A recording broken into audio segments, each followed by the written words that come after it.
The deeper the magic, the greater the risk. Harry Potter's path has already diverged, but now, every step draws him closer to ancient truths that the wizarding world has long forgotten or buried. Welcome back to Grimoire Audiobooks, where alternate realities and hidden legends come alive. Today, we continue with Part 2 of Harry Potter and the Rune Stone Path by Temporal Knight, a masterful fanfiction that blends deep magical theory, emotional growth, and gripping alternate destiny. Disclaimer: this is a fan-made audiobook based on the Harry Potter universe.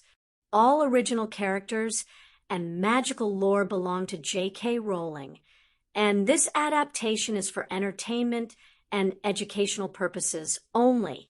We celebrate the creativity of authors like Temporal Knight, who reimagine the stories we love. In this next stretch of chapters, Harry's understanding of runes and of himself begins to evolve. The rune stone isn't just a tool, it's a legacy. And with each new revelation, he's faced with choices that pull him further from the boy he once was and toward the wizard he's meant to become. Alliances shift, secrets unfold, and the magic deepens. If you're enjoying this unique journey through magical history and self-discovery, consider subscribing and becoming a Grimoire Guardian. And if you'd like to support more projects like this, our wizard army is always recruiting. The runes are calling. Let's continue with Harry Potter and the Rune Stone Path, Part 2. Chapter 11, Boggart's Blow-Ups and Brooms. All right, class, in honor of the holiday today, we will be going over how to deal with a boggart. After all, it is rather appropriate to be frightened on Halloween, is it not? Remus Lupin said with a soft chuckle as he stood in front of his classroom of third-year students. Filch had discovered a boggart in one of the wardrobes the other day, and rather than getting rid of it, Remus had decided to use the opportunity for a teaching exercise. It did fit ever so nicely into the spirit of things, after all. Harry, for his part, just sighed and shook his head standing with his friends. Of them, the group's reactions were mixed. Tracy seemed rather indifferent, while Neville was exceedingly pale.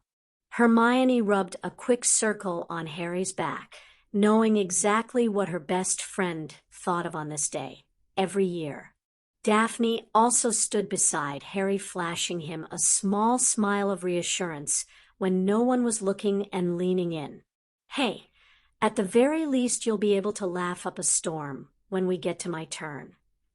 Harry peered at her with interest, but before he could ask anything, Neville had his hand in the air. Professor, when the boggart shifts, it doesn't, have the exact same powers as its new form, does it? Remus shook his head in response. The abilities are an echo at best. For example, if you were to fear a specific wizard, he paused, and his eyes flicked towards Harry. The boggart would not be able to launch actual spells at you, merely a fancy light show. If you were to fear an undo, it's possible the breath would make you ill, but it would not kill the entire population of the school. The classroom filled with the nervous laughter of the students at that. A boggart does not aim to kill people who stumble across it. It merely wishes to frighten them into running for the hills, so to speak. Now, if everyone will get in line, please, we can get started. Remember, the incantation is ridiculous. The class queued up, and Harry's group slotted in. Neville got in line, first followed by Tracy, Daphne, Hermione, and finally Harry. Harry was still scowling slightly as the students started cycling through. He hoped that Professor Lupin would actually let him have his turn instead of cutting him off for fear that Voldemort would pop up in class. Voldy was frightening, sure, but he was most certainly not Harry's deepest fear. Harry was honestly a little curious just how the Boggart would choose to personify empty, abandoned loneliness. Busy trying to puzzle out how his fears might manifest, Harry almost missed Ron Weasley's gigantic spider. Though when said spider started tap dancing, he did finally start to pay attention. Ron moved off looking rather green as Neville stepped forward, already pale. The tap-dancing spider disappeared and was replaced by a basilisk filling up half the classroom. Neville has already brought his wand forward before the Boggart had even finished forming and shouted, "Ridiculous!" The faux basilisk hadn't even been able to start opening its eyes before it became a weaving paper construct of the type seen in parades with people walking underneath. Breathing a sigh of relief, Neville stepped back. Harry slapped him on the back as he walked past, giving him a thumbs up as well. Tracy moved up, and the parade basilisk twisted itself into a small ratty-looking diary. Most of the class murmured, obviously curious, but her friends narrowed their eyes and watched her with concern. Tracy took a deep breath, gave out the incantation, and the old, brown diary was suddenly bedazzled in addition to being covered in ribbons and hearts and pink paint. A smirk lit up the girl's face, and she moved to the back of the classroom, Daphne giving her hand a soft squeeze on the way. Harry was initially somewhat confused by Daphne's Boggart. Why was Arnold Schwarzenegger her worst fear? Harry cocked his head as the muscle-bound man took out his sunglasses and dropped them into place. Suddenly understanding, Harry grinned and muttered, "Somebody didn't enjoy Terminator, apparently." Hermione swatted his shoulder for that. Daphne shouted out her spell, and in place of leather, the T-800 was instead clothed in a frilly pink ballerina outfit. Bursting out in laughter, Harry found himself in complete agreement with Daphne's earlier statement about him enjoying her turn immensely. Moving back with a satisfied smirk, Daphne made room for Hermione to step up. His friend was already moving very slowly and with a great sigh. Harry's laughter quieted, and he eyed Hermione, ready to support her if she needed it. The Boggart noticed Hermione and shifted.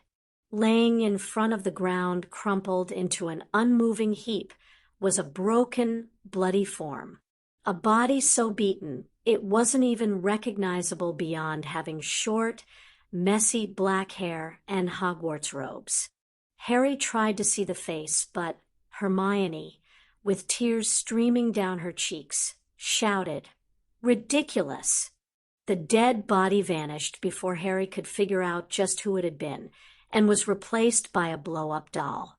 He blushed looking at the, at least somewhat anatomically correct plastic doll before Hermione shuffled back, wiping at her eyes.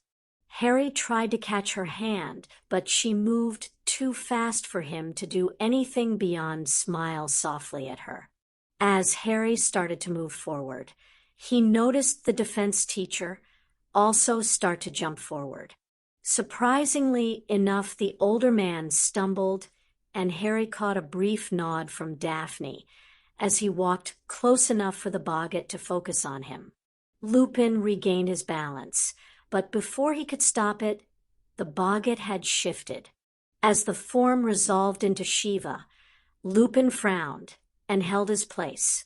Harry peered at his guardian, curiously wondering just how this was. Shiva was laughing at him. "You thought I cared? Idiot, freak." Harry froze, shaking his wand only half raised. "It's called a long con, boy. Doesn't it just hurt so much more this way? Vernon and I are getting together tonight to share a drink over it. I've been waiting so long for this." The apparition cooed. "Harry!" A dim shout penetrated the fog, that had descended over Harry's brain. He ground his teeth.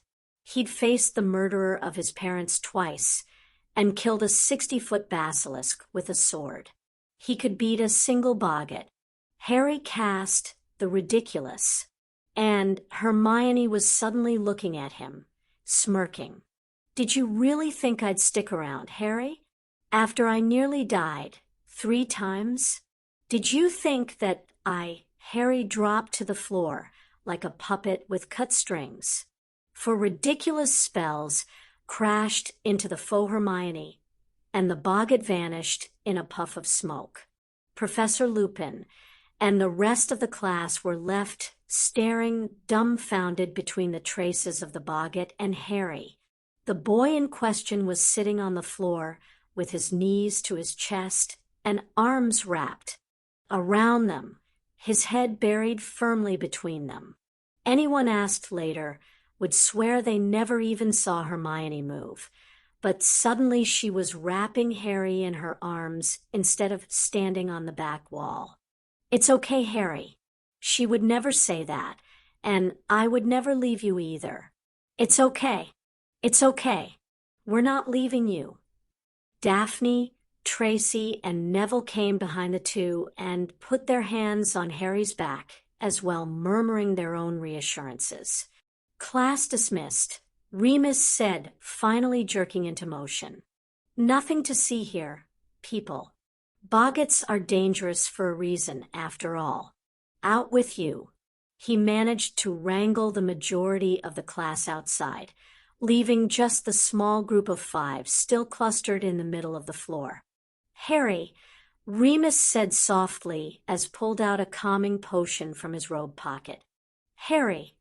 Remus froze as 4 sets of eyes turned on him with venom and promised pain held in each gaze. His inner wolf gave a soft whimper meeting the eyes of the bushy-haired girl still curled around Harry. "What is that potion, Professor?" Daphne asked, taking charge. "A calming draft. I had several prepared just in case anyone had a strong reaction to the Boggart," he said, trailing off. "I hadn't quite expected something this strong, though."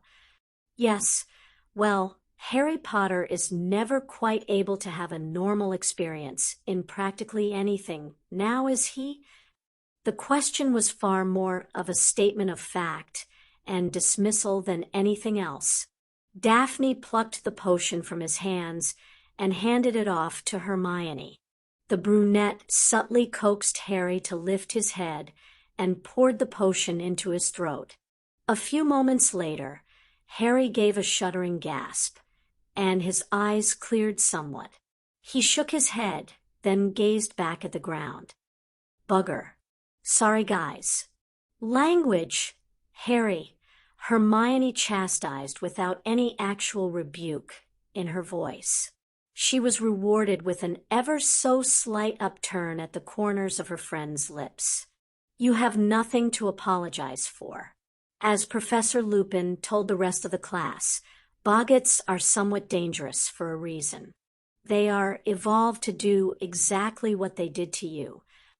"I faced Voldemort," Harry said.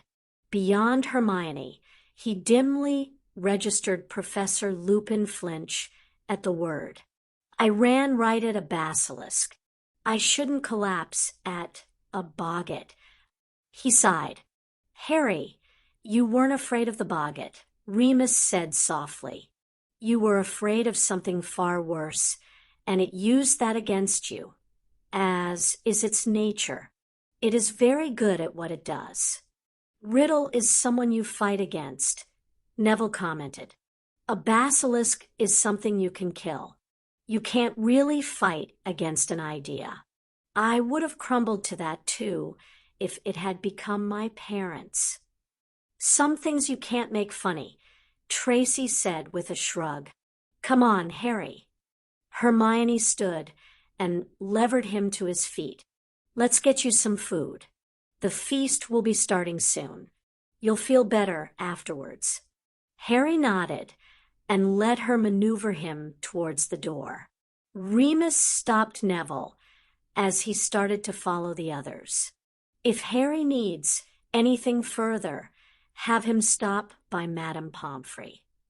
Neville nodded and headed off after his friends. Shiva was concerned. It was Halloween feast, so by the simple law of probability, she'd be a little on edge throughout the day. Harry wasn't the only one who had noticed that things tended to fall apart on that day. Plus the fact that Harry was usually a little grim. For good reason, yes, but still, on this day, and she'd of course be watching out for him. To make her even more worried, Harry was off at the moment. He may be laughing and smiling, but the smile didn't reach his eyes. And he was sticking very close to his friends, and them to him.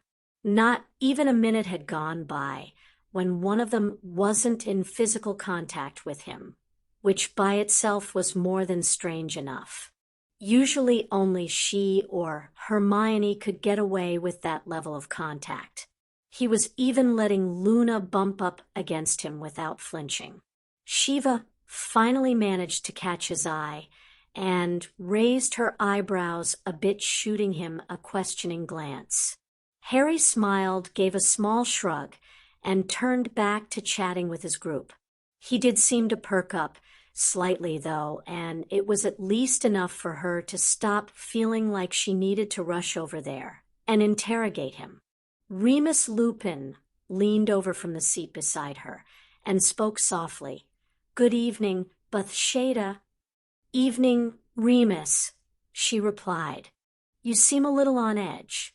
"Expecting trouble?" he asked with a bit of a half chuckle. "It's Halloween. 2 of the 3 years I've been teaching, there's been a disaster today. I'm just staying on my toes in case it's 3 out of 4, she said, sighing. "Ah, yes, I can understand that sentiment then." He paused, seeming to consider before coming to a decision. "If I may, you are more to young Harry Potter than a simple mentor, are you not?" Shiva very deliberately took a bite of her food before fixing him with piercing glare. "Whatever I am to that boy is none of your concern, Professor Lupin." "My apologies.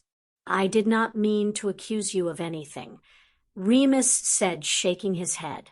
"I just wish to inform you that there was an incident in my class earlier." Her mind ran a mile a minute. Harry hadn't been looking bad at breakfast or lunch, and defense was right before the feast. Shite. She took a deep breath and centered herself before replying out loud. "What sort of incident?" "A boggart was discovered the other day.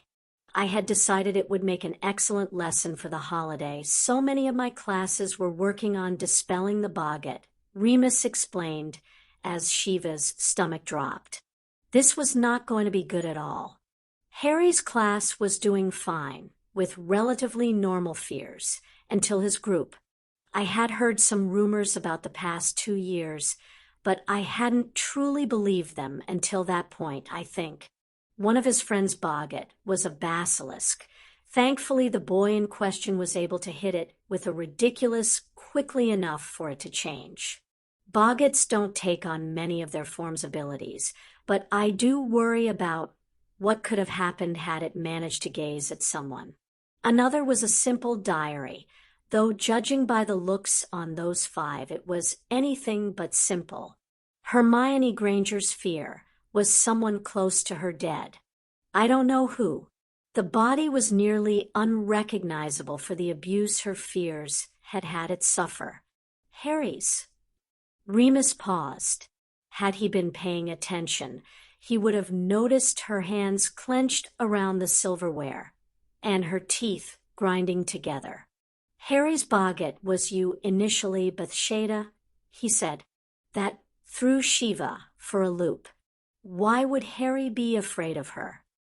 It said several rather awful things to him, mostly centered on you only having pretended to care for him, and being in league with his uncle to make his suffering worse.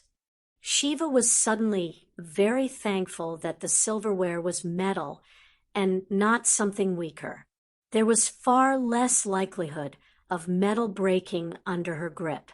He managed to cast the spell after Hermione shouted to him, but the Boggart then switched into a version of her, which also proceeded to verbally attack him.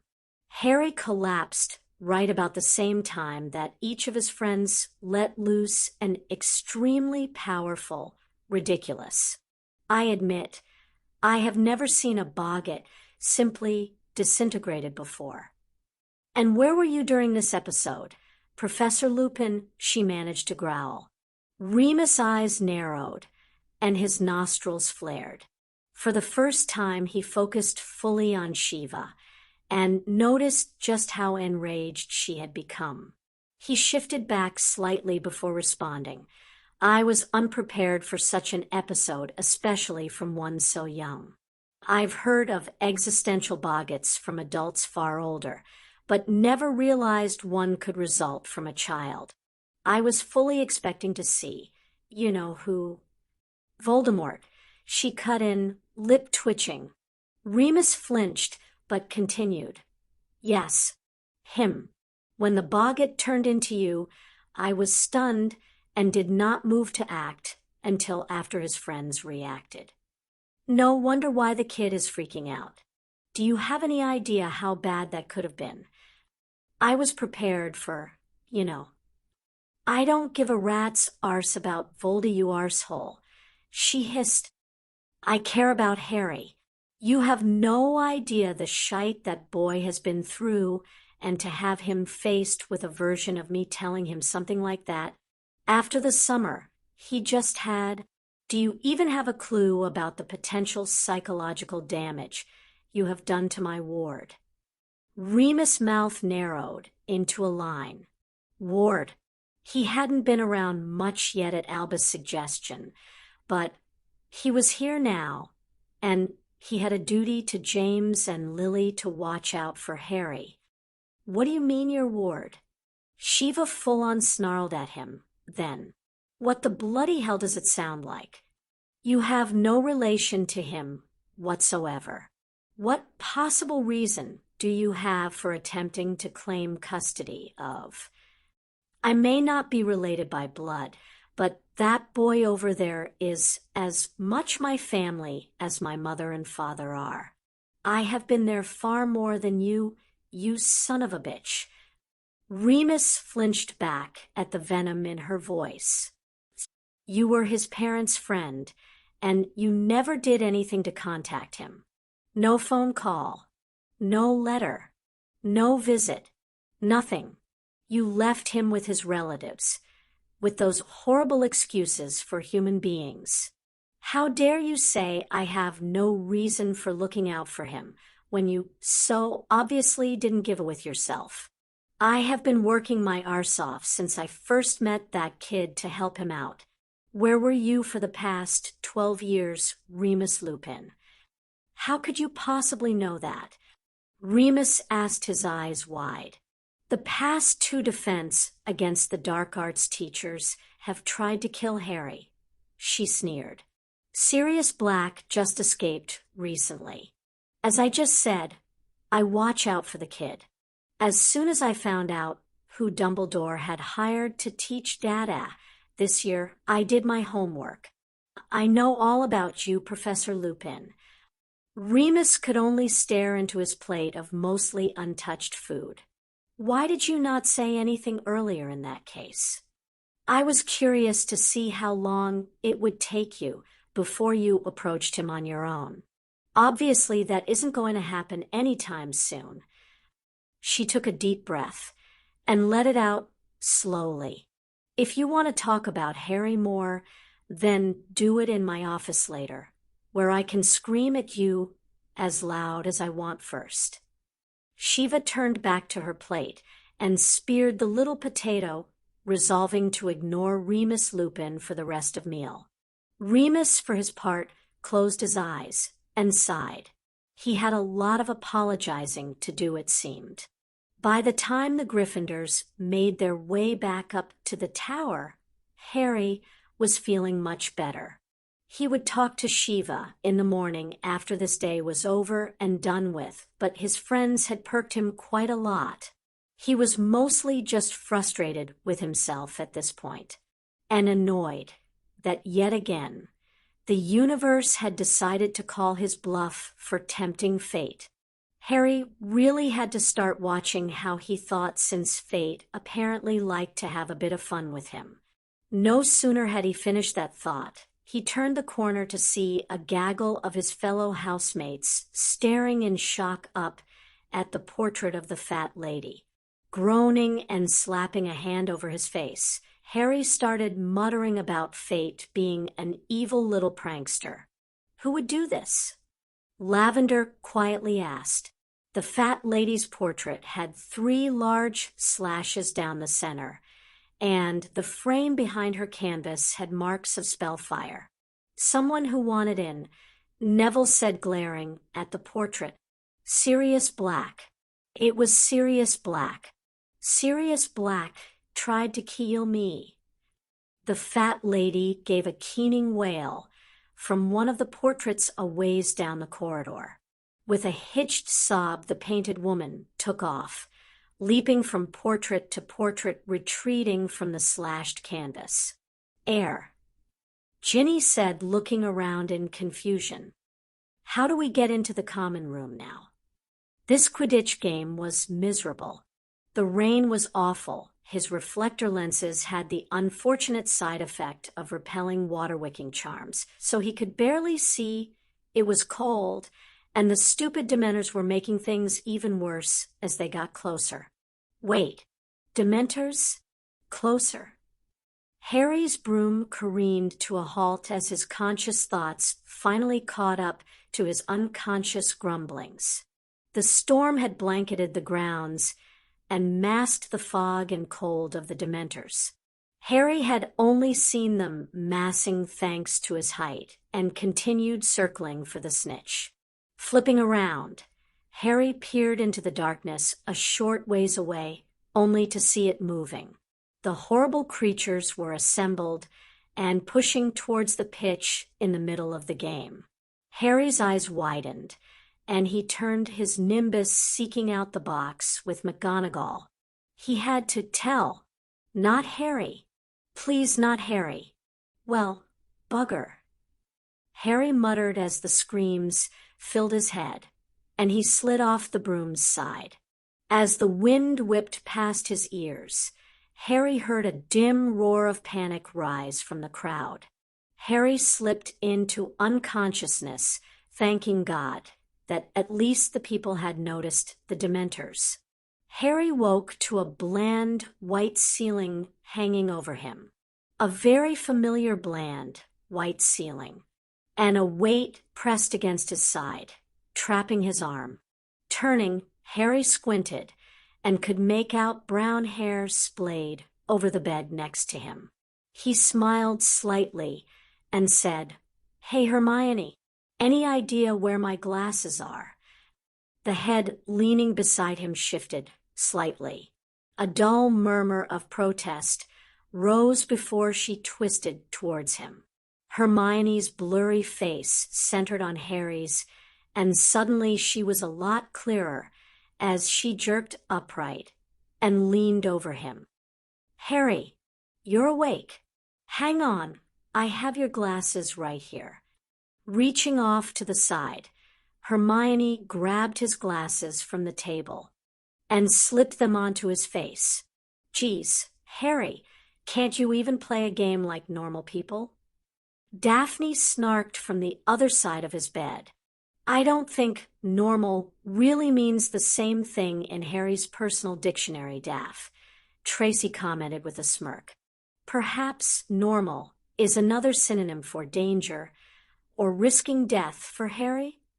Luna asked in an airy voice, a faint smile on her lips. "Hey, I've said it before, and I'll say it again. Worst good luck ever," Neville pronounced with a laugh from near Hermione. "Nobody got hurt from the dementors, did they?" Harry asked, looking between his 5 friends. He saw Shiva slumped across a bed, across the way. And is Shiva okay? Hermione smiled. You're the one waking up in the hospital wing. Again. And the first thing you ask is if everyone else is okay. She shook her head. What are we going to do with you, Harry? Technically, Hermione, the first thing he asked was where his glasses were. The nobility actually came second this time, Daphne said. I think we're making progress, even if it is incremental. Nah, Neville waved of her judgment. He's got to be able to see to run off and save everyone. Doesn't really count. Is anyone going to answer my question? Harry grumbled. No one was hurt besides you, Harry, Tracy said, shaking her head. Shiva is over there sleeping because she and a lot of the other professors were busy casting Patroni to get the dementors to back off. Hers was a little more powerful than most of the others. Madame Pomfrey told her to rest to recover some of her stamina. Why was hers? Hermione shook her head. We all saw you fall, Harry. You were very lucky. Professor Flitwick was close to you as you slipped off the broom, and his quick relaxes let him hit you with an arresto momentum before you had picked up enough speed to receive more than bruises. Harry nodded, and she continued. Shiva was quite perturbed at the dementors for nearly causing your death. Again, she was very enthusiastic with pushing them back. Professor Dumbledore told us all afterwards that they were likely drawn by the large crowd at the game. Oh, Harry said. So is it rescheduled then? The group sadly shook their heads. Sorry, Harry, Neville said mournfully. Just before you fell, Cedric caught the snitch. He didn't even realize something was wrong until the professors started jumping over the stands to get at the dementors. He's been apologizing to everyone he could find about it. Even Oliver told him to shut up and that he doesn't blame him. You might want to talk to him later. Yeah, guess I should. Harry sighed. While it sucked losing, he really couldn't complain considering how miserable the game had been anyway. Harry, Hermione said. Harry turned back to her and saw her expression pinched, and she was wringing her hands. His insides clenched. Everybody was so focused on the dementors that, well, nobody really thought about your broom. His eyes widened and his breath hitched. We tried to save it, but the winds pushed it into the Whomping Willow, and by the time we realized it, I'm sorry, Harry. Harry flopped back down into the bed. Bugger. Careful to make sure his voice was steady, he asked, Does anyone think I could sue the ministry to pay for a new broom? His friends gave the sad little laughs he had been hoping for. It may not be much, but it was something. Professor Lupin? Harry asked, knocking on the door to Remus' office. The man waved him inside, and Harry sat down in the chair across from him. How can I help you, Harry? Well, I could use some help, sir. Also, I talked with Shiva about Halloween the other day. She mentioned that you two got into a bit of a fight, and that I should ask you about it first. Remus sighed and pulled out a tea set. Would you like some? Harry shook his head. Remus poured a bit for himself and leaned back into the chair. Did Bathsheba tell you the general subject of our disagreement? No, but it's not too hard to figure out that it was about me. It was, but probably not in the way you are thinking, Harry. I have not made the best of choices in the past decade. Your guardian drilled that into me rather effectively the other night. First, allow me to apologize for the Boggart incident. I should not have frozen like that. I simply never expected to see a student's Boggart manifest as a teacher, especially not one they are known to like. It's fine, Professor, Harry said, waving that off. I wanted to face the Boggart. One of my friends actually tripped you up to make sure I could. Remus' eyebrows rose. Really? He chuckled. No wonder I tripped. Well, whoever it was, congratulate them for me, would you? That was a delightfully subtle little prank. I will. Anyway, it wasn't your fault. I figure my Boggart would be weird, and I'm a little embarrassed about how poorly I handled it. I do think I'm going to let others stick to dealing with them in the future, though. There is certainly no shame in that, Harry, Remus said, nodding to the boy. Now, as to what Bathsheba and I argued about, I knew your parents, Harry. Harry's gaze jerked up, and a lot of the humor in his expression visibly drained away. I was quite close to your father, actually. We were best friends during the majority of our schooling. Like with Sirius Black? Harry asked. Remus flinched. I deserve that. Yes. While James and Sirius were always exceptionally close, I was almost as good of friends with them. I have a problem, a disease. It has caused many complications in my life. Your father and Sirius discovered my little problem, but instead of shying away from me, it instead drew them both closer. A fourth joined our little group. Peter Pettigrew. Yes, poor Peter, Remus sighed. The four of us grew quite close, and when James started to date your mother, Lily, she shortly became a fifth member of our circle. After we graduated, we all remained somewhat close, though I drifted apart. Again, largely due to my shame. After James and Lily's deaths, I blamed myself. I realized that was foolish, but I did.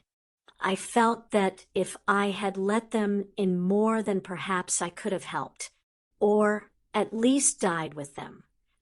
While this is interesting, Professor, I don't see what this has to do with why Shiva would yell at you, and, as she put it, come within a hair's breadth of beating the stuffing out of you.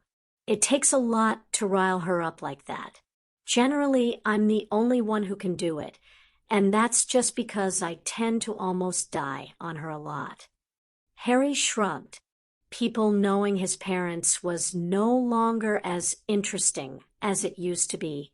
It relates because the context is important. Remus sipped his tea and grimaced. After I sobered up, I attempted to find you. I felt it was my duty as the last remaining marauder to at least look in on you from time to time. Albus, however, informed me that you were safe with your relatives, and I took his word for it. He was Albus Dumbledore, the greatest wizard since Merlin himself. Who was I to question what he said? Remus sighed again and closed his eyes. I never bothered to consider that your relatives were Petunia and her family. Lily had complained about her sister often enough that I should have taken action. Bathsheba would not tell me what Petunia did, and I don't expect nor ask you tell me yourself. But I know it was not pleasant, and I know that it was persistent. I can only imagine what you endured because I was a fool more interested in my own self-pity than in you. Remus spread his hands in supplication. Even now, I have been a fool. We have seen each other for over 2 months, and I never once mentioned that I knew you as a baby or that I knew your parents. I have failed you in many ways, Harry. I humbly request the chance to attempt to rebuild the bridge I burned so many years ago. Harry frowned at the teacher and considered. On the one hand, here was a man who was at least partially responsible for his neglect at the hands of the Dursleys. On the other, like McGonagall, he did seem to be genuinely sorry for the past. What did Shiva say to this? Harry eventually asked. She said, Remus gave a small, sad smile. that she did not have the right to do anything more than berate and threaten me, that the decision of how to proceed in the future would be left completely up to you. Though she did threaten to remove my bits should I do anything untoward in the future. That is quite a fiery young woman you've chosen as a protector. I think she kinda chose me more than the other way around, Harry muttered. He sat thinking for a few minutes.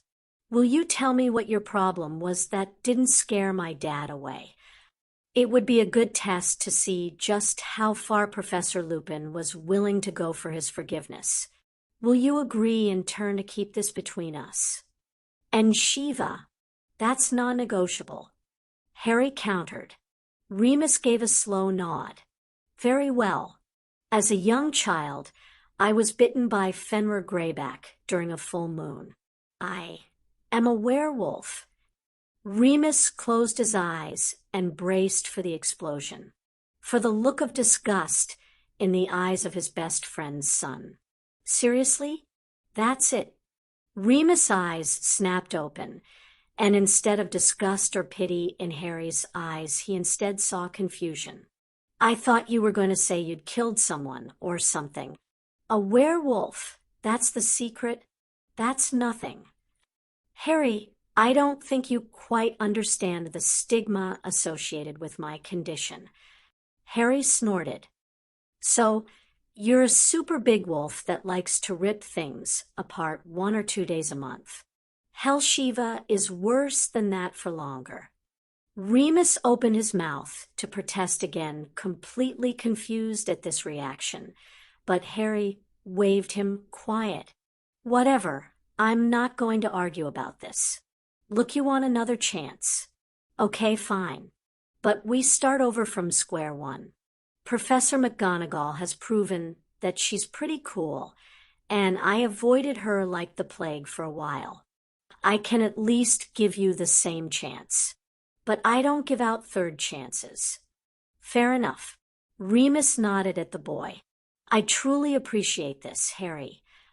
Okay, now that that's out of the way, I need help. With what? Harry sighed. I got to thinking about dementors the other day. It's hard not to what with them surrounding the school, and all, he said and growled. Especially after falling off my broom, thanks to them. Things like that, and the train incident can't happen again. I can't afford to collapse like that in a bad situation. I need to be able to defend myself. Well, Remus said, rubbing his chin, I could attempt to teach you the Patronus charm. However, it is quite complicated, and I am certainly not willing to bring you out to the grounds to practice on an actual dementor. There is quite a large difference between performing it in the middle of a classroom and against the creatures themselves. Harry shrugged. Being taught the charm is all I'm looking for, sir. Once I know the basic underlying principles of it, I can try to make a rune cluster to replicate the effects. Whether I can perform the charm under pressure would be moot at that point. Remus' eyebrows rose into his hairline. A rune stone to reproduce a Patronus? I don't believe that is possible, Harry. Harry laughed. I've invented at least 5 different clusters that are supposedly impossible, and I'm pretty close to figuring out another 3. Hell, this should be simple, really. I'm not making anything new, just a rune to perform a spell. 3 of my primary combat runes do exactly that with Reducto, Confringo, and Defindo. I'll probably try to supercharge it or something in case I'm ever swarmed, and I should be able to do the spell itself at least somewhat proficiently to make sure that I get credit for it when it comes time for OWLs and newts, but the rune itself shouldn't be too hard. Remus's jaw snapped closed. He started laughing. You have your father's confidence and your mother's brilliance. Harry, let's get started then, shall we? Breakfast the next morning was, Unusual. Harry and company had just laid into their food when a bevy of owls showed up carrying a long, rectangular, paper-wrapped package. Immediately after dropping it in front of Harry, the owls all left. That's new. Harry blinked at the bow. Hedwig swooped into the hall and landed on his shoulder with an indignant hoot glaring at the package. "Hey, don't look at me, girl. I didn't order anything." She hooted again and twisted towards him. "Yes, of course if I had ordered something I would have told you, so you could pick it up yourself." She hooted again and ruffled her feathers, apparently satisfied. Harry reached over to his plate and held a slice-up bacon up for her. "Peace offering." Hedwig happily gobbled the snack and flew back out of the hall. "What?" he asked, looking at his friends, who all had varying degrees on incredulity on their faces. All except for Luna, at least, who merely looked amused. "I think they are surprised that you were told off by your owl, Harry." "Not the giant package somebody sent to me then?" Harry asked with a smirk at the blonde. "That probably has something to do with it, as well, though I think Hedwig was the larger part." She tapped her finger on her chin and asked nonchalantly, "You don't suppose she might actually be a Mayan wind chatterer, do you?" "I admit, Luna, while I'm not familiar with the Mayan wind chatterer, I really don't think Hedwig is anything more than a really smart owl," he said, laughing. "Shame. I've always been curious whether the Mayan wind chatterer truly existed or not." Luna shrugged and went back to her food. Hermione ground her teeth and was about to say something before Ron cut in. "Well, are you going to open the thing, or what?" Harry rolled his eyes and shrugged. "Why not? Might as well see what it is." He opened the card that had come with it. "Sorry about your last match. Consider this a repayment for missing so many birthdays and Christmases." Huh. Tearing the wrappings off, Harry was presented with a brand new mint inbox Firebolt. The fastest, most maneuverable, best broom currently on the market. A broom worth 1,000 galleons. URG, Harry couldn't do anything more than croak upon seeing it. Wow. The sentiment was expressed by many of the surrounding people. Ron looked like he was going to faint, and Oliver looked torn between joining the redhead and drooling. Harry reached out a hand to caress the broom, but found his arm locked in place by Hermione's iron grip. "Harry, you can't touch that. You can't use that. Not yet." But it's a firebolt, Hermione." Harry whined. "Yes, and you have at least one person out for your blood. Plus whatever the heck is going on with the Sirius Black situation. There is no indication of who sent you that broom beyond a vague reference to the problems from the match, meaning they had to have heard yours was destroyed and have enough money to get you a new broom in very short order.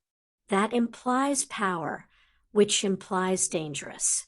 You are going to have that broom thoroughly checked for traps or sabotage before laying a hand on it." Harry's expression fell, and he looked with longing at the broom. He turned back to Hermione's stormy expression. He glanced at Shiva, who just looked pained. Harry turned back to the beautiful broom sitting before him and drew his hand back, sighing. "I hate when you make sense like that." This was too much for Ron, apparently.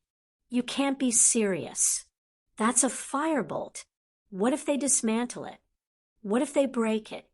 What if they can't put it back together? Do you know how expensive those are? Who cares who sent it? It's a firebolt. We prefer Harry alive. Ronald." Luna commented, not even bothering to look up from her pudding. "This is very good. You should have some pudding.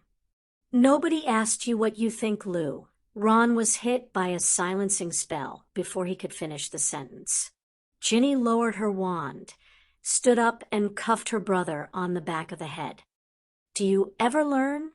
Sorry about that. Harry, Luna, I'll take the git upstairs so you don't have to hurt him. McGonagall and Flitwick, who had wandered up behind during Ron's episode, nodded approvingly. Miss Weasley, McGonagall said, very good foresight. 5 points to Gryffindor. I assure you, Mr. Potter, Flitwick said, we will be exceedingly careful not to damage or degrade your gift in any fashion. I would expect you to have it back in a week, assuming no complications. 2 tops. Harry just nodded glumly. The professors levitated the box with the broom out of the room, with Harry staring after it. Shiva clapped him on the shoulder. Cheer up, kid. Best case scenario, you get it back in a week and can lord your epic broom over your rivals. Worst case scenario, it's trapped, meaning you can properly thank Hermione for saving your life. I can point you to a few unused broom closets on the 4th floor, or if you need more light for the expressions of gratitude, there are some excellent empty classrooms up on the 6th. Shiva smirked down at her ward as she walked back to the staff table. Harry and Hermione, on the other hand, were both blazing red. Luna happily hummed away, glad that Professor Babbling had managed to firmly get Harry's mind off the broom. The Firebolt examination was completed in 5 days. Flitwick had apparently fallen in love with the broom, and between him and McGonagall's efforts, they worked round the clock to lovingly check over every inch of the beautiful thing.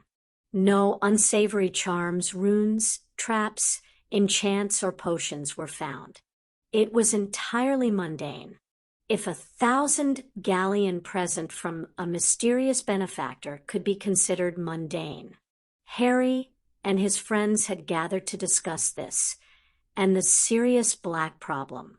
There had been frustratingly little actual progress on that front. So far, the only thing that they had confirmed was that literally everyone was amazed that Sirius Black had betrayed the Potters. Hagrid, McGonagall, Flitwick, Tonks, Andromeda Tonks, Amelia Bones, Augusta Longbottom, Xenophilius Lovegood, the late Pandora Lovegood, according to Xenophilius, Celeste Greengrass, Daphne's mother, Madame Rosamurda, the owner of Zonko's joke shop. Even Filch had admitted to being surprised when the news had first broken. And we're sure he couldn't have been under an Imperius curse. Harry asked after they had checked everything again. Daphne shook her head. The Blacks specialized in mind magics. There is no way any child of House Black would fall to Imperius. And even if he had, Tracy said, banging her head on the table, laughing afterward wouldn't have happened. We're going around in circles. Neville shook his head and leaned back, staring at the ceiling of the library. Let's focus on something else, Hermione said. Instead of looking at why, let's look at how and backtrack. Does anyone know of any charms or curses that could cause an explosion, like was described? I could make a feedback cluster that could do that. It'd be really dangerous, though, Harry commented with a shrug. The group ignored him. Daphne tapped the table for a bit before shaking her head. Father has knowledge of many borderline spells, but as far as I know, there is nothing that could do quite the amount of damage, all at once, as was discovered. At least, nothing that would still leave Black and the rest of the street alive and somewhat intact. Why was Peter Pettigrew's finger recovered? Luna asked, her eyes narrowing in what Harry was quickly coming to find meant the girl was following an idea down the rabbit hole. She might reach different conclusions than the rest of them, but she was startlingly insightful when her threads panned out. Well, obviously, if the street exploded centered on him, there wouldn't be much left, Tracy said with a snort. But there should be something. Luna twisted her gaze from Tracy onto Hermione. There was a finger, Tracy replied. Hermione's eyes, though, had narrowed in thought, and she nodded at Luna. The little blonde continued. Was the finger mangled? Bloody? Was the base clean or ragged? Harry perked up, starting to see where his friend was going with this line, and not at all liking the conclusions that were starting to form in his head. He shuffled through their notes until he found the initial report from one of the first aura responders. According to this, Peter Pettigrew's finger was nearly entirely unmarred with a clean cut at the base. Hermione slowly nodded, which shouldn't be possible, not in an explosion. And even if by some miraculous coincidence it had happened, where were more pieces of his body? I think you're right, Luna. God, do you know what this means? You guys have lost me. Neville glanced over at Tracy and Daphne, who were looking just as confused. Help a friend out. One moment, Neville, Hermione said, waving him off. Daphne, Tracy, you two conducted many of the interviews. Did anyone mention anything about Peter Pettigrew's character? Specifically their reactions to finding out he had gone after Sirius. Yeah, to a man, they were incredibly surprised by it, Daphne said. Everyone said he was generally the squirrely one, the first to run or cower if things got tough, the first to look for help, the last to agree to the insane schemes of his friends. They were extraordinarily impressed that he had gone after. Oh, Merlin, you don't think? Daphne's face morphed into a horrified grimace. Why do I get the feeling we're the only two not invited to the party? Nev? Tracy asked, glaring between her other friends. Neville just nodded along with her. Sirius Black did not kill anybody that day. Tracy, Neville, Luna said, all traces of airiness and levity having dissolved from her voice. The facts do not fit. One of the two wizards present fired some curse that damaged the street. Probably a blasting or incendiary curse that hit a gas main. Hermione cut in. Luna nodded and continued. Then in the confusion, Peter Pettigrew used a severing charm on his finger and escaped. Sirius Black was likely surprised at the deviousness of his former friend or the resulting carnage, and was not fully lucid when the Aurors arrived so shortly after the event. By the time he would have been coherent, he was already in custody. Neville frowned. Okay, but why would Pettigrew keep hiding then? If he was alive and Black had been caught, then shouldn't he have come forward? Harry shook his head. Not if he had been the traitor. Neville and Tracy fixed him with a wide-eyed stare, but Hermione, Daphne, and Luna just nodded in agreement. Everyone says that Black was basically my father's brother and a good friend to my mother.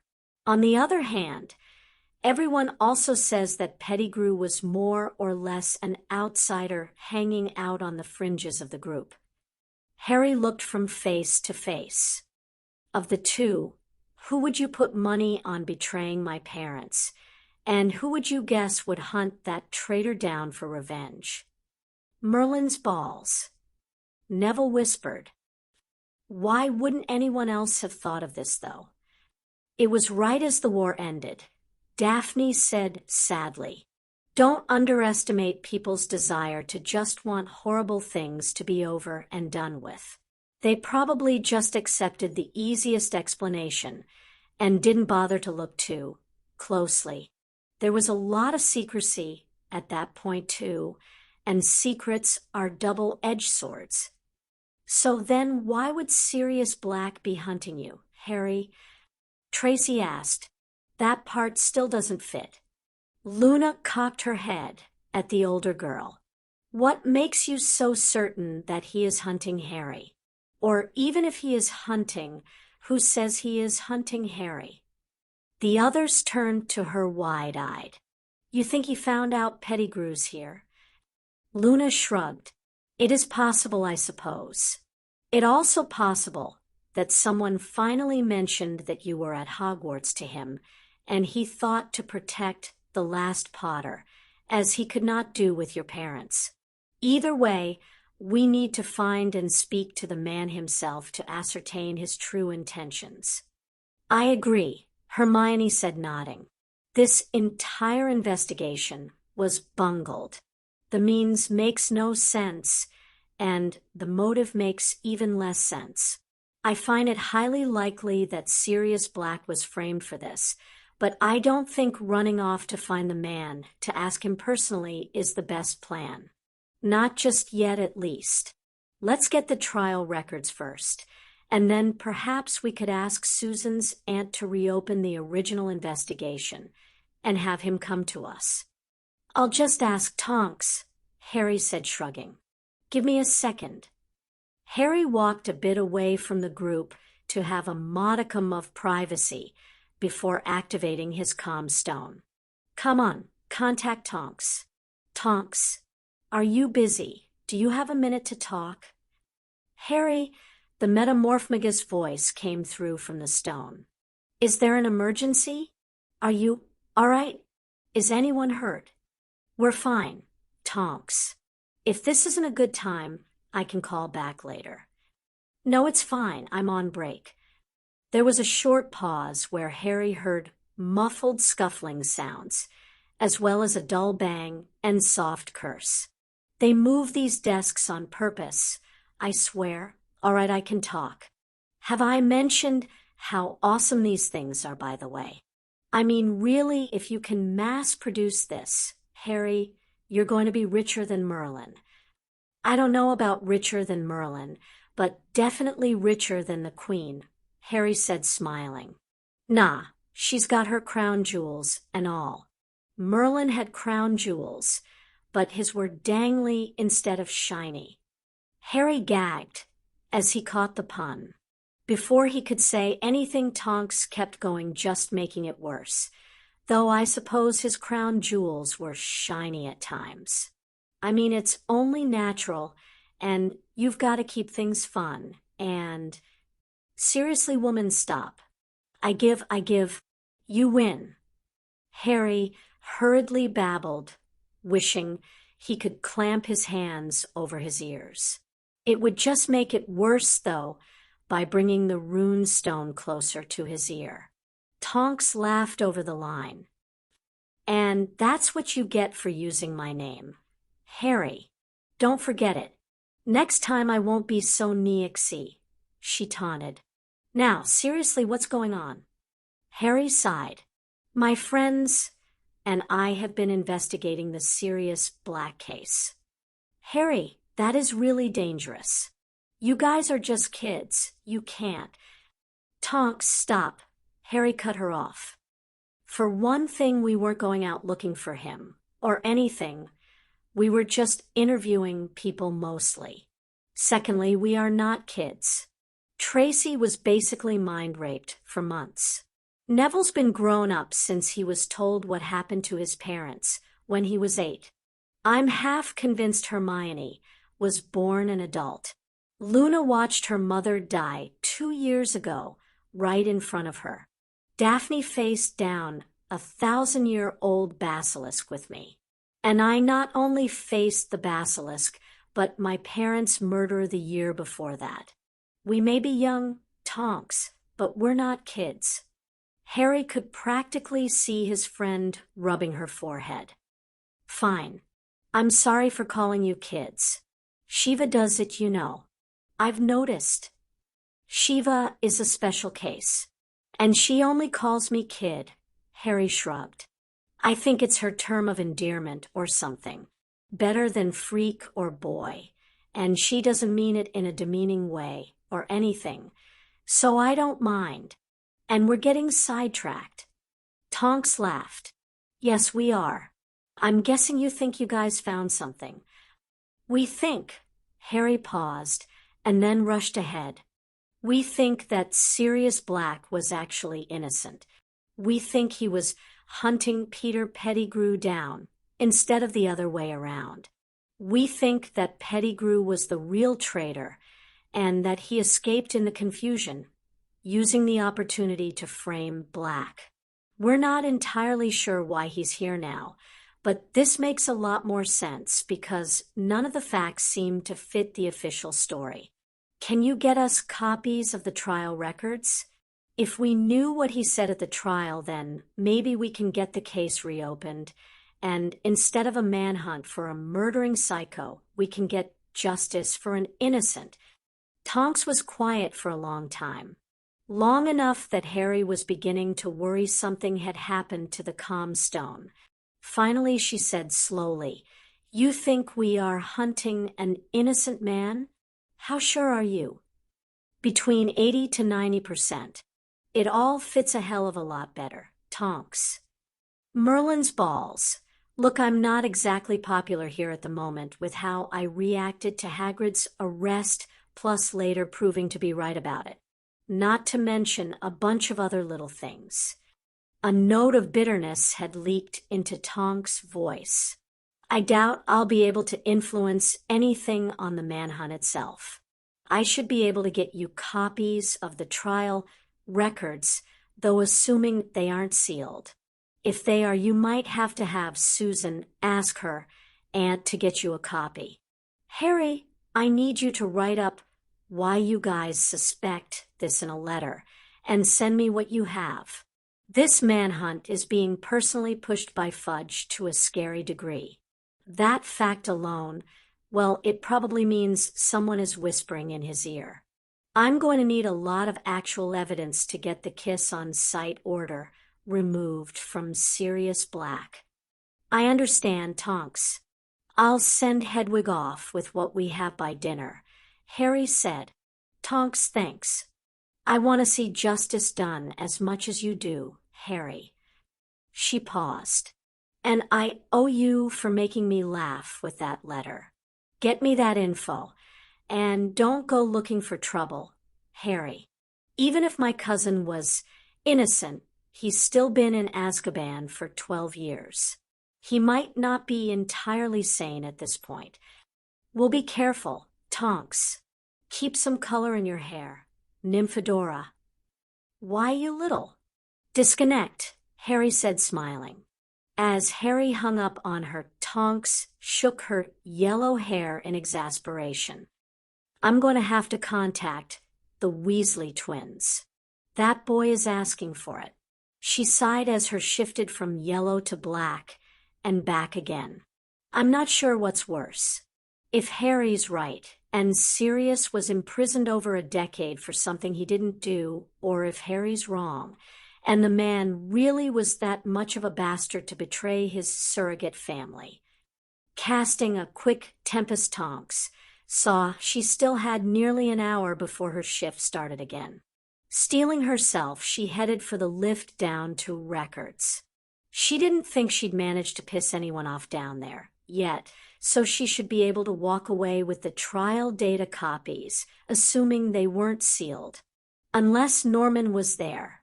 If that arse was around, she'd walk back out and come in again with a different face. Tonks' hair flashed a quick red, then a longer red as she noticed the shift. Her powers were getting even more frustrating lately with the flack her coworkers were heaping on her. Her abilities were always tied with emotions, her hair in particular, but usually she was able to lock it down better than this. Maybe she should take her mother up on those occlumency lessons.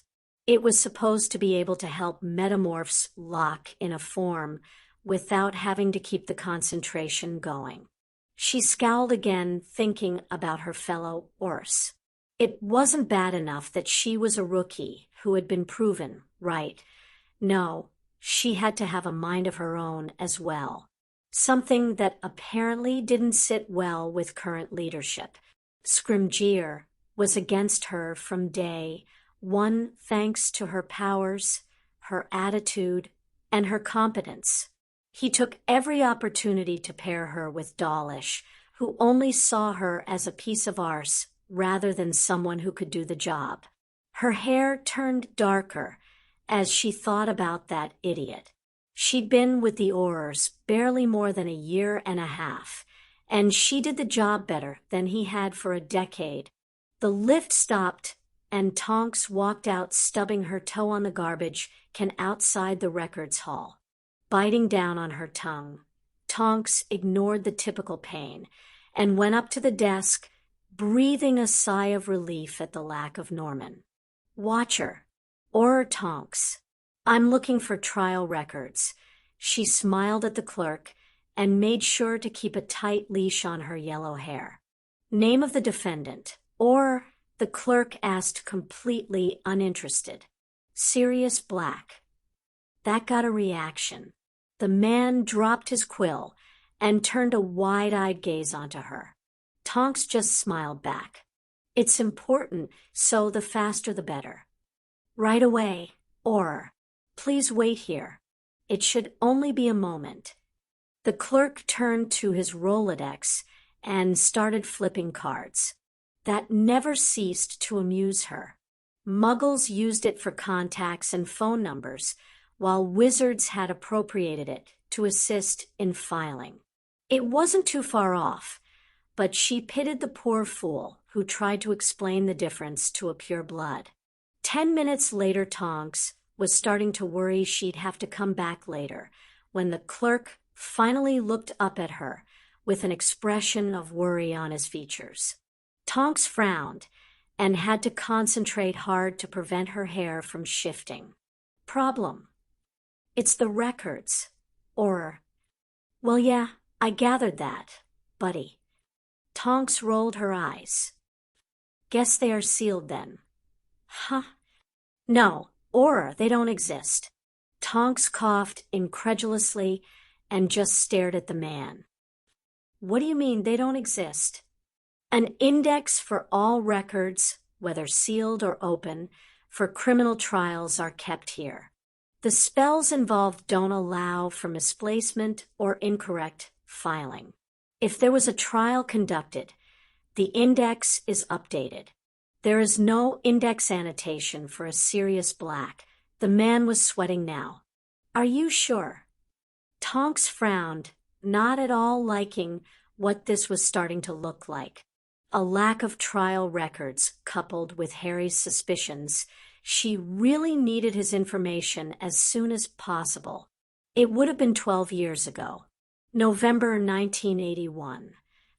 "I know when Sirius Black was caught, ma'am. I'm telling you, there is no record of a criminal trial. What about a special Wisengamot session or something? Or a tribunal? Or..." The clerk just kept shaking his head. "They are all considered criminal proceedings, and so they'd all be recorded here. There is nothing for Sirius Black at all beyond the arrest record. There isn't even a transfer order." "Merlin." Tonks clamped down on her roiling emotions and used her powers to put on a stone-cold, iron-hard face. "All right, I'll handle this. Keep this quiet for the moment. Understand?" The clerk nodded. "Good. You're not in trouble, by the way. Thanks for your assistance." Turning, Tonks strode from the room, her mind running a mile a minute. If her cousin had been delivered straight to Azkaban without a trial or sentencing of any kind, this case just got a whole lot more complicated. Now the real question was whether to tell Rufus Scrimgeour or jump over him to Amelia Bones. Chapter 12. Confrontations and Conversations. "Yes, sir," Tonks intoned, voice completely flat. It was taking everything she had to keep her hair unresponsive. The logical inconsistencies and deductions that Harry and his group had come up with were crunched in her fist, completely ignored by her boss. "I understand, sir." "I don't think you do, Tonks," Scrimgeour said, leaning back in his chair with her fingers steepled in front of him. "You have been with us, what? A year?" "Year and a half, sir," Tonks ground out. "Yes, a year and a half." He waved a hand dismissively. "And did you check with Dawlish before bringing this to me?" "This seemed rather important, sir. Something to be brought up immediately." "Yes, and yet you haven't followed procedure at all. You are supposed to be working to find Sirius Black, not dredge up old filing errors. Sir, the magic involved with Wisengamot proceedings and the Hall of Records prevents filing errors like that. If they don't have..." Tonks," Scrimgeour said, cutting her off. "I assure you, a filing error is the only explanation. The Ministry of Magic is not in the habit of sending prominent members of the pure-blood elite to Azkaban without a trial. The implications of something like that could bring ruin upon this administration and our way of life. It is simply not possible that such an event would have taken place. But, sir, allow me to be perfectly clear. Scrimgeour scowled. "Drop this. Trying to find loopholes for your cousin is foolish and idiotic. If you want to drag your reputation down even further, by all means go ahead. It gives me a legitimate excuse to drop you when more complaints against you are brought to me. But if you wish to maintain your position here, I suggest you stop acting on your own initiative and fall in line." He sighed and shook his head. "Why do you have so many issues with this? Following orders is not that difficult. Look at Shacklebolt. He voices his dissent once, and then immediately does as told when shot down. You should learn from his example." "Sir, this is..." Tonks' control slipped, and her hair flashed a brief red as Scrimgeour again cut her off. It had been a mistake to come to her boss first. She should have listened to her gut. "You are dismissed, Scrimgeour waved a hand towards the door. "I don't want to hear about this error again. I have far more important things to occupy my time, like catching and killing a murderous madman." Tonks walked out of the head Auror's office and stormed past the desks of her colleagues. "Hey, Nymphie, your idea gets shot down again?" Savage called with a grin. What was it this time? Hanging around the pub, looking like the latest heister in order to catch his buddies when they showed? Or maybe you wanted to implement those polyjuice screening attempts again. The rest of them laughed as Tonks scowled and kept walking. As she stormed out of the main room, towards she hesitated, leaning against the wall and taking a deep breath. Going directly to Director Bones now would likely end her career if it got back to Scrimgeour. On the other hand, a group of teenagers were doing more to see actual justice done than any of the law enforcement personnel. Pushing off from the wall and heading towards the DMLE head's office, she couldn't help but think about what Harry had said months ago. Maybe she should reconsider this job. She snorted derisively. Since when had she started to value the opinion of a 13-year-old over that of her superiors? Christmas time found Harry and most of his friends staying over at Hogwarts. While he actually had a home to return to now, Shiva was staying over the holidays to help some of her 7th years work on their senior projects, so he remained as well. Hermione's parents had left for a dentistry conference, and Daphne, well, he wasn't sure why Daphne was staying, actually. Luna, Neville, and Tracy had all returned home, however. He was expecting a visit from Tonks before school started back up with word about the trial records. Why she wanted to deliver it in person, he had no idea, but he was willing to wait a few days. Especially since his latest efforts with the Silver Spirit, his rune cluster answer for the Patronus charm, were not working at all. Growling in frustration, Harry tossed his latest sketch of the cluster into the rubbish bin. I don't understand why this doesn't work. The theory is perfectly sound, and the interweaves are fine. It just doesn't make sense. Harry, Hermione said gently, maybe you're focusing on that too hard. I need this to work, Hermione, Harry said, scowling. And it should work. Harry, Hermione sighed.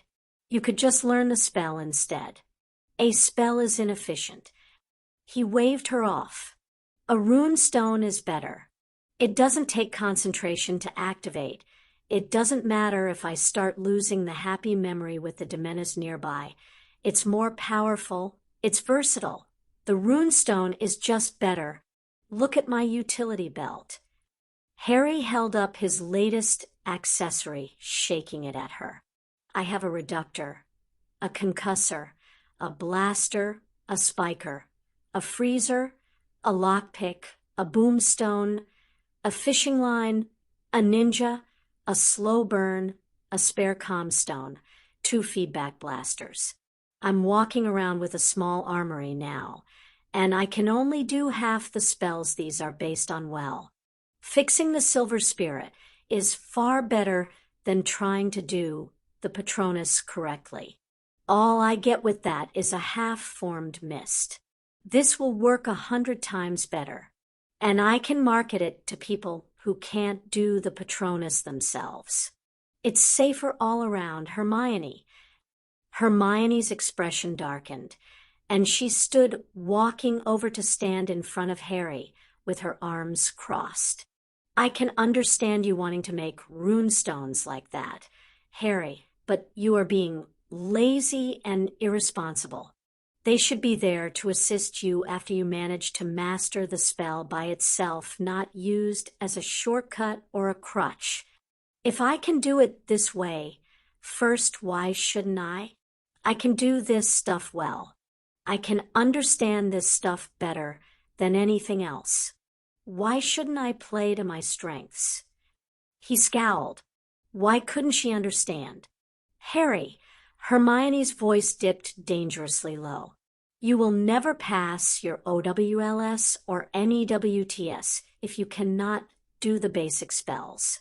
Without those, you will not be a qualified wizard. Even ignoring that simple fact, there may yet come a day when your utility belt is taken from you. When you don't have your runes, and you don't have the time or tools to make new ones. You need to focus more on the spells instead of discounting them and using your shortcuts. Her face had gone red towards the end, and her hands were balled into fists. Harry, however, refused to back down. Shiva says my utility belt is a good idea. Now I'm always going to be prepared in case Voldemort comes after me again. Shiva does not know everything. Harry, she is only a few years older than us. Hermione, don't you dare imply, Harry shouted, surging to his feet. I am not implying she is an idiot, Harry. Hermione cut him off. They were each full on yelling now, and had attracted the attention of the remaining Gryffindors. I am merely stating that she is not always correct, and you are taking things completely out of context. She said that your belt was a good idea when you brought up protection and preparedness. Exactly. I am not talking about protection and preparedness. I am talking about you showing a disturbing pattern of taking shortcuts and ignoring the foundations that your works should be built on. I am talking about you being defenseless if someone were to simply take away your tools. I am trying to look out for you. Well, then stop telling me what to do. Hermione, I know what I'm doing. I don't think you do, Harry, Hermione said quietly. She shook her head and turned her back on him, wiping away a tear. I am worried about you. I know what I'm doing, he muttered, turning back to the table and sitting down. If you guys are done shouting, Parvati said, raising a hand, would one of you tell me who this Shiva woman is? It's kind of annoying. Harry scowled and turned to the girl. And why is a name annoying? Because Shiva is a man, she said with a huff. Harry's just stared at her. What? Shiva is a man in my mythology, not a woman. So I'd like to know what girl is using his name because it's weird. Harry's anger cooled as he frowned in confusion. Shiva is Professor Babbling. It's a nickname from when she was in school because she blew stuff up, and some classmates said that she was the goddess of destruction. Parvati slapped a hand to her head and started muttering. After a minute, she raised her eyes to Harry and said, I hate when wizards appropriate my religion without understanding it. When you see her, would you mind telling her to pick up a book on Hinduism, please? Honestly, just because we have magic doesn't mean we should discount everything Muggle. Harry's confusion deepened. So, Shiva isn't the goddess of destruction. Hermione twisted to look at her roommate as well. Her earlier frustration had mostly melted off her face and been replaced entirely by curiosity. I know that Shiva is in the Hindu pantheon. I remember reading that as a little girl. Shiva's in the pantheon. All right, Parvati nodded. He's one of the main three, and is more or less regarded as the aspect responsible for destruction, but he's a man, not a woman. Are you sure? Hermione asked in genuine curiosity. Parvati sighed, shaking her head. Yeah, pretty sure, Hermione. My namesake is his wife after all. Harry's eyes widened. Wait, what? Well, technically, I suppose she's his second wife, but Parvati was his first wife reincarnated too. So depending on your point of view, she's his first, his second, and his only wife. She waved her hand dismissively. Look, there are some stories in the myths about Shiva and Parvati being two halves of a whole, and Shiva appearing to people as half man, half woman, but the woman half is usually understood to be Parvati. Oh. Harry nodded, filing this away. He was never going to let his guardian live this down. Hermione was frowning and sadly shook her head. I can't believe I got that wrong. I'm usually so good at remembering things like that. Well, it's not your religion. It's mine, Parvati sighed. I guess it's not Professor Babbling's either, since she invokes some goddess or other. But I'd still appreciate it if you give her a heads up. I don't have a problem with her nickname, even if it is weird to hear a girl called that, but I do take issue with people talking incorrectly about my gods and goddesses. Harry nodded. I'll let her know. Sorry if we offended you, Parvati. He shrugged and said, I honestly had no idea about any of that. Yeah, I know, Harry. Hermione. Parvati looked to the older girl and rolled her eyes. Just because you almost always get things right, it doesn't mean you know everything. Neither of you do. She looked pointedly between the two friends who had the decency to look at the floor. Harry, Hermione is right. You're being an idiot by ignoring the basics. Even I know that, and I hate extra work. Hermione, Harry is right. He does what he does well, so stop berating him for being prepared. Both of you stop acting like 5-year-olds and start listening to each other.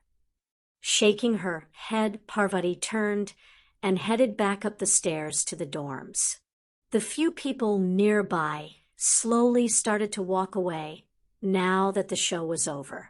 Harry sighed and turned back to his work. Just because Parvati was right didn't mean he'd immediately cave and apologize.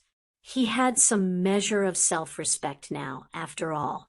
Early during breakfast, the next day, Harry was joined by Susan. She carefully glanced around and, seeing nobody nearby, nodded to herself. "Harry," she said, "Aunt Amy is coming tomorrow morning to talk with you. She sent me a letter and asked me to set up a meeting spot. I asked the elves, and they gave me a room you could use. It's on the 7th floor, across from the tapestry of the dancing trolls. Just walk past the tapestry 3 times thinking about a room where you can't be overheard, and the door should open." Harry nodded to her. "Okay, thanks for the heads up. Why can't we do this in an unused classroom, though?" "Got me," Susan shrugged. She just asked for it to be safe from any potential eavesdropping. That was the room the elves directed me to. "What elves?" Harry asked. "The house elves. You didn't know about them." She snorted in response to his shaking head. "Wow, how did you think all the food popped up during the meals, or how all our clothes got cleaned? Never mind, they tend to stay in the kitchens or out of sight. Most Hufflepuffs and the Weasley twins can show you the kitchen if you want. It's sorta near our common room, and I've seen the twins sneaking in every so often. The point is, my aunt said this was important." "I'll be there," Harry said, smiling. "Thanks for the heads up, Susan." "Glad to help, Harry," she replied. "Feel free to take anyone you want to invite with you." "Hermione?" Harry ventured softly. He still hadn't gotten the nerve to apologize to his friend for his outburst. He felt awful about it, but a simple "I'm sorry" didn't seem like it would be sufficient. He needed to do something bigger. Something to show he knew how much of a prat he had been, and that he truly regretting it. For the moment, though, the coming meeting was more important, and he needed to ask his friend while he had the chance. "Hermione?" "Yes, Harry." Hermione replied without raising her head from her book. She was curled up on the armchair in the common room, and her voice was utterly neutral.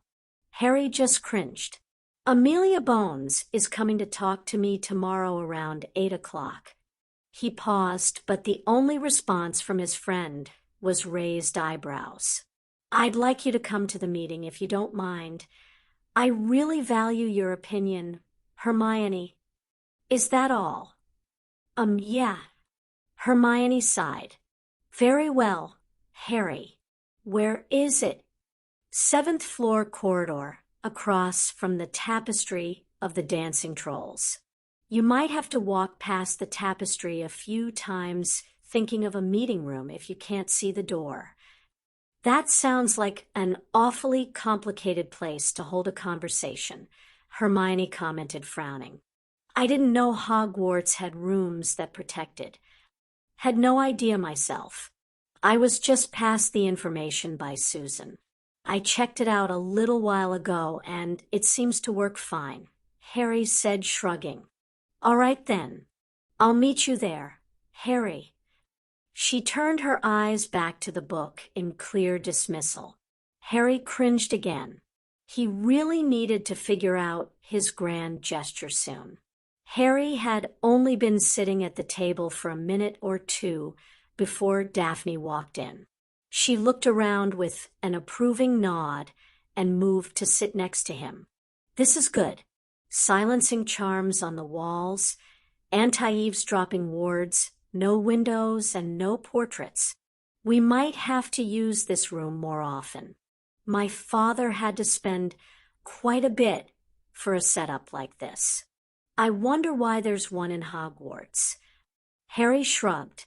"I didn't even know there was a room in this corridor until yesterday. Shiva walked in then and quirked her mouth in confusion. I could have sworn there was a storage room here with blank rune stones and carving implements. I guess that was another section. Is there a second tapestry of that idiot with the dancing trolls? You've been here longer than us, Shiva, Harry pointed out. Well, yeah, but still. This is a most unusual way to open a door, Hermione huffed as she walked in behind Shiva. I understand the need to protect one's clandestine meeting room, but it still seems silly. I would agree, Miss Granger, Amelia Bones said with a small chuckle as she opened the door. When Susan said to use this area, I thought she was mistaken. When I was in school, I was sure this was a hidden bedroom, not a meeting room. Oh, Tonks said with a grin, stepping in behind her superior. And just why were you looking for a hidden bedroom, Madam Bones? Amelia shrugged and looked at Tonks with an unreadable expression. Well, or Tonks, if you must ask, I don't think you are old enough to know. Tonks' hair flashed to purple, and she burst out laughing. See, this is why I love you, boss. Watcher, Harry, Hermione, Shiva, girl I haven't met. Hey, Tonks, Harry said, waving. This is Daphne Greengrass. Daff, this is she who must not be named Tonks. Tonks frowned. Yeah, let's go with a different moniker, shall we? How about Thy Forbidden One, Tonks? You need at least 4 words for a hyphenated name. Tonks.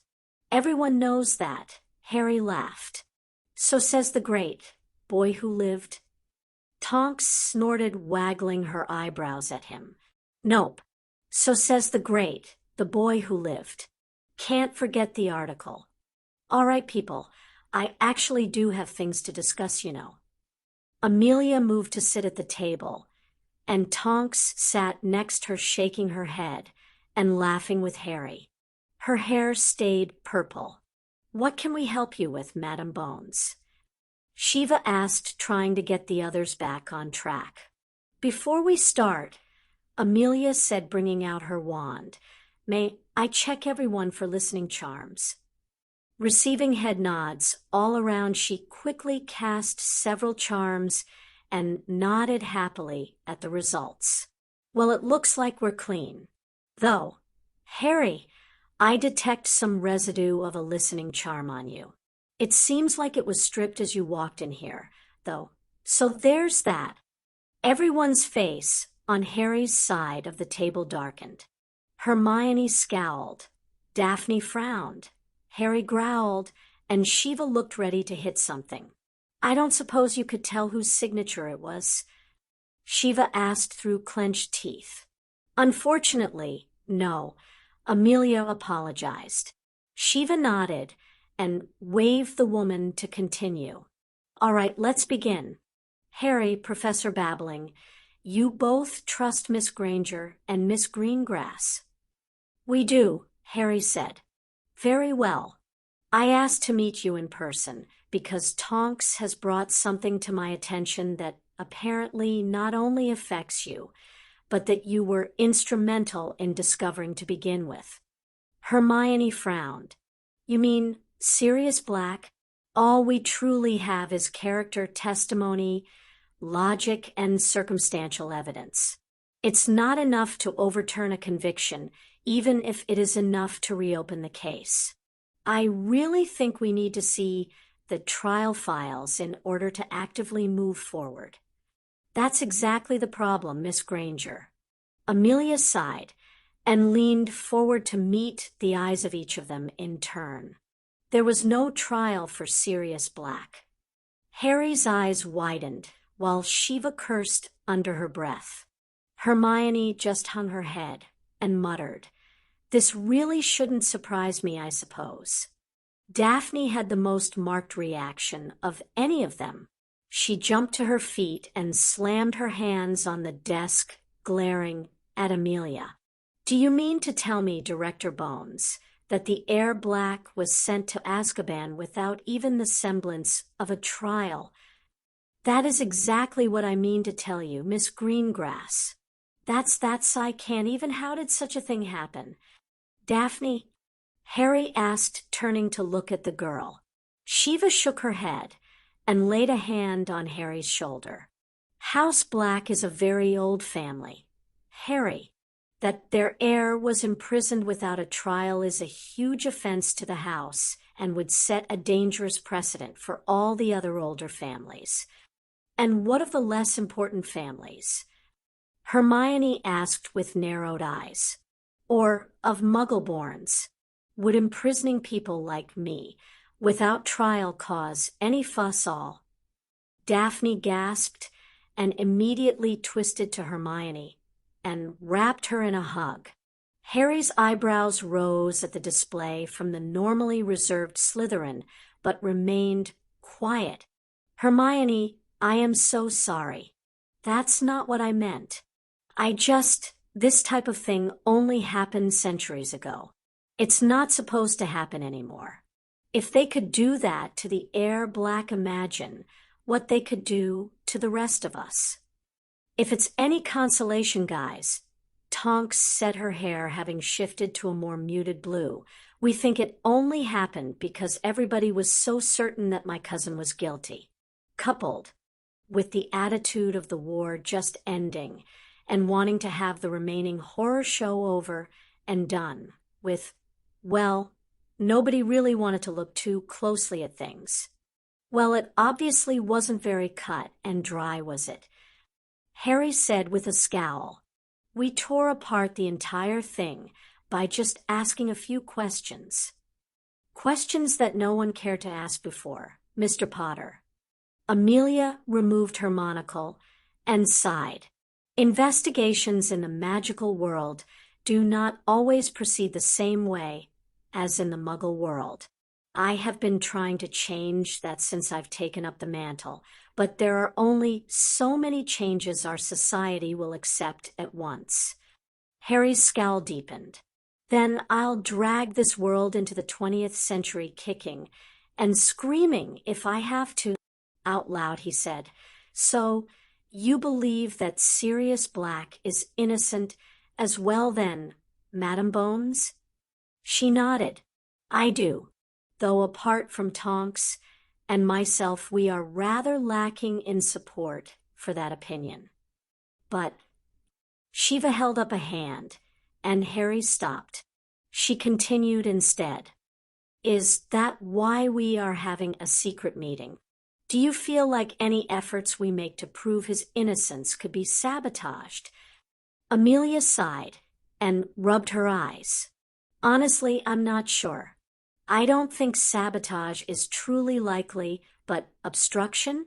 That I would place good money on. Tonks snorted, and her hair flickered to red. It's already being obstructed. Before I went to Madam Bones, I tried to talk to my first boss, head Auror Scrimgeour. I was laughed out of the office and politely told to drop it, or I could be fired for any minor complaint. Harry's eyes widened. What the bloody hell are you still doing working with people like that? Tonks. Harry, Shiva coughed and looked at him sheepishly. Don't forget that Dumbledore threatened me with the same thing regarding you. He did. Amelia frowned at Shiva. Regarding Mr. Potter's guardians, I assume? Shiva nodded. What is that man playing at? Do you think Dumbledore is behind Black not receiving a trial? Daphne asked, finally somewhat calm again. Not that I know of, no. Why? What makes you suspect him? I'll give you the full accounting afterwards. Harry said. Why don't you think it was Dumbledore spearheading this? My predecessor, that's why. Amelia said. She shook her head. Bartemius Crouch was a good man in principle, but he had a vendetta against the Death Eaters, and he was obsessed with getting justice against them. A lot of his later actions in the war were extremely questionable, and sadly it doesn't surprise me overmuch that he sent Black to Azkaban without a trial. He likely thought the man's family would simply buy his freedom if one were to be allowed. I am ashamed to admit he had motive to believe that, seeing as it happened to others. Harry nodded, thinking of Lucius Malfoy. So what do we do? Hermione asked. I am primarily attempting to get the kiss on sight order revoked. If that happens, I am confident I can arrange a hearing for Black, and the truth will out. And if you can't get that revoked, Daphne asked. She looked between Amelia and Tonks. What happens if Black is found by someone else, and that is still in effect? The uncomfortable looks on the two Aurors' faces were enough to answer that question. What if we get proof? Harry asked quietly. All eyes turned to him. There's gotta be something, right? We think that he might have come here hunting either Peter Pettigrew or looking to protect me. Either way, he's probably around. If I can find him to talk to him. Tonks shook her head. I'd really prefer you didn't, Harry. Shiva bumped her fist into his shoulder. As your guardian, I agree. We still don't know for sure that he is innocent, kid. And even if he is, he may not be entirely sane. Amelia finished. Very few survive so long in Azkaban with their mind fully intact. If you do get word on where Sirius Black is hiding, tell us, and we will come take care of it. I give you my word that he will receive both a trial and fair proceedings. Tonks tells me you have a way of contacting her at a moment's notice. Harry nodded. Yes, ma'am. We all wear comstone earrings I invented. He pointed to his ear, showing the little rune stone. They work like Muggle mobiles. I'm still trying to get one that can be untethered, but these work fine linked together for the moment. Excellent. When you do succeed in making others, let me know. The Aurors could certainly use that, and I'm sure I could shift some money around in our budget to afford some. Harry nodded to her. All right, now let's discuss your issue with Dumbledore. Why exactly was he the first name you jumped to regarding this situation? While I'm not particularly fond of him, or his methods myself, I can attest, he has always been a staunch supporter of what is right. Where do I start? Harry snorted. First off, did you know my parents had wills? Amelia frowned. I had assumed those were destroyed the same night your parents perished. They should have been read otherwise. Well, apparently, Dumbledore sealed my dad's will to prevent that, Harry explained. We're almost certain it was because his and Mum's wills both said that I wasn't to go to my relatives, and Dumbledore felt I should. That. Amelia shook her head. That is unsettling indeed, but in his position as chief warlock at the time, such a thing, while frowned on, was within his rights. Yeah, I know. I looked it up. Very few of my problems with Dumbledore are actually illegal, but the pattern established is bad. Well, what else then, Harry? Tonks asked. Harry sighed and started holding up his fingers as he listed the rest. He left me on the Dursleys' doorstep with only a letter rather than explaining in person. He left me with the Dursleys, period, despite knowing that they hated my mum and magic in general, and also despite my godmother and godfather both being alive. And well, at that point, he claimed my magical guardianship, yet never bothered to check on my well-being at the Dursleys.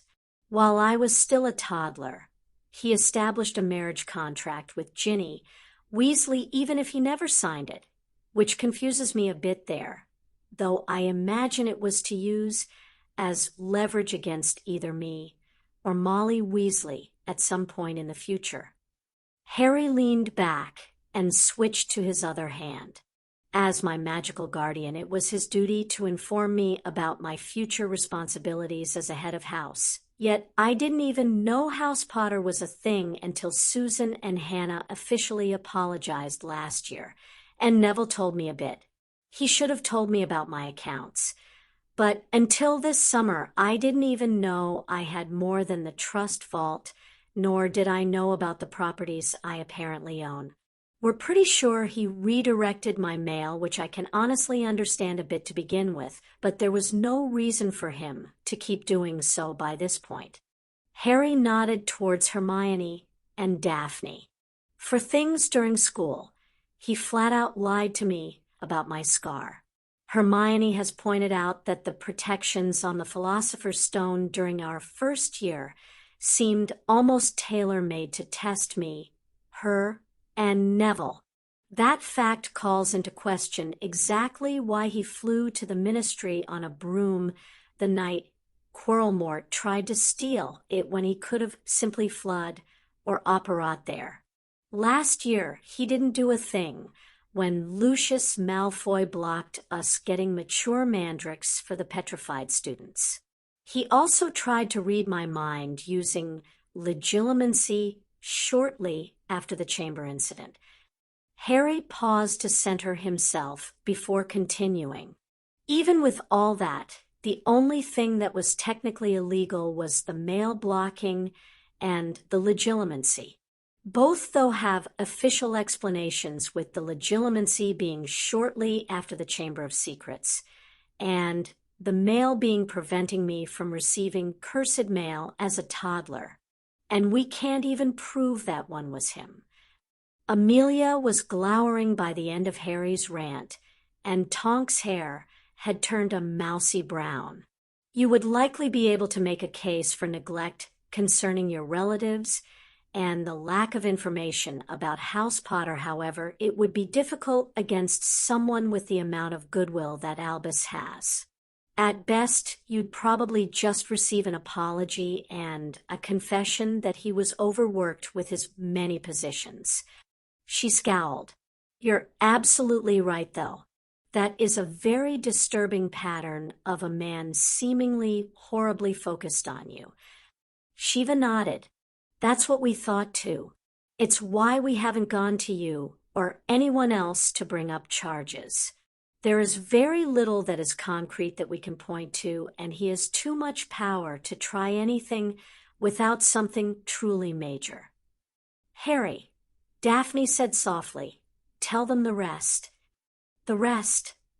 Hermione asked, giving Daphne a calculating look. I'm not a fool, Hermione. I can put dates together, too. You know, it's not hard to figure out that marriage contract was signed shortly after Harry's placement and the other attacks and arrests. Daphne gave a sad smile in response to Hermione's wide eyes. Harry just chuckled. His friend was not in Slytherin for nothing, unlike Draco Malfoy. What's she talking about, Harry? Tonks asked, turning toward the lone male in the room. Her eyes were wide, and she was sitting a little slumped in her chair. Well, Harry said, the timing is just suspicious. I honestly think that the others are making a bigger deal of this than it likely is. My parents died October 31st. I was placed with the Dursleys November 1st. My godfather, Sirius Black, was arrested and shipped to Azkaban November 3rd. My godmother, Alice Longbottom, was attacked and rendered catatonic November 4th. The marriage contract for me was drawn up and signed by Molly Weasley November 5th. I agree it all looks a bit suspicious, but as much as I dislike Albus Dumbledore and hate how he seems determined to control my life, I don't think he's evil. And only someone evil would have deliberately arranged to have the Longbottoms attacked and Sirius Black framed. Amelia was quiet for some time, while the others just sat back. Shiva and Hermione had already heard this, and weren't surprised. Daphne was holding her chin, and considering the potential options. Tonks simply stared blankly up at the ceiling. "Mr. Potter," Amelia finally said, "do you truly think Dumbledore had nothing to do with those events?" "I think he saw opportunities and used them," Harry shrugged. "Like I said, I don't like him, but I don't think he deliberately hurt the others just to control me." Amelia sighed and shook her head. "It is still disturbing. Now, I am very glad I asked for this meeting to be kept quiet. I agree there is very little that we could actually bring to bear on him. I will make some quiet inquiries and see what I can find. In the meantime, attempt to keep your head down around the esteemed headmaster. You may wish to find alternate schooling arrangements. Mr. Potter." Hermione's eyes widened, and she twisted to stare at Harry, while Daphne nodded tiredly. Harry just shook his head and ignored his two friends. "Not possible, ma'am. I already talked about it with Shiva over the summer. Dumbledore is still my magical guardian, so he would have to approve any change in schools." Amelia gave a soft nod. "Damn. Very well. Should something occur that requires immediate attention, please don't hesitate to contact Tonks.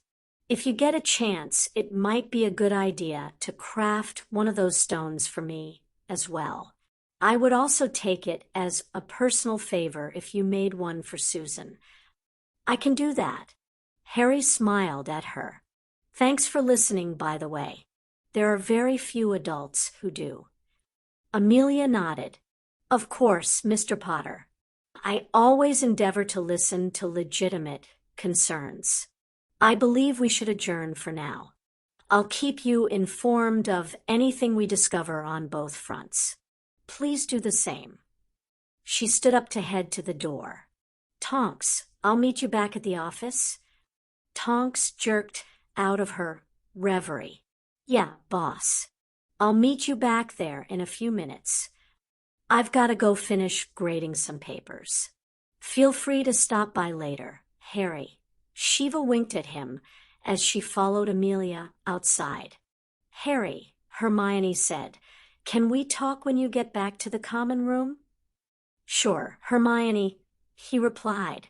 "I have something I wanted to ask you anyway." She nodded and hurried out. "Geez, Harry, you can clear a room, can't you?" Daphne said with a small giggle. "We need to talk about Tracy, by the way. I could use some advice." "From me?" "Well, I can't exactly talk to her without getting a second opinion, now, can I?" she said, raising her eyebrows. "Whatever," Harry said, waving her off. "Just give me a minute to talk with Tonks." "Yeah?" "By all means." She gave a playful grin. "Should I give you to the room?" Tonks' face turned red, as did Harry's. "In case you forgot, little Miss Greengrass, Harry Potter here, is only 13, so whatever you are implying, I suggest you take a U-turn." "Yeah, sure. Miss, I have a contact earring," Daphne said, laughing. "Don't mind me. I'll just be over in the corner, then reading." "Sorry about that," Harry sighed, turning to Tonks. "It's fine, Harry." Tonks snorted, and her hair flashed a quick blue before settling on purple. "She does kind of have a point. I am the only person outside your immediate group of friends who has a calmstone." "Yeah, but you're my friend too, Tonks," Harry said. He frowned at her in concern. "Are you okay? You didn't really look too good throughout that meeting, especially near the end. It just sucks having your dreams and idol crushed. Squirt, squirt," Harry said, raising his eyebrow at her. "Well, Harry doesn't exactly lend itself to an easy nickname, now does it? And you've made it clear that Shiva already stole the kid moniker. So I'm left with Squirt. You're shorter than me. It works short term." "Uh-huh. We'll see." Stop dodging the question. Actually, I didn't. Tonks shrugged. Dumbledore was kind of the guy I always looked up to as a kid. The last few minutes rather effectively destroyed that. And your dreams? I take it the other Aurors aren't treating you well. I rock the boat. It's kind of my thing, she smirked at him. It nothing intentional anymore, really beyond the hair and occasional pranks. I put in a few ideas for improved security and got shot down because of lack of seniority or funds. The thing with my cousin is just exacerbating things. It just sucks not being taken seriously by anyone except Bonesy. I'm sorry, Tonks. I feel like this is partly my fault for pushing you to begin with. He grimaced. Harry, she said with a snort, you're one of the few things that still make me laugh these days. My problems with my coworkers are because they are arseholes who see me mostly useful for my powers rather than my brains. It's not much different from school, honestly, so I should be more used to it. I still say you should do what makes you happy. Well, the faster you get your eventual rune shop set up, the faster that might happen. Squirt. Tonks laughed with him and gave him a quick hug. All right, I gotta head out. Remember, call me if you find my cousin, and I'll grab Bonesy and be right over. Take care, Tonks. Harry waved as she headed outside. He turned back to Daphne and sat down on the armchair across from her, ignoring her grin. Were these chairs here when we walked in? No clue. I only noticed them when I was looking for an out-of-the-way corner so you two could chat. Granger better be careful. You look like you're moving on to the older women. You're the second person to say that to me, Harry grumbled. And you do realize Hermione is almost a year older than me, right? Hell, almost all of you except Luna are older than me. I rest my case, Daphne laughed. Yeah, you laugh it up, Greengrass. Are we going to talk about me and my potentially non-existent girlfriend, or are we going to talk about you and your potential girlfriend? Daphne grimaced. That really doesn't bother you. Shiva has had ex-girlfriends and ex-boyfriends, he commented with a raised eyebrow. Tracy has mentioned several times that she is interested in girls only. I was right next to you when Diary Mort mentioned she loved you. I have yet to shun any of you, Daph. I know, she said sighing, but from my end this is all very weird. And it is exceptionally odd talking about it with a boy, let alone a Gryffindor. I could go get Hermione, you know, he said with a reassuring grin. Or we could wait till Luna comes back, which would solve both problems. Daphne snorted. No, thank you.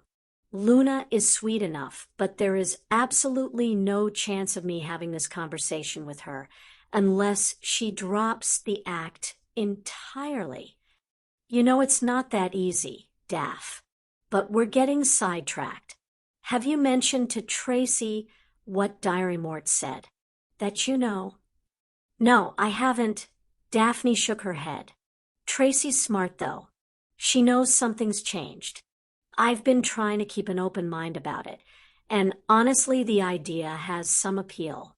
She has been my best friend for nearly as long as I can remember. It could be nice. So what's the problem then? Harry asked. It's twofold, really.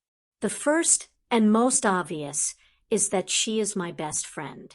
What if it doesn't work? What if it ends badly, and I lose her in the process? I would rather not start a relationship at all than lose her as a friend. You could both agree to move back if things start to fall apart. That your friendship would always be the most important relationship you have. It's pretty much what I'm going to say in a few minutes. Daphne stared at him before shaking her head. Gryffindors charge ahead indeed, she muttered. Well, good luck, Harry. I don't know if that approach would work for me, but you are right, I suppose, that it would be something to bring up to her and work out amongst ourselves. I'm not sure that's what I said, but sure, let's go with that. Girls made so little sense to Harry. He could have sworn she just made up a solution he had in no way been close to saying. What's the second main problem? Harry, Daphne sighed. You weren't raised as a pureblood. More specifically as a pureblood heiress. The expectations for Luna, Neville, Susan, and myself are far different from people like Tracy and Hermione. Oh, where do I fit into that expectations thing? Well, unlike us, you have never shown the slightest interest in the same sex. So you have nothing to worry about, despite Colin Creevey following you around like a drooling lost puppy at times. Wait, Neville has. Focus, Harry. We are talking about expectations here. Harry scowled at her comment. She had so done that on purpose. As a pure-blood heir or heiress to a noble house, we are expected to provide an heir to continue the bloodline. Luna, Susan, and Neville are all last of their lines, and so they must provide an heir or be essentially shunned from high society for allowing their lines to die. I have slightly more leeway since I have a sister yet. I would not let that burden fall to Astoria. Tori has always been a wild child, and while she may frustrate me, I do love her dearly and would never force her into a line continuation arrangement. So, Harry said, furrowing his brow, you don't want to try and date Tracy because you need to have a baby in the future? Well, that is horribly simplifying it, but yes. Daphne shrugged. I must provide an heir at some point. Tracy lacks the rather necessary equipment for that. Magic can do quite a lot, but it can't change your bits. Even your friend Tonks, while she could morph into a male form with the appropriate plumbing to enjoy the act, she could never actually impregnate a woman. Daph, Harry said, you do realize that we are teenagers, yeah? While I love a fairy tale ending as much as Next Wizard, there's no guarantee that who we start dating now is going to be who we marry. I know, but there is still a stigma against homosexual relationships involving heirs and heiresses. My father is difficult enough as it is. I do not relish the day he learns I entered into a relationship without the potential for an heir of my own. She frowned and crossed her arms, staring off into space. Harry rubbed his forehead in exasperation. Daph, there are other ways to get pregnant. I have no interest in using those sorts of potions or rituals. Harry, and blood adoptions freak me out. I have no idea about anything you just said. He gave a rueful chuckle. I was talking about Muggle means. I saw a program about it over the summer. They have treatments meant for couples who have trouble having kids, but I imagine it'd be just as easy to use with two girls as long as you find a willing male donor. His face went a little red, remembering that television show, though he managed to keep the blush mostly in check. You know, that's not a bad idea. And there is always the old-fashioned way if the donor understood that it was just a one-time thing. Daphne eyed him, and Harry suddenly felt uncomfortable, like he was a piece of meat. Daph, why are you looking at me like that?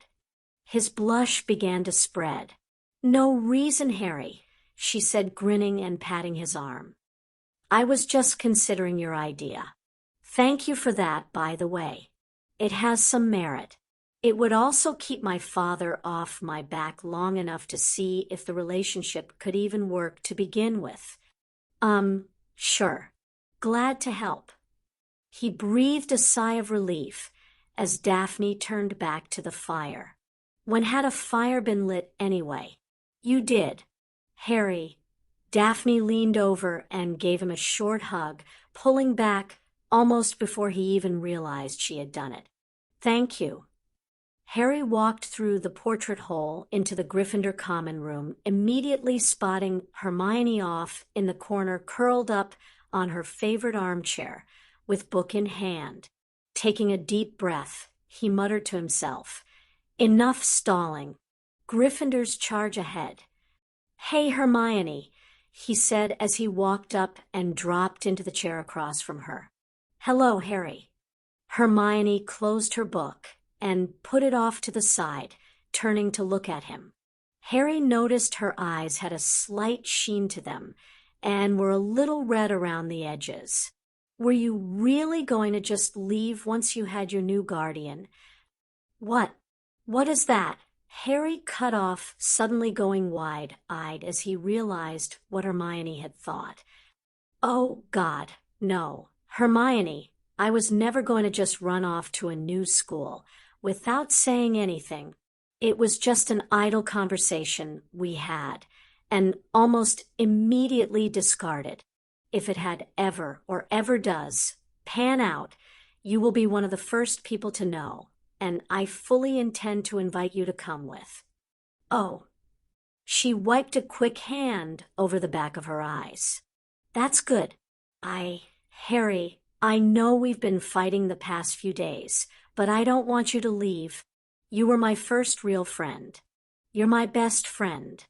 I don't think I'd enjoy Hogwarts without you here." "Hermione," Harry reached out a hand and grasped hers. "You're my best friend too. I can't imagine going through the crazy things in my life without you. He took a deep breath and kept going. "Hermione, I'm really sorry about what I said and how I acted earlier. I felt horrible afterwards, and I know I screwed up. You were just looking out for me, and I completely brushed you off. I've been trying to figure out a way to apologize with some sort of grand gesture, but I just keep coming up blank." "Harry, you don't need to do that. I was wrong too," she said, giving him a small smile. "You do excellent work with your rune clusters. I just feel like you are headed for trouble if you don't work on other things besides that." "I know, and after I thought about it, I think you're right. I have been neglecting my spells because runes are so much easier for me.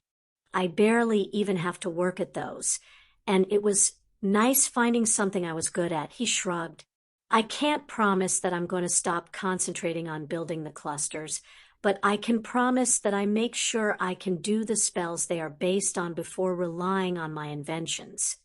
"I think that's a perfectly reasonable compromise, Harry." He nodded. "Thanks. Okay, now for the hard stuff." "Oh," she cocked her head, looking intrigued. "That wasn't hard." "Not compared to this," he muttered. "I gave Daphne some advice that I'm going to try to follow myself. At least I think I did. Maybe. It was a very confusing conversation for me." He shook his head to clear out the errant thoughts. "Anyway, the point is, Hermione, you're my best friend. And I'd like to maybe try to be more than that. When you were hurt last year, I lost it. The things beforehand pushed me, but when you got it hurt, it was like the world ground to a halt. I've been thinking about that over the summer, and I don't really know exactly what love is. The Dursleys definitely were not a role model there, but I've been learning since I came here. And while I'm not sure if I love you or not, I do know that I feel more for you than just as a friend." Harry paused and then rushed on so fast the words blended together. "And I was wondering if you'd go to Hogsmeade with me, and maybe be my girlfriend." Hermione blinked and stared at him for a moment. Harry, before I reply to any of the rest, would you mind repeating that last sentence? Usually I'm the one talking too fast to understand. Harry gave a rueful chuckle and ran a hand through his hair. I was wondering if you'd go to Hogsmeade with me, and maybe be my girlfriend. His face was burning, and he was horribly glad he didn't have a mirror. He probably had the same amount of color as the Weasleys' hair. Harry, look at me, Hermione said. Slowly, Harry lifted his eyes to her face. He was surprised to see that she was smiling widely. I have been interested in you since you jumped on the back of a troll to save me. Wait, what? You jumped on a troll to save my life, Harry. How was I not supposed to fall for you? Hermione laughed and pulled him into a hug, kissing his cheek. I would love to go to Hogsmeade with you, Harry. And yes, I would love to be your girlfriend as well. She pulled back and gave him a stern look while holding him at arm's length. But just so we're clear, mister, I have zero intention of losing my best friend. If this gets weird, or if you ever feel uncomfortable, you say something immediately, and we step back and reassess. I care about you deeply, Harry, but I would much rather maintain a friendship than a relationship if it's going to tear us apart. She started to glare at him. Why are you laughing? I'm serious. Sorry, Hermione. Harry got out between his wheezing. It's just that I literally told Daphne to say almost that exact same thing to Tracy. Dinner that night was interesting. Harry and Hermione were eating dinner shyly, holding hands and blushing when a tiny brunette girl plopped down across from them, smiling widely at Harry. Hiya, she said. Hello? Have we? He trailed off as he looked more closely at her. She was exceedingly familiar. Astoria. The girl held out her hand, smile widening. You can call me Tori. You're friends with my sister. Hello, Tori. Hermione reached over and shook the younger girl's hand. I'm Hermione. I know. And you're Harry. My sister has talked a lot about both of you. Good things, I hope. Harry asked, already feeling a bit lost. Mostly, though she does complain a bit that you both should have been in Slytherin like us. She snorted and shook her head. I just say that it proves you're both smarter than us because you're Slytherins hiding in another house. That's so amazingly sneaky of you. Sal Slytherin would have been so proud. Swir. Harry said. How can she be so perky? So, are one of you going to date Daphne? I was hoping for a big brother, but another big sister would be cool too. Hermione spurted out the juice she had just drunk, and Harry started groaning.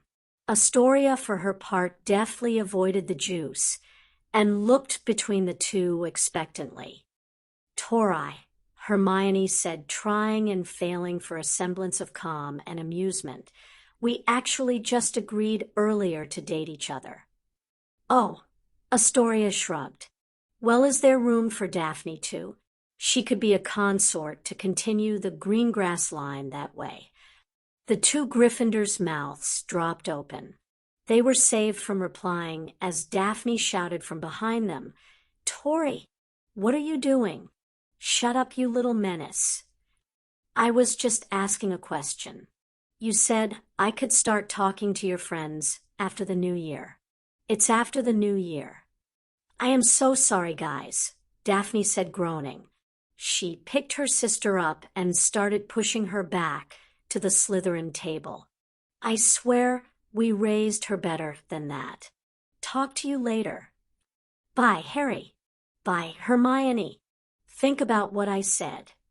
Astoria yelled, waving, as she let herself be dragged along. Harry thumped his head into the table. Were we ever that energetic? Hermione sighed and refilled her glass. Honestly, I don't think so. But we really should count ourselves lucky. Imagine if Luna acted like that. Harry's eyes widened, and he stared at his friend. And with that thought, I think I'm going to have nightmares for the rest of the week. Chapter 13.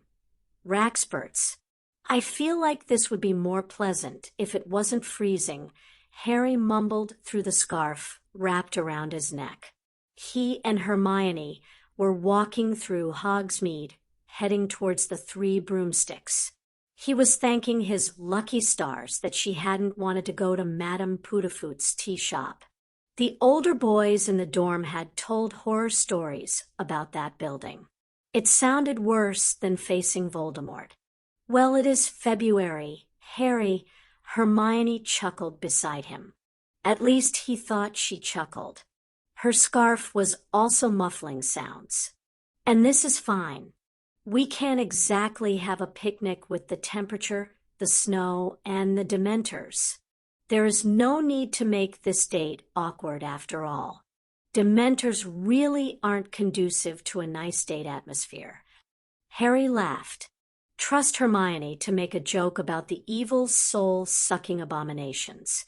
He held the door to the pub open for her and stepped in after stomping off the snow before they headed to a table. I'm really glad that Neville was okay with us. Dating, Harry said. Harry, Hermione smiled and shook her head.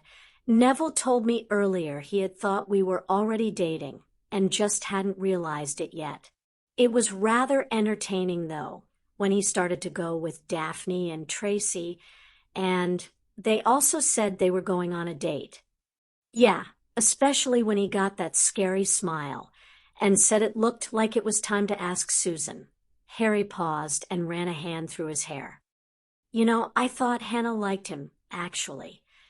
Hermione peered around the area, nodded at the lack of people close by, and leaned in. I actually asked them already.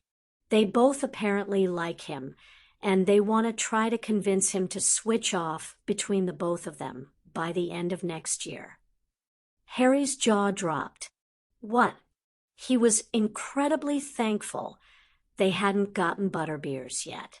That was my first reaction as well. Hermione shrugged. I looked it up afterward, though. Apparently, while not often used, there is precedent for heirs to take consorts if the women involved are the last of their line. I think it's rather horribly outdated. Even if I can understand wanting to preserve the family name of old houses, I admit these sorts of things are beginning to frustrate me far less than they would have initially. I'm not certain whether it's a good thing or not that I'm starting to become immune to the fact that the wizarding world appears stuck in the Middle Ages in several areas. Didn't Tori mention something like that to us over the holidays? I really don't remember. I was a bit preoccupied with her, trying to set us up with her sister honestly. Hermione snorted. As long as everyone involved finds it acceptable, I suppose it's not really my place to dictate their lives. After all, if it makes them happy, they might as well go for it. You think Nev would go along with it? Harry asked. Hermione just reached over and patted his hand. It's cute that you think the boys have a choice in these matters, Harry. Harry was saved from replying by Madame Rosamerta dropping off 2 butterbeers. Snuffles bounded up behind her and promptly licked Harry's hand before sitting down beside the boy and presenting his ear. Nice to see you too, Snuffles. Harry shook his head, giving a rueful grin to the dog as he scratched the giant's ears. When the matron had moved on, Harry turned back to his girlfriend. So, what do we air? Hermione raised her eyebrows at him and let him stumble along for a minute before bursting out laughing. Harry, it's a date. You don't need to fumble for what to do or say. Snuffles perked up and peered between Hermione and Harry. He gave a delighted-sounding woof and promptly moved over to lick her hand and sit beside her.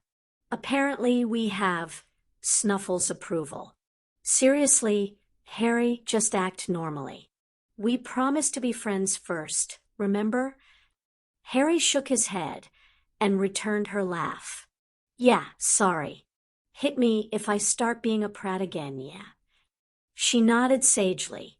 So, you never did tell me how you keep getting to all those classes going on at the same time. I know that you don't leave halfway through, because you're definitely sitting beside me throughout the entirety of the runes class, and Dean always asks you about what's wrong with the Muggle Studies teacher. So, you're obviously in that one too. Hermione gave a non-committal shrug. I got a little help from Professor McGonagall. That's really all I'm allowed to say. Well, can I try to guess? She chuckled. Sure. I doubt you'll hit on the right answer anyway. Snuffles gave a bark of encouragement, though which side he was rooting for was up in the air. Harry rubbed his chin. You didn't split yourself, did you? You aren't really studying while still sitting here with me, are you? No, Harry, I am not a starfish. I did not split myself, Hermione said, rolling her eyes. Did you get a magical clone who can give you its memories of the class? No, but that's not a bad guess, actually. I wonder if they can do such a thing with magic. Did you? No, that wouldn't work. Well, it's not like you're time traveling or something. If magicals could time travel, so many problems would be. Harry trailed off as he noticed the panicked look in Hermione's eyes. He gaped. No, you aren't. You're time traveling. To attend extra classes. Sure. Keep your voice down, Harry. Hermione hissed. She quickly took out her wand and cast a few privacy spells that the twins had taught her. Snuffles cocked his head at her. You're not going to let this go now, are you? Are you kidding?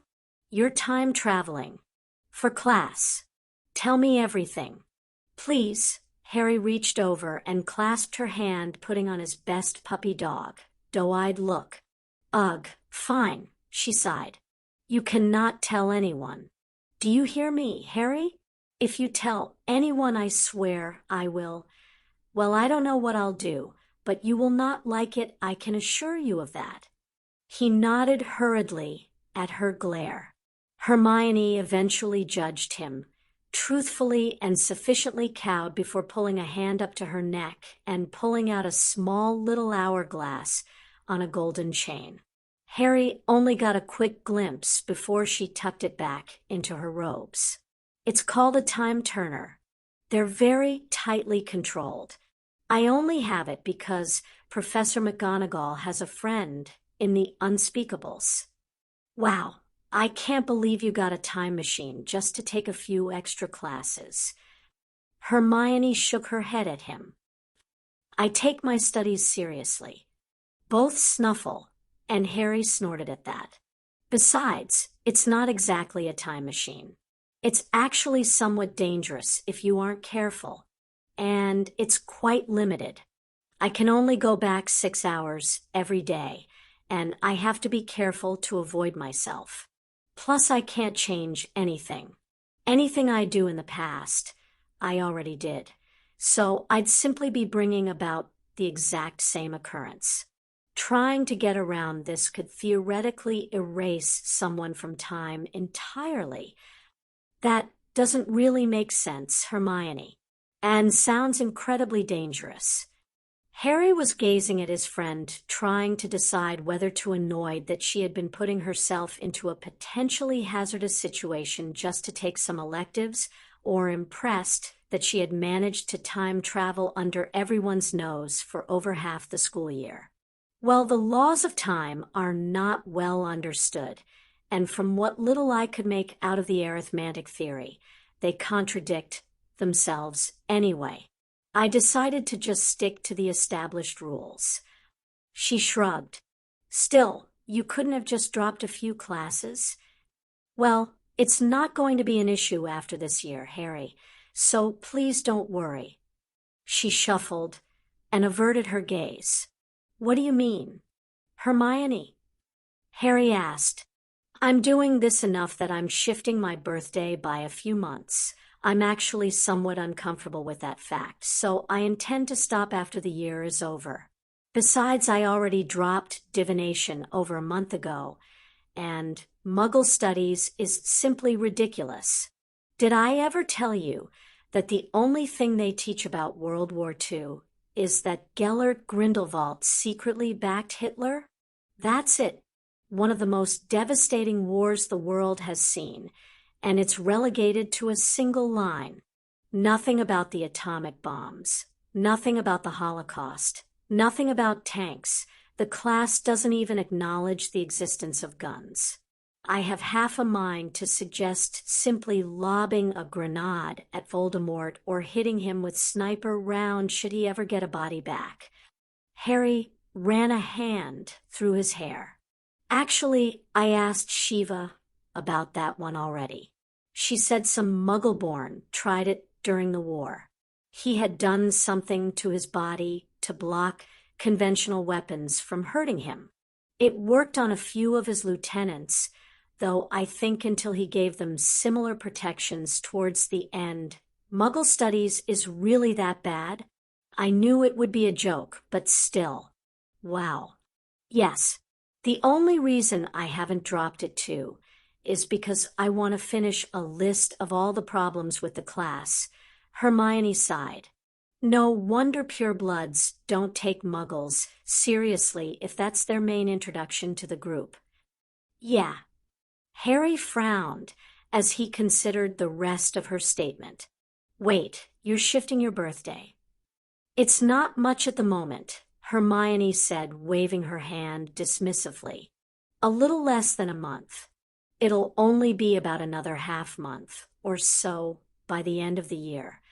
Less if I don't travel back as much to get more sleep. Oh, so it's not like you're going to be an extra year older or anything, Harry said, breathing a short sigh of relief. Hermione grinned at him, and Harry felt a spike of danger approaching. Too bad, huh? From what I hear, you like older women. Snuffles chuffed, and Harry groaned, slumping down to hit his head on the table. I am seriously going to kill both Shiva and Daphne. Okay, so we're all agreed. We tell Professor Lupin what we believe. Harry asked, turning to regard each person surrounding the table. It was the beginning of March, and the group was back in the secret meeting room with Daphne, Tracy, Hermione, Neville, Luna, Shiva, and himself all assembled. They had considered bringing Susan in as well, but Amelia Bones had asked them to wait as she wanted to explain the situation to her ward herself.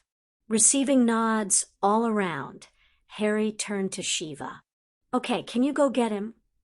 Back in a minute, guys, the professor said, striding out to grab her fellow teacher. She was still annoyed with him, but was standing by Harry's decision to at least let him try to work up to some sort of relationship with the kid. Shiva found him in his classroom grading papers.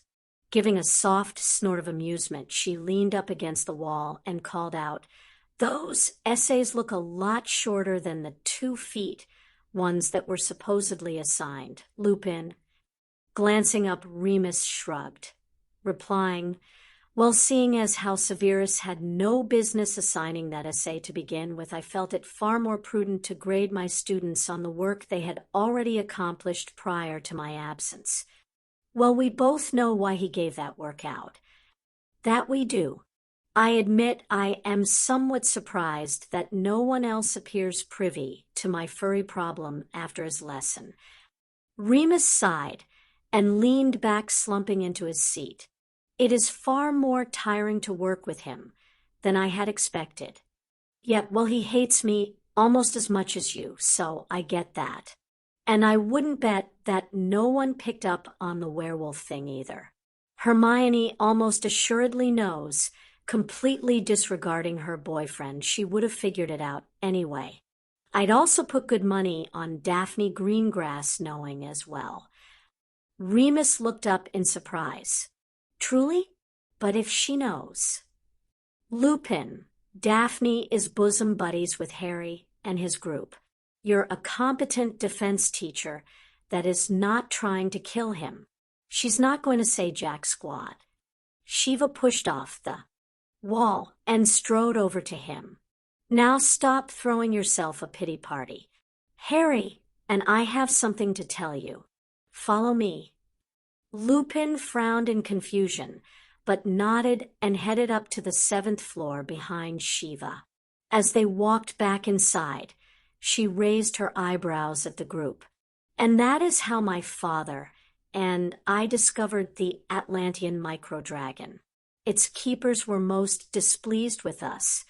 Luna finished whatever story she had been telling.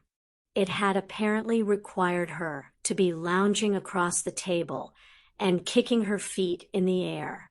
Daphne, Hermione, and Neville all looked extremely confused and mildly horrified. Harry and Tracy, on the other hand, were roaring with laughter. Luna, Harry managed to wheeze out in between his laughs. That's not an Atlantean microdragon. That's a Komodo dragon. They're muggle lizards, not magical dragons. I love this girl. Tracy said, clapping Harry on the back. I am totally keeping her if you don't. I leave you people alone for 5 minutes, Shiva said, shaking her head. Lupin stood behind her, apparently trying to restart his thought process. What? Lupin started. He closed his mouth, took a breath, and tried again. May I ask what is going on? Hello, Professor Lupin, Luna said, sitting up and waving. Harry and Tracy were informing me that one of my earlier discoveries was incorrect and debating on which one of them had the better claim to me. Hermione's hand came up to slap her forehead, while Harry and Tracy started laughing even harder. Daphne grimaced and looked over at Hermione. You rein in your boyfriend, and I rein in my girlfriend. Neville turned to other 2 girls and cocked a thumb at Luna. That leaves me with Luna. I don't think I can rein in Luna. Try as she might, Shiva couldn't avoid laughing at that one, and even Lupin started to chuckle softly. Don't worry, Neville, Luna said, giving the boy a bright smile. I can rein myself in. Most of the time, anyway. I make no promises when the Raxperts are near, but otherwise I can stop whenever I want. At the mention of Raxperts, Harry had immediately gotten his laughter under control and turned to the girl with a questioning glance. See, I can even rein in Harry without even trying. One day I might even get just as good as Hermione. Hermione groaned in response, and the rest shook their heads. Tracy finally calmed down as well, and the 2 teachers took their seats, Shiva near Harry and Lupin on the opposite side of the table. Hello, Harry, Neville, Luna, Daphne, Hermione, Tracy. Professor Babbling mentioned that you had something to tell me? We do, Professor. Harry glanced around to make sure that everyone was more or less back into a serious state. Might as well just rip off the Band-Aid. We're almost certain that Sirius Black is innocent and was wrongly imprisoned for a crime he did not commit. Lupin rocked back in his chair and sucked in a breath. His eyes widened, and he turned to Shiva. She nodded in response.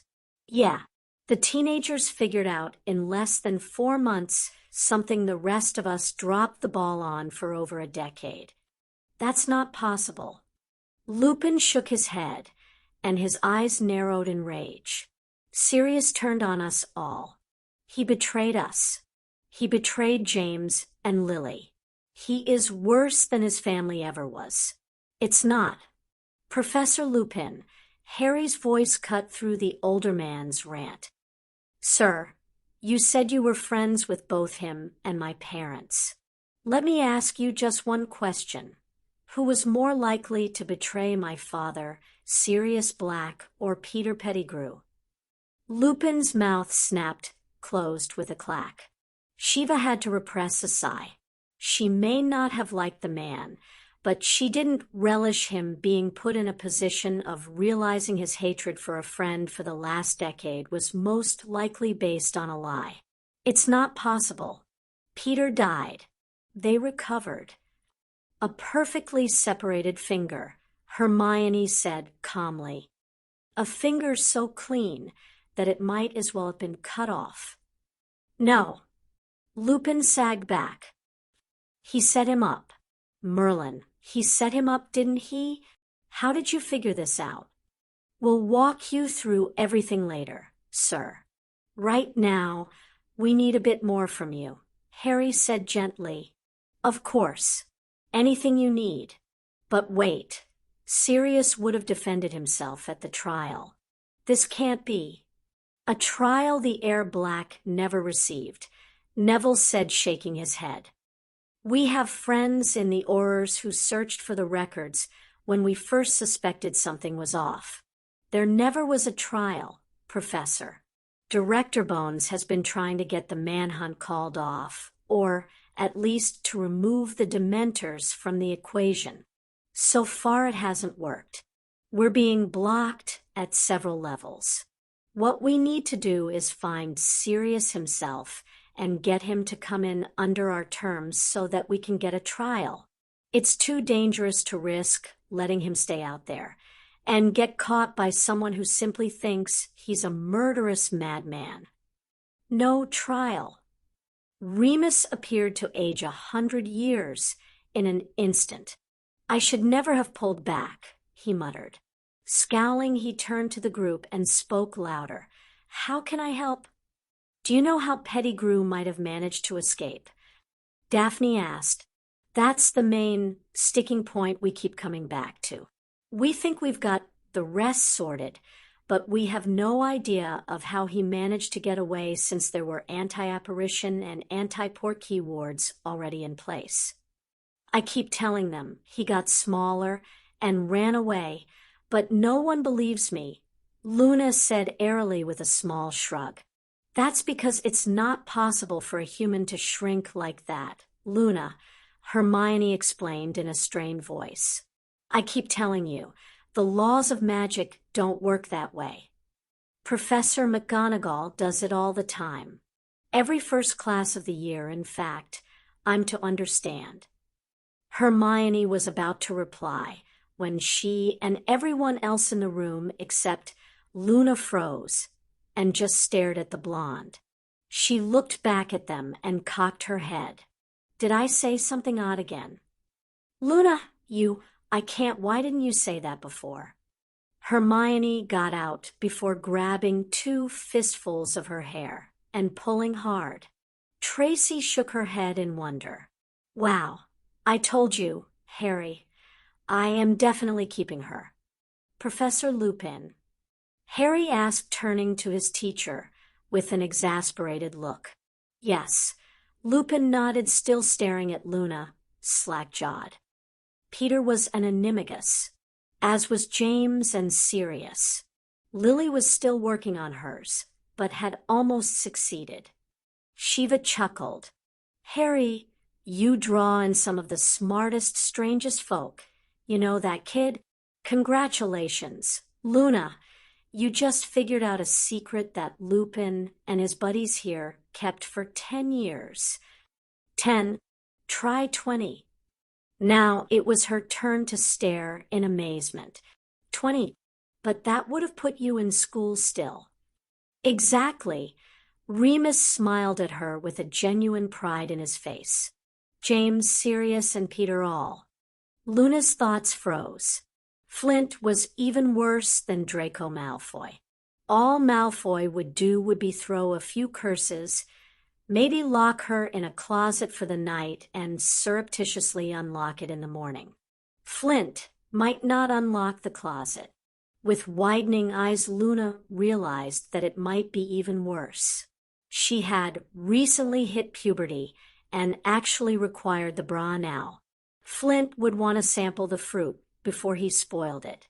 "Good evening, Marcus Flint," she said, injecting a bit of mocking into her airy voice, carefully modulated to show complete disinterest even as her muscles tensed. "Girls shouldn't wander the halls this late at night, you know, Loony." He stopped behind her, close enough for Luna to feel the brute's breath on her neck. "Marietta told me you might be up here around now." Such a shame to see that she was correct. "I suppose I should lead you back." His hand running down her back left no illusions on just where exactly he intended to lead her. "Why, thank you. I appreciate that," she said. She had to wait. Wait just long enough to. "Oh, you'll be thanking me indeed, little one." Flint turned her around and leered at her body. Luna used the movement to throw a punch into his neck and lash out with her leg towards his crotch. Flint had better reflexes than she had hoped. He managed to avoid the jab and shifted enough to miss her groin shot. However, his move did put his knee into the path of her leg. Grunting in pain, Flint fell back, holding his injured knee as Luna turned on her heel and bolted. There was no point in trying to get back into the Ravenclaw's common room. No doubt Marietta and the others were still there. Instead, she had to find other means of escape. She could still perhaps. Any idea of hiding her pain and continuing along the same path as before fled at Flint's footsteps sounding behind her. "Get back here, you little bitch." He had long legs. This race would not last long if she didn't take additional steps. "Come on, contact Harry," Luna said between breaths. She thanked all the gods and goddesses she knew that Marietta had left her the earring Harry had given her. "What was going on?" "Harry, where is?" She dodged as a red spell shot over her shoulder. Tearing around a corner, Luna continued. "Where is the Gryffindor common room?" "Luna? 7th floor, grand staircase, north side." "Why? Luna, why are you breathing heavy?" "If you wouldn't mind." She paused again as Flint threw another spell at her. She just barely managed to jump over that, one though the landing hurt in her bare feet. She jumped onto the staircase and started heading up. "If you wouldn't mind opening the door, I would greatly appreciate it." "Stop running, you little." Flint's shout was cut off as Luna lobbed a helmet from one of the suits of armor she passed at him. "Where are you, Luna?" Harry asked. All traces of sleep vanished from his voice. "I'm coming." She smiled. Harry had saved her before. He would again. "One level down. Harry, I should be there in a moment." Luna used her momentum to slingshot around the edge of the banister and into the corridor Harry had specified. Flint seemed to have realized where they were as he redoubled his efforts to catch her. It was useless. The portrait of a rather corpulent woman swung wide in front of her, and a roiling aura stood in the open path beyond. She flew into Harry's arms, and he swung her aside as he swept his other arm forward. She burrowed into her savior's chest, only dimly realizing he had no shirt on. Only a small leather belt with holsters on it was draped over his chest. With a satisfied grin, Luna watched a torrent of water flow out of the palm of Harry's outstretched arm. It flooded towards Flint's lower body, and after barely a second froze completely solid. Flint's upper half jerked down, and his head smashed into the ice sculpture. He was encased in drawing a bit of blood from his nose. The impact threw his wand forward towards the portrait hole and seemed to knock the older boy out. Harry glared at Flint for long enough to make certain he wasn't a threat, then turned his eyes towards Luna. She tried to force back the tears she felt welling up, but was only successful in holding them to a sheen across her eyes. She pushed her head into his chest further to avoid him seeing her like that. Avoid him seeing her as weak, as incapable, as unable to defend herself, as pitiable, as useless. "Luna, are you all right?" His voice was so gentle, so quiet. No one had spoken to her like that since her mother died. No one had ever even bothered to ask her that question in over 2 years. "I am fine, Harry. Thank you for asking," she responded, voice thankfully light and airy and not betraying her feelings at all. "If you're fine, then why was Marcus Flint chasing you through the corridors in the middle of the night?" Harry put his free hand under her chin and lifted her face. Inwardly, Luna cursed that she hadn't managed to dispel the sheen from her eyes yet. "Luna, where are the rest of your clothes?" Most wouldn't have heard it, but Luna could detect the strain in his voice, the need for her to answer, to tell him. But it was tempered by the restraint of holding back, of not forcing an answer. With a start, Luna remembered back to the day he had asked her to sit with him in the great hall. He had said that he had been called names as well. Perhaps she should say something. The Raxburts took them. Luna appeared to crumple inward. It was all she could ever say when confronted. It was more than most, but it was still not enough. "Raxburts plural? Are the Raxburts in Ravenclaw, Luna?" he asked quietly. Luna flinched. It was all the answer he needed. Hugging her close, Harry tapped his comm stone. "Come on, contact Hermione. Mione, I need you to come down to common room immediately. Bring a spare set of clothes, please." Yes, I'm serious. Yes, it's an emergency. No, I'm fine. Mione, okay, thanks." He had barely disconnected the call when Hermione flew down the stairs to her dormitory, leaping over the last 3. Luna saw Hermione quickly scan the common room and settle on Harry wrapped around her in a protective cocoon. Hermione's eyes widened and her nostrils flared. She practically flew across the room and draped the robe over Luna's shoulders. Harry pulled back enough for her to pull it on and smile at the 2 Gryffindors. "Thank you. It was quite cold. Luna, what happened? Are you okay? Did they hurt you? Did they touch you?" Hermione asked softly, pulling the blonde into a hug. Luna gave her a quick hug back, inwardly sighing that Hermione hadn't minded Luna holding onto her boyfriend's chest. "I am fine, Hermione. As I told Harry, the Raxburts took my clothes, and Marcus Flint merely took advantage of the opportunity he was presented. Harry assisted in handling the learn to be animagi in order to accompany me. Because werewolves can infect other animals, only humans," Neville said, nodding. "That makes a lot of sense. Talk about a show of support. A Nimigus transformation is one of the hardest magics you can learn." Lupin gaped at the boy, as did Shiva. Like she had thought, Daphne wore a small, pleased grin, and Hermione was nodding approval. Luna and Tracy, however, stared between Neville and Lupin. Tracy was the one who spoke first. "Wait, you're a werewolf, Professor?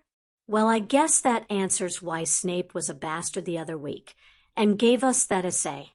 Do you howl at the moon, or is that just a myth?" Luna asked curiously. Guys, later. Neville, cool. Sir, what animal could Pettigrew turn into? Harry asked, taking charge and recentering the group. A rat. A white rat about this big. Lupin commented, holding up his hands dazedly. James was stag, approximately 18 hands at the shoulder. Sirius was a large black dog, somewhat resembling a grim. Okay, so we are looking for a grim and a white rat. Yeah, because those are so easy to find, Harry said, sighing. Why did that sound so familiar? Something was tickling at the back of his mind, just like with Dobby and Moni from last year. Where the bloody hell are we supposed to start?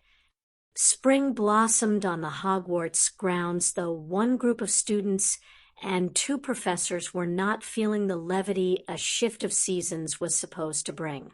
In fact, most of the castle's population was still subdued. The dementors were a continual feature, prowling around the edges of the grounds and wandering Hogsmeade. The minister had been brought under increasingly heavy fire by the population over the dementors and Sirius Black. It had leading to a stymieing of every effort by both Amelia Bones and Tonks to get Black's Kiss on site order revoked. The group had been trying to determine hiding locations on the grounds for either a rat or a large dog, but every spot turned up nothing. Desperate measures were beginning to be considered. Harry, as your girlfriend, I feel the need to prepare you.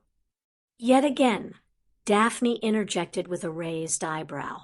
Yet again, Hermione agreed that this is not going to work, and you shouldn't get your hopes up. Hedwig is the smartest owl there is, Harry said, stroked his familiar's feathers. She hooted and fluffed up under his praise. She'll find him, even if he is still hiding as a dog. Harry, even if Hedwig had been a Mayan wind chatterer, I do not think it would have increased her odds into a positive number. Luna looked at him sadly. She turned to the bird and petted her chest. Please don't think I doubt your abilities, Hedwig. It is simply that a man smart enough to escape Azkaban would not forget to ward himself to avoid owls. Hedwig nipped at Luna's fingers and bobbed her head. She twisted back to Harry and held out her leg for his letter. I seriously can't believe we are sending a letter to Sirius Black, Neville said, shaking his head. This has got to be one of the strangest ideas you've ever had, Harry. There is no way this is going to work. It'll work, Harry said proudly. You just watch. Hedwig will find him, and we'll be able to convince him to come in with Amelia and Tonks, and everything will work out. Tracy thinks it'll work. All eyes turned to the black-haired girl who held up her hands. Hey, I never said it would work. I said it would be entertaining to try, and that we didn't seem to have any better ideas. You know, not to encourage him, Trace, Daphne groaned. Well, I am officially out of ideas, people, so short of taking out an ad in the Prophet, Harry grumbled as Hedwig took wing. Why don't we do that? Luna asked. What? Five Eyes turned to the blonde. Instead of an ad, though, I could write an article for the Quibbler. I'm sorry I didn't suggest it earlier. She looked at Hermione. That was why you initially invited me into this investigation, to begin with, wasn't it? You know, Luna, Hermione said with a look of amused frustration on her face, I'm starting to think you are the smartest one among us. Well, I am the only Ravenclaw. A less observant group would have completely missed the smug note in her tone. I'll have the article to Daddy by the end of the day. If he works quickly, we can probably have the next issue out for tomorrow morning. The Quibbler article did manage to be delivered by the next morning. Before lunch, half the school had read about how The ministry covers up Sirius Black's lack of trial, and only the DMLE head is working for justice. By dinner the rest had seen it. Luna quickly found dirty looks directed her way.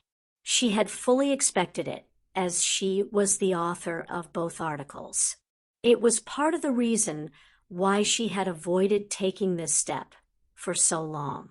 The other was she had gotten used to the protection being friends with Harry and Daphne had afforded her.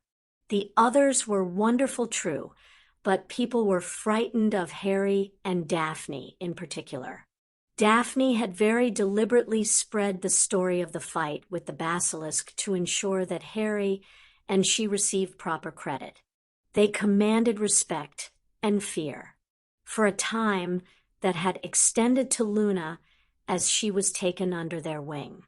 The Raxperts, the bullies, had stopped. They didn't want to get on the wrong side of the Slytherin slayers. Now, that was going to change. Nothing else had worked. Harry had been tearing his hair out for the past 2 weeks trying to determine what he was missing, what he was overlooking regarding the 2 fugitives. But he had come up blank. So Luna had acted. She had sacrificed her protection to help her friend. She would deal with the consequences, as she had for so long until he had come. She was left alone until 9:55 p.m. Just prior to curfew. Marietta, Lisa, and a girl whose name she did not know came for her as they had all last year. They laughed as they stripped her, berating her for printing her delusions, for showcasing her oddity, for presuming to be friends with Harry Potter, for standing in the way of her betters, for daring to be different. Luna refused to give them the satisfaction of knowing their barbs hurt.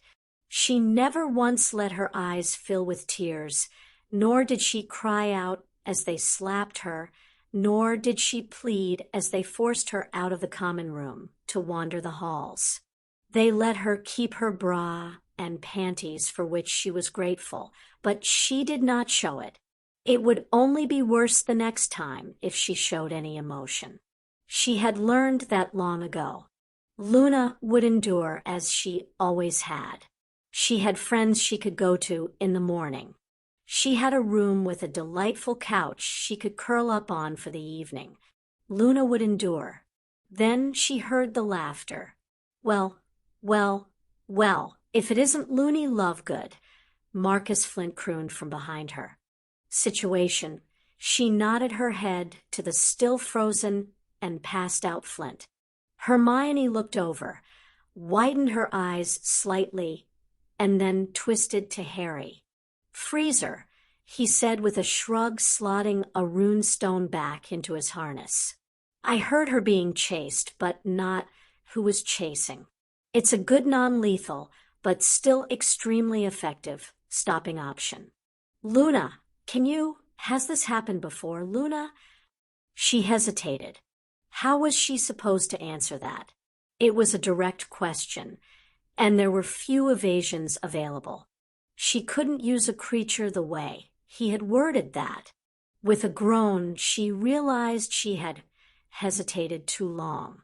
Like her earlier flinch, it was all the answer that Harry needed. He growled, and Hermione's lips curled into a snarl as well. The older girl clutched Luna tighter. "Luna," Hermione said, stroking her hair. "This is never going to happen again." "You cannot promise that, Hermione." "Yes, we can, Luna," Harry said, folding into the hug from behind. Luna wiggled out, from both of them growing angry in spite of herself. "No, you cannot. I endured long before any of you came along. I endured my mother's death. I endured my father's insanity. I endured the taunts and the names and the threats and the disappointment and the abuse and the bullying and the hexes. I asked for help tonight because I am older now, and Flint is not the type to stop. Thank you for your assistance. but I will endure as I have, and you cannot promise that this will not occur again. I spent the entirety of my first year learning how to deal with this, and I can handle it on my own. Luna. Harry waved her to the couch and down in the chair across from her. Hermione joined her on the couch. Luna, do you remember the first time you sat down with us at breakfast? She nodded. I was like you for a long time. I have friends now, though, and I have people I can turn to for help and support. People I can lean on when it gets hard and things come crashing down. You have that now, too, Luna. We're all here for you. You're not alone anymore, and you don't have to deal with this on your own. I may not have a ton of political power just yet, but I have enough friends that I can ask for some favors and make sure that people answer for what has happened. I don't need that, Harry. She sighed and let the mask slip. It was tiring to keep it up around them. Luna, please, Hermione said, laying a hand on her leg. We are your friends. Please let us help. What are the names of the Raxperts? Luna looked into Hermione's eyes. She let the last remnants of her mask slide and used her full piercing gaze to stare into the depths of Hermione. She knew what effect her look could have on people, but the older girl didn't even flinch. Turning to Harry, Luna looking into him as well. Eventually sighing and nodding, Luna gave a wry grin and snorted. You aren't going to let this go, are you? They didn't let it go for me. Luna, Harry said, giving her a small, sad smile. Very well. Marietta Edgecombe, Lisa Turpin. A girl, I don't know who hangs out with them. But really there's no point. Nearly the entire house is aware of it. Only Sue Lee and Padma Patil don't know the extent. They spoke up once when they found my missing clothes and Marietta, and the others have been careful around them. I think Cho Chang only believes it to be harmless stealing. So you see, short of changing houses, there is no point in doing anything. You cannot take on an entire house, Harry, Hermione. Watch me, Harry said, a slightly scary glint entering his eyes. Luna couldn't help but feel buoyed by that. He would never turn that gaze on her, but her enemies, Luna grinned in response. Hermione snorted. You've been around us long enough, Luna. You should realize not to give Harry a challenge like that. Come on, contact Neville, Daphne, Tracy, and Susan, Harry said. Sorry to wake you all, but we have a bit of a situation. I need everyone to meet outside the door to the Ravenclaw common room in 5 minutes. It really can't wait until then. Great, thanks guys. He tapped his earring and disconnected. I didn't know the stones could connect to more than one at once.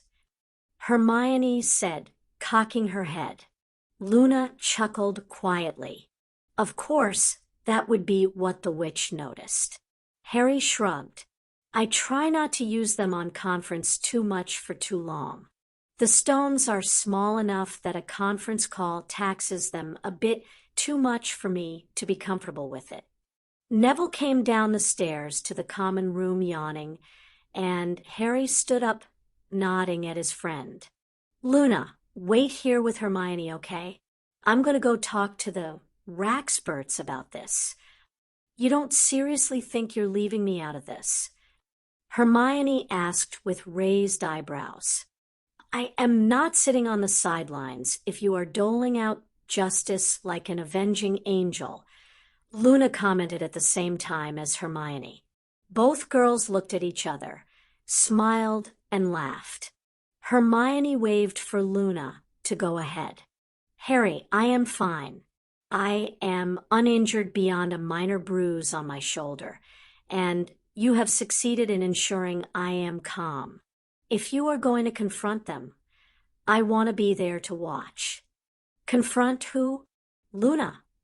Neville narrowed his eyes at her. I missed the action again, didn't I? Don't worry, Neville, Luna said with a smile. The action is just about to get started. You merely missed the prologue. As did Hermione at that. Oh, good. Neville nodded, looking a bit more awake. I keep missing most of the fun stuff.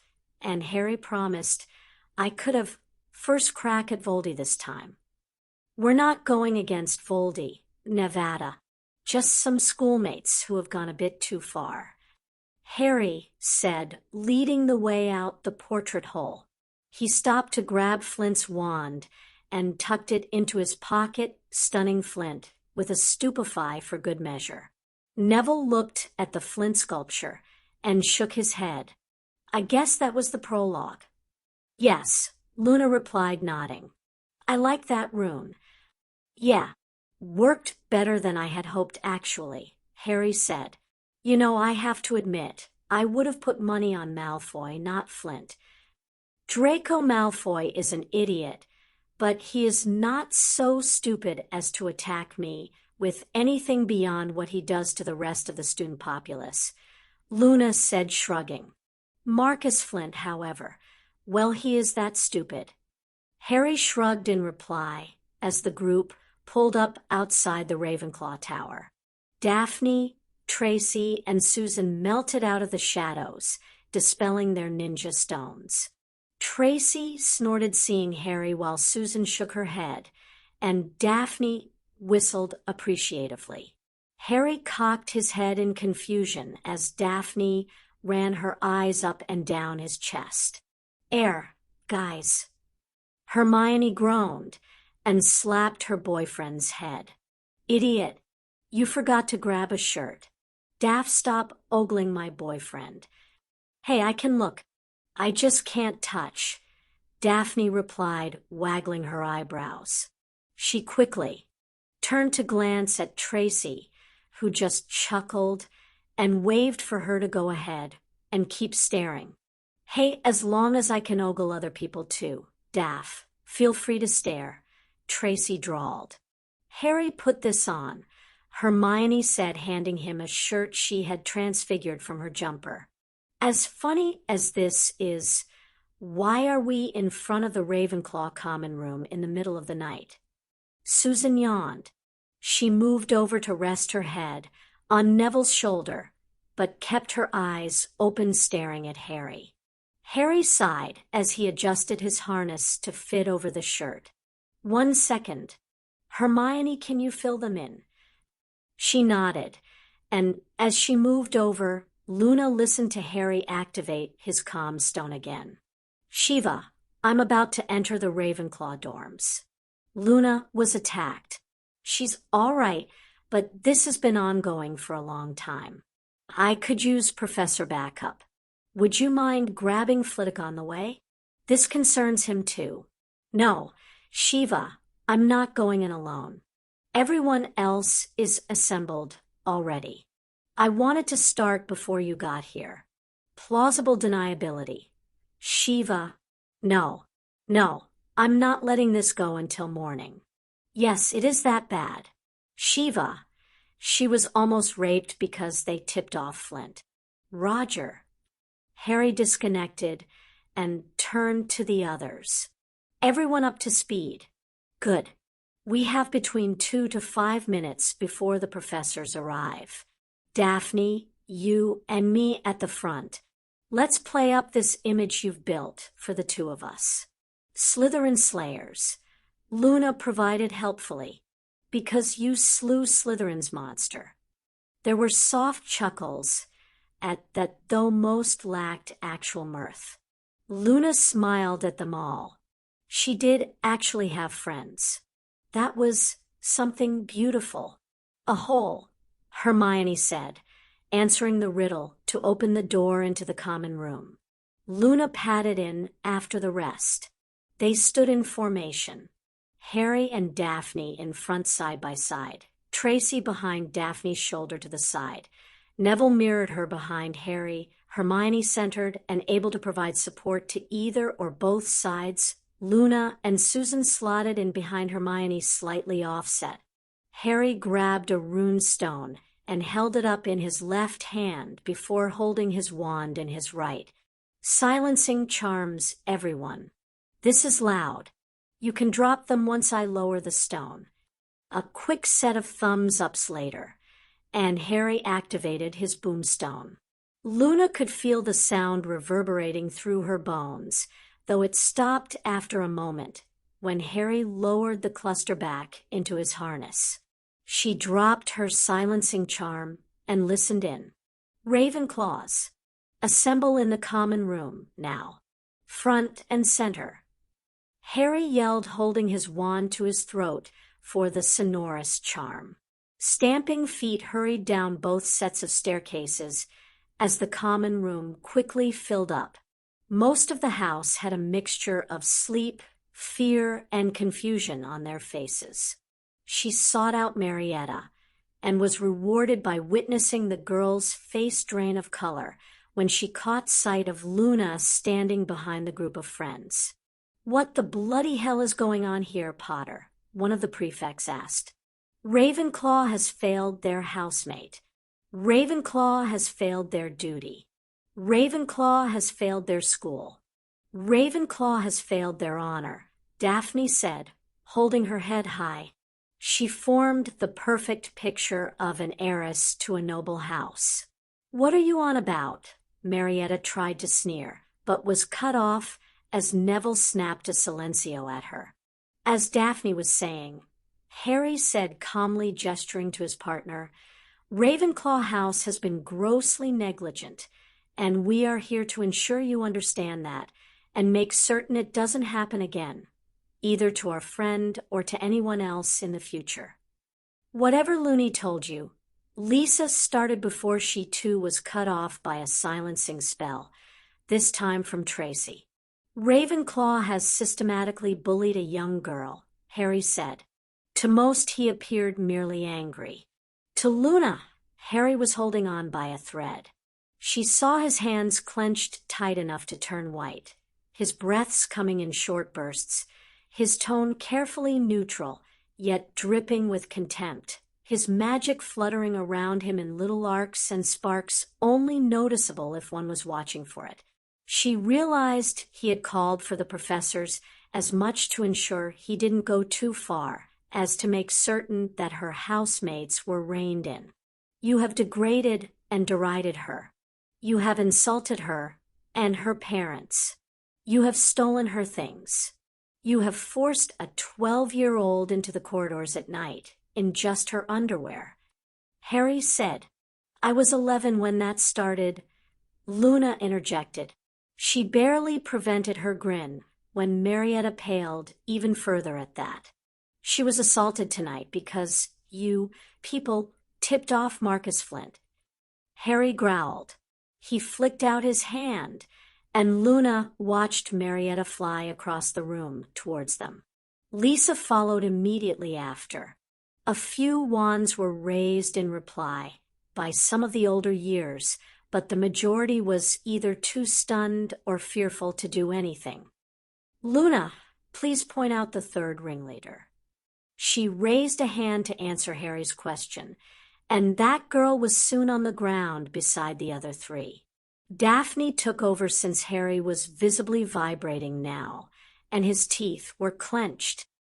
"Sue, Lee, Padma Patil, please stand aside." The two singled out, glanced at each other, but nodded at the group and moved against the wall of the room between the two groups. "All the rest of you have insulted and trod upon the noble house of Lovegood. In doing so, you have also insulted the noble houses of Potter, Greengrass, Longbottom, Davis, Bones. If they did what you said, add Patil to that." Padma snarled, walking over and standing beside Neville. "I've brought shame on my own family by missing this. I'm sorry, Luna." Luna nodded to her in reply. Sully walked over to stand beside Tracy. "The Lee family also takes offense. I apologize as well, Luna. Rest assured, My family will endeavor to make reparations for allowing abuse to go unchallenged. Daphne nodded calmly at both newcomers as the door behind them swung open. As I was saying, you have insulted 8 noble houses through your actions, inactions, and tacit approval. If any of us were so inclined, we would be perfectly justified by calling for an honor duel right here and now. Luna couldn't stop a slight upturn to her lips at Professor Flitwick's intake of breath behind her. Consider this your one and only warning. Do not mess with our friends. You should count yourselves lucky we are holding back tonight. I doubt any of you could stand against the Slytherin Slayers. Mr. Potter, the quiet voice of Shiva sounded. Luna turned to the professor and smiled, giving her a very small, almost unnoticeable nod.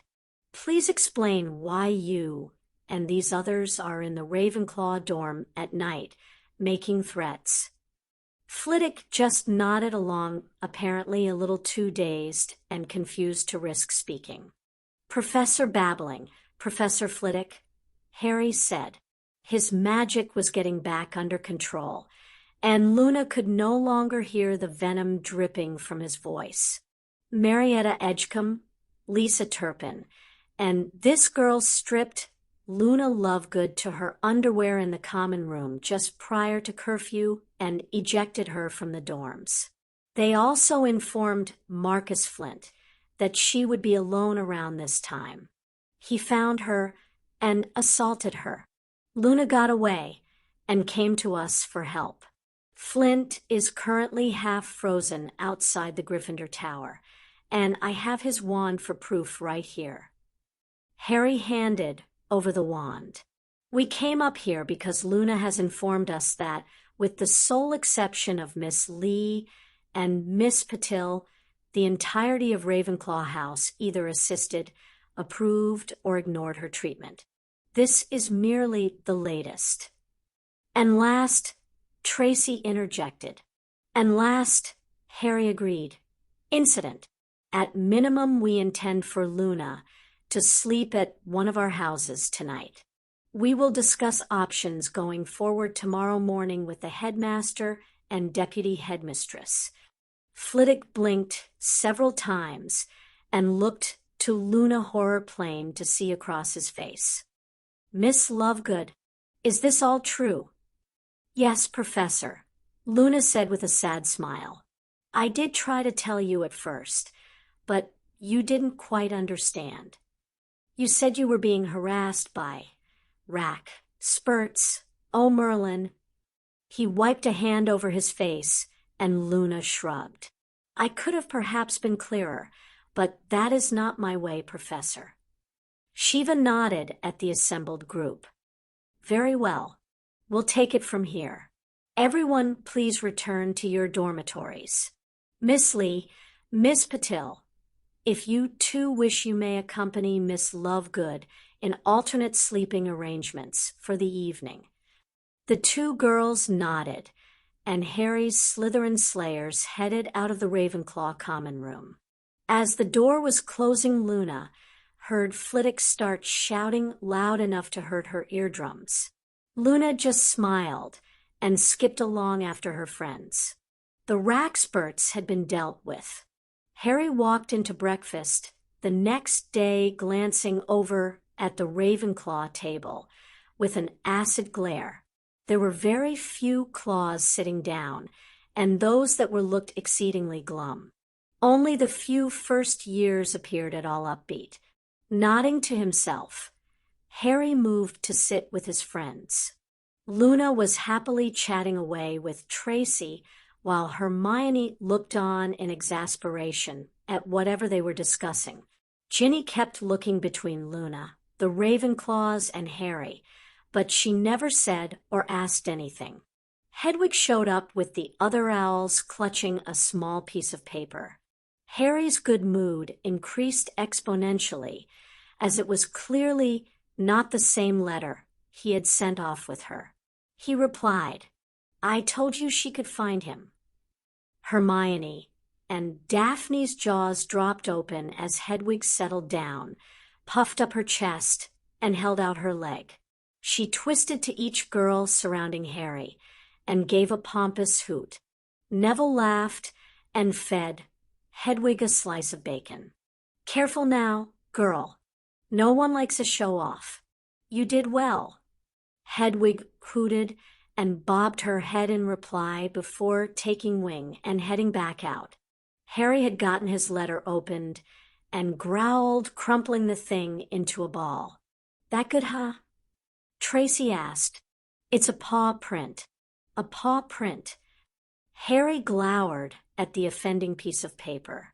"Sign, Mr. Padfoot. Who the hell does he think he is?" "A paw print. Arsehole." "Well, people have said he and your father were rather big on pranks," Hermione said, sighing. "I suppose this is his idea of a good laugh. And language, Harry. I told you it wouldn't work." Well, she did manage to find him. So he was correct on that part. "Hermione, Hedwig is very impressive indeed. Or Black's an idiot and didn't throw on a male ward," Daphne commented, shrugging. "I seriously doubt that Hedwig knows him personally to be able to see through that sort of thing. Crookshanks I could see being buddy-buddy with Black, but that owl barely ever gets out, and about when Harry's not around. You know, what if Hedwig does know him?" That was awfully fast to both deliver and return a letter. Where would she have met him? I wonder if... Harry's train of thought was interrupted as Shiva came up and tapped him on the shoulder. Blinking, he looked up at his guardian. "Yes, Headmaster's office as soon as you're done. Anyone that had a direct hand in last night's activities." "Will my father be attending as well, Professor?" Luna asked. The table quieted down immediately. "I'm sorry, Luna. He's out of the country. We tried to contact him, but there's no telling whether he's received the notice, and Headmaster Dumbledore felt this needed to be resolved immediately. Unfortunately, this is something I actually agree with him on. The events of last night really do need to be addressed as soon as possible." "Very well. Would you and Professor Flitwick be willing to stand in for him if needed?" Luna said, nodding. "Me." Shiva stared back at the blonde. "Harry trusts you, so do I," Luna stated, losing a lot of airiness. "And between the two of you, the conversation would be a lot faster and simpler than if my father attended anyway." Harry frowned at his friend, and Tracy reached over to squeeze her shoulder. "Sure, I guess I can stand in for your interests," Shiva said, sighing a bit. "I'll see you all up there in a few minutes then. Password is Ice Pop this week." She moved off towards the exit from the room, and Harry glanced to his friends. All nodded that they were done and got up to attend the meeting. Before Harry got further beyond the entrance hall, though, he was waylaid by the Weasley twins. "Harry, a moment, please." "Guys, I have to go meet with Professor Dumbledore.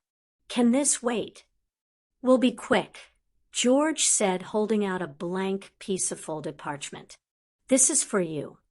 "A piece of parchment? You shouldn't have," Harry deadpanned. He flipped the paper open, but still saw nothing special about it. "We heard about the problems last night, Harry." "Hell, half the school has heard about it," Fred said, frowning. "Can't say we're fond of your choice in names, but that's beside the point. The point is that right there should hopefully help in the future if you have any further problems and need to track someone down." "What do you mean?" Harry asked, examining the parchment closer. "You do this." Fred leaned forward and tapped the paper with his wand. "I solemnly swear I am up to no good." Ink spread out on the paper, resolving into a map as Harry watched wide-eyed. "This is the Marauders map." Harry. We found it years ago, and it has served us well. Shows the hidden paths out of the castle, which we've put to good use. These 4 are blocked or caved in, but these 3 are open. Don't use this one. It's under the Whomping Willow. Right dangerous that one is. More importantly, George continued, this also shows the locations of everyone on the grounds. He pointed out the little feet with labels under them. If someone gets attacked again and they can't tell you where they are, just whip out this map and search them out. Also, feel free to use it to pull pranks whenever you want, Fred said, trying to grin a bit. Just be sure to pass it on to the next generation of worthy successors, as we are doing. Thanks, guys, Harry said, staring in wonder at the map. This is amazing. I promise we'll put this to good use. How do you blank it? Mischief managed, Fred said, tapping the parchment again, and the ink disappeared. Now run along, Harrykins. Treat the map with respect, and it shall respect you. Harry waved to them both and took off after his friends, catching up just as they reached the stone gargoyle. He mumbled a quick, later, to the questioning glances sent his way before they stepped onto the rotating staircase. They walked into the headmaster's office to find a veritable crowd waiting. Lisa Turpin and her mother, Marietta Edgecombe, and her parents, the third ringleader, and her father, Snape, McGonagall, Flitwick, Sprout, Dumbledore, Shiva, and Marcus Flint, and his father. Good morning, Harry said, nodding to the assembled group. Ah, Harry, thank you for coming so quickly. I don't believe so many of your friends needed to come, Dumbledore said with a slight twinkle to his eyes. Harry barely repressed his snort. I was told everyone involved in the incident last night should be here, sir. Frankly, I'm surprised that Padma Patil and Suli weren't invited, or Amelia Bones, for that matter. This is merely an inquiry, Harry, Dumbledore replied, though his smile was now strained. There is no need to involve the Department of Magical Law Enforcement. Harry smirked at the old man, noticing how he completely ignored the statement about Padma and Sue. Harry waved a hand at Luna, who raised an eyebrow at him and stepped forward. Actually, Headmaster, I intend to press charges, so having a representative from the DMLE present would certainly expedite matters. Miss Lovegood, surely that is not required. I understand Mr. Flint has already paid for his mistake and is quite apologetic. The predatory grin on Flint's face threw that statement out the window, but Dumbledore either didn't notice or didn't care. Flitwick, on the other hand, raised a step in Harry's opinion as the diminutive teacher looked ready to murder the boy where he stood. I guess we'll just have to talk to Aunt Amy later on then. Luna, Susan commented sweetly. Flint's grin dissolved into a scowl, while the rest of teachers nodded approvingly. Surprisingly, even Snape showed approval of the idea. That works, I suppose, Luna said airily. Well then, shall we begin? Dumbledore said, attempting to regain control of the situation. Miss Lovegood, if you could please explain the circumstances that led to the others entering the Ravenclaw dormitory last night. Certainly, Professor, Luna said. Her next sentence dropped all pretense of levity or disinterest, and she turned a hard glare on the 3 older Ravenclaws.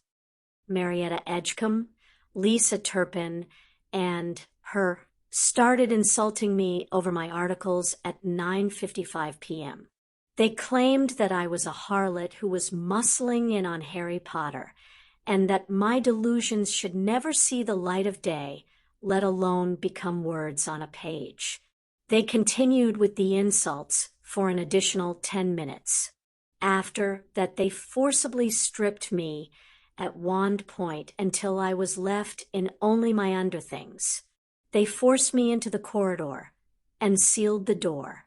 I tried to get to a room that I knew had the most wonderfully comfortable couch, as I have been forced to use it previously.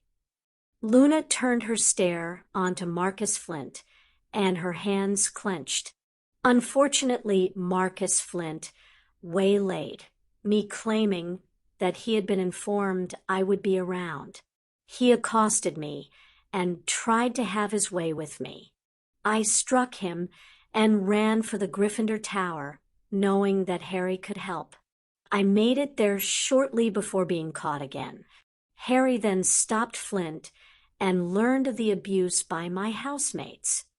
I was displeased. Harry spoke up. Your house is supposed to be your family. No, I don't have much experience with a real family, but that certainly didn't sound like familial behavior to me. He called for us, Daphne said, glaring at Dumbledore, almost daring the old man to read her mind. We answered. He also contacted Professors Babbling and Flitwick. While we waited for the professors to arrive, we told the Ravenclaws how what they did was wrong. Don't you mean threatened? Marietta muttered. Daphne turned to the girl and flashed her a large grin. Edgecombe, if I threatened you, you would know it. Very well. Dumbledore leaned back and steepled his fingers. Miss Edgecombe, Miss Turpin, Miss Randall, your version of the events. Marietta shrugged. We'll admit we insulted her a bit, and that we sent her outside the common room. Usually she wanders back in after an hour or so. We admit that we tipped off Marcus, but I will certainly not admit to that. The third girl, Randall yelled. You two did that one all on your own. I may not like Lovegood at all, but I certainly did not call Marcus Flint. Pranking, stealing, and insults are one thing, but I would never sick that brute on anyone, especially not a girl. I have some standards, thank you very much. Marcus sneered in response. Luna nodded at her. Traitor. Marietta mumbled. She continued louder. Fine, me and Lisa told him that Lovegood would be out and about. We just expected him to toss her in a broom closet for a few hours, not try to rape her. I believe your words were teach her to keep her crazy quiet by any means necessary. Marcus spat. Harry leaned over to Susan. Do they realize memories can be used as evidence? It certainly doesn't seem like it, Susan whispered back. Tracy leaned in and commented, or they're all just too interested in screwing each other over to bother caring at this point. I believe we have a clear picture now, Dumbledore said, speaking over the squabbles. Now we must determine the path forward.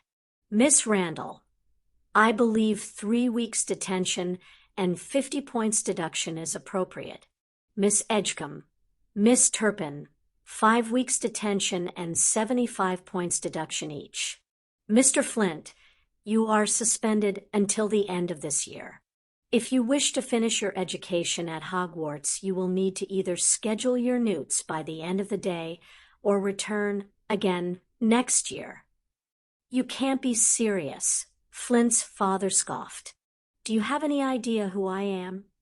Snape sneered at the man, and Harry found himself in the odd position of rooting for one of the men he utterly despised, a somewhat connected individual.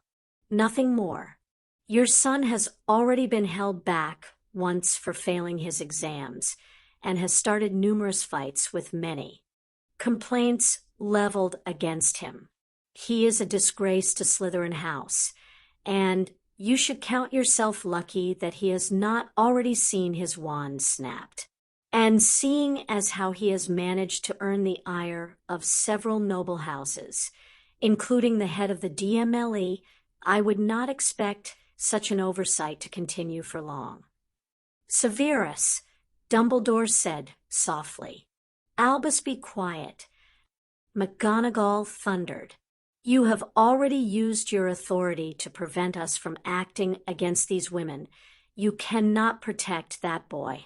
He is of age and will be brought to task. You, sir. The Scot turned her withering glare on the elder Flint. Would do well to keep your tongue from wagging. Count how many witnesses are in this room before you attempt to bribe or threaten your way out of this, and ask yourself if he is worth it. The man scowled but remained quiet. Dumbledore sighed. After a short, uncomfortable silence, he said, Very well, if there are no further complaints. You're seriously only giving them 3 and 5 weeks of detention? Hermione asked incredulously. That's it. Miss Granger, I have taken a great many points from. Oh, the bloody point system is a joke, and everyone knows it. Hermione snorted. They assaulted a younger student and stole private property multiple times. They admitted it. You're barely even slapping them on the wrist. Everyone deserves a second chance, Miss Granger, Dumbledore intoned sadly. I am disappointed that you do not understand this. Don't bother, Hermione, Harry sighed. It's worth wasting your breath. He's not going to listen. Dumbledore's eyes narrowed. Miss Edgecombe, Miss Turpin, Miss Randall, Mr. Flint, you may leave. If the others will please stay for just a bit longer. The headmaster waved the rest out of the room, and as they left, he looked at Luna with a tired gaze. I am sorry for what you have experienced, Miss Lovegood. I urge you not to harden your heart, but to allow them the chance to redeem themselves. Only people who repent deserve the chance for redemption. Headmaster, Luna said, before we depart, I request a resorting. Dumbledore jerked back in his seat, and Sprout flinched. Flitwick sadly nodded, having obviously expected this, as had Shiva and McGonagall. Snape scowled, but didn't say anything. That seems rather extreme. Miss Lovegood, Dumbledore tried to plead with her. Not really. Extreme would be calling Susan's aunt on the other 3, as well as the majority of the house. Dumbledore paled at her calmly delivered threat. No, all I want is to feel safe in a house that wants me. Any of the other 3 would work. I have 2 allies in Ravenclaw now. In Gryffindor, I have at least 6, but likely far more. In Hufflepuff, I have at least 2, but again, likely more. Even in Slytherin, I have at least 4 allies. 5. Don't forget my sister, Daphne said softly. My apologizes, 5. This is a most unusually situation, Miss Lovegood, Dumbledore said. The choice was taken from him a moment later, as the hat spoke up from its perch.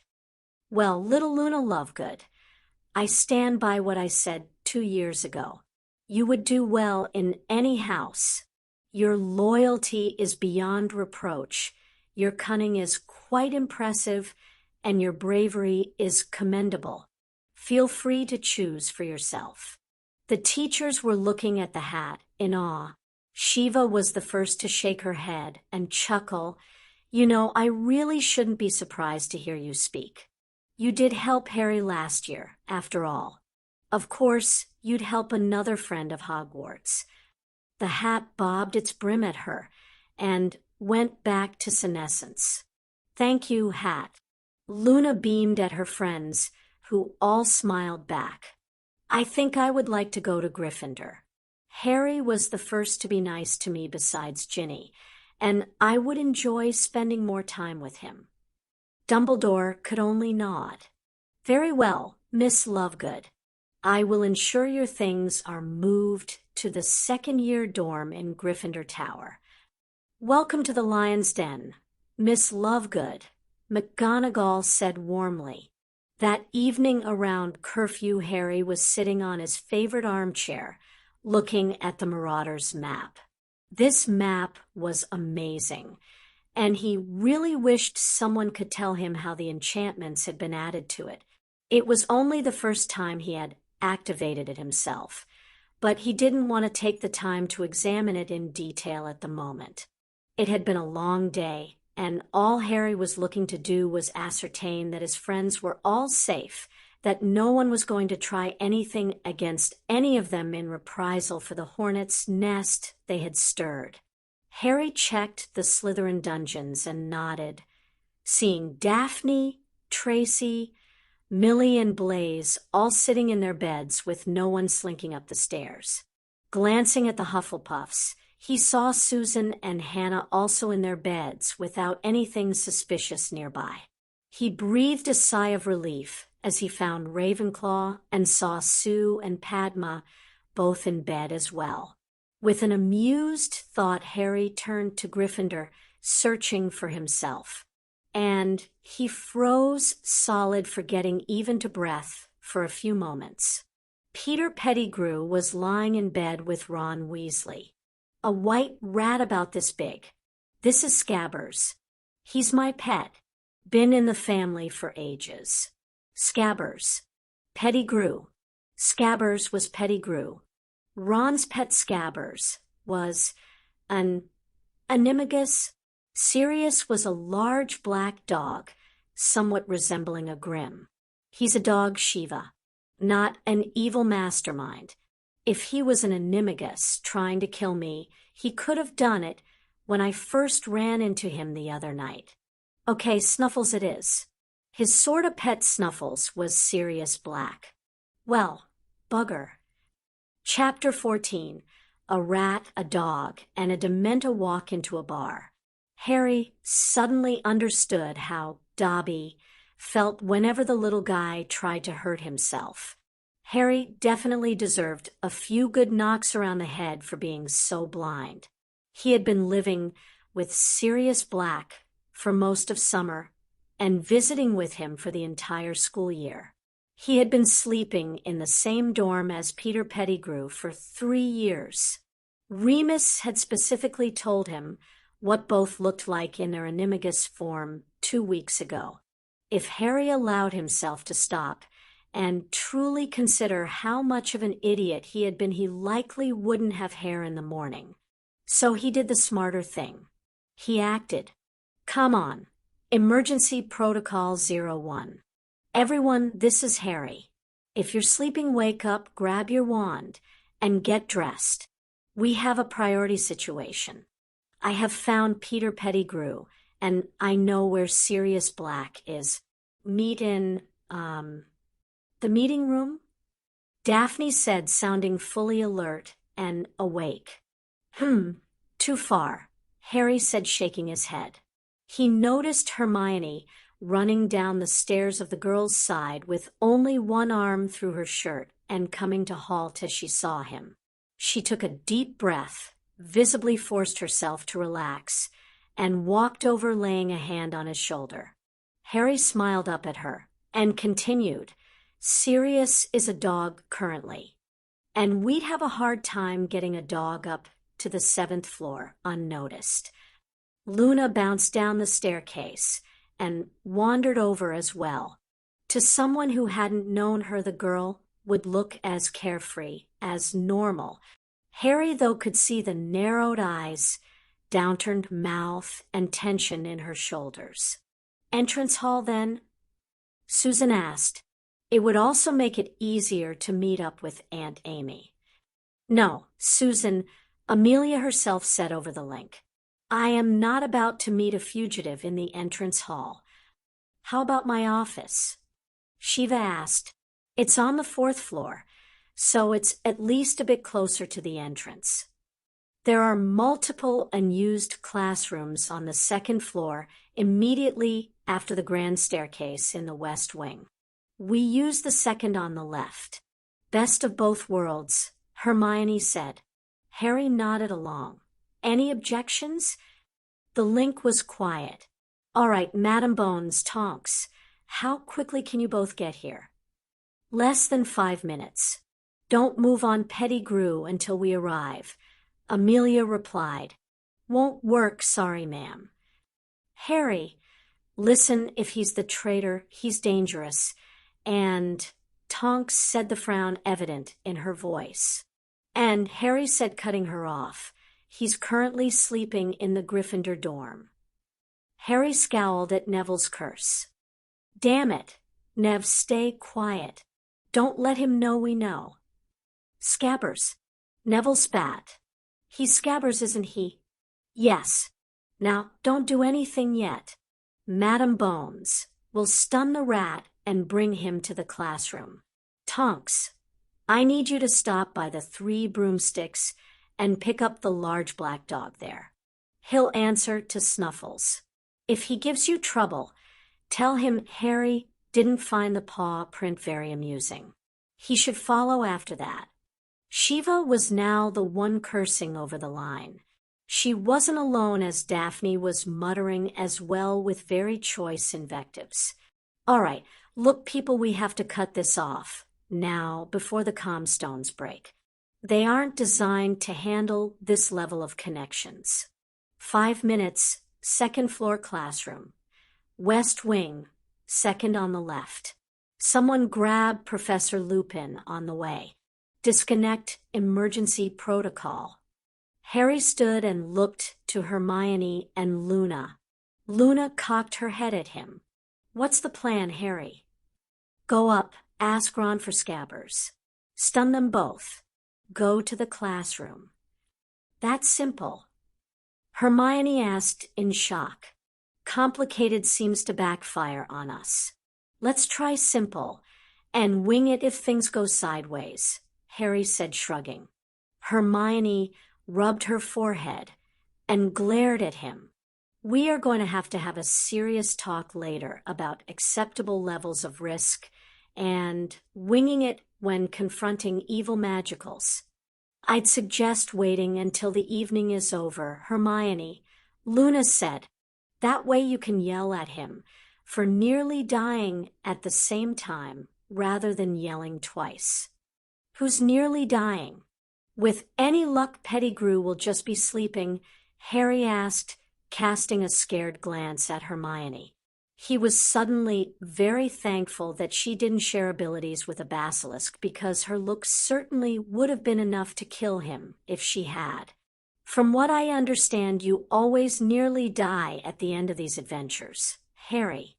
I'm just being prepared. No one is nearly dying tonight, Hermione growled irritably. No one is dying at all, for that matter. Let's get the rat. The 3 walked up to Harry's room and cautiously entered. Thankfully, the room was empty except for Ron, Neville, and Pettigrew. As soon as the door had opened, Neville jumped off the bed, raising his wand towards Ron's curtains. Harry gestured for him to come closer and stay on the opposite side of the bed. Luna moved to the foot, and Hermione grabbed the curtains. Harry held up 3 fingers, counting down. As he finished the count, Hermione tore the curtains open, revealing Scabbers clinging to Ron's chest and the redhead reading a Quidditch book. Hey, what's the... Ron's shout was cut off as Neville stunned him. Harry, meanwhile, flashed off a stunner at Scabbers, striking the rat as it squeaked and tried to run. Pettigrew slumped, and Harry picked him up by the tail, scowling. Part 1 complete. Let's get to that classroom. The group left the tower with Pettigrew clutched in Harry's hand inside his robe pocket. They hurried but didn't run. It wouldn't do to get stopped and questioned at this point. Finally arriving in the 2nd floor classroom, a glowering Shiva immediately walked over to them with a half-raised wand. You 4 okay? You have him. Remus was behind her in his night clothes and looking confused. We got him, Shiva. No problems. Harry held up Pettigrew and dropped him onto a table, casting an incarcerus on the rat. Remus' eyes narrowed on the rat, and his nostrils flared. The ropes had barely finished tying up the rat when the door opened again, and Amelia, Susan, Daphne, Tracy, Tonks, and Snuffles walked in. Snuffles had the decency to whine quietly and stare at the ground after Harry and Shiva cast him a withering glance. Remus' mouth just dropped open as he stared between Snuffles and Scabbers. "All right, Snuffles, jig is up," Harry said, crossing his arms. "Everyone in this room believes you're innocent. You should already know this since you've sat with me and Hermione the last several Hogsmeade trips while we discussed this."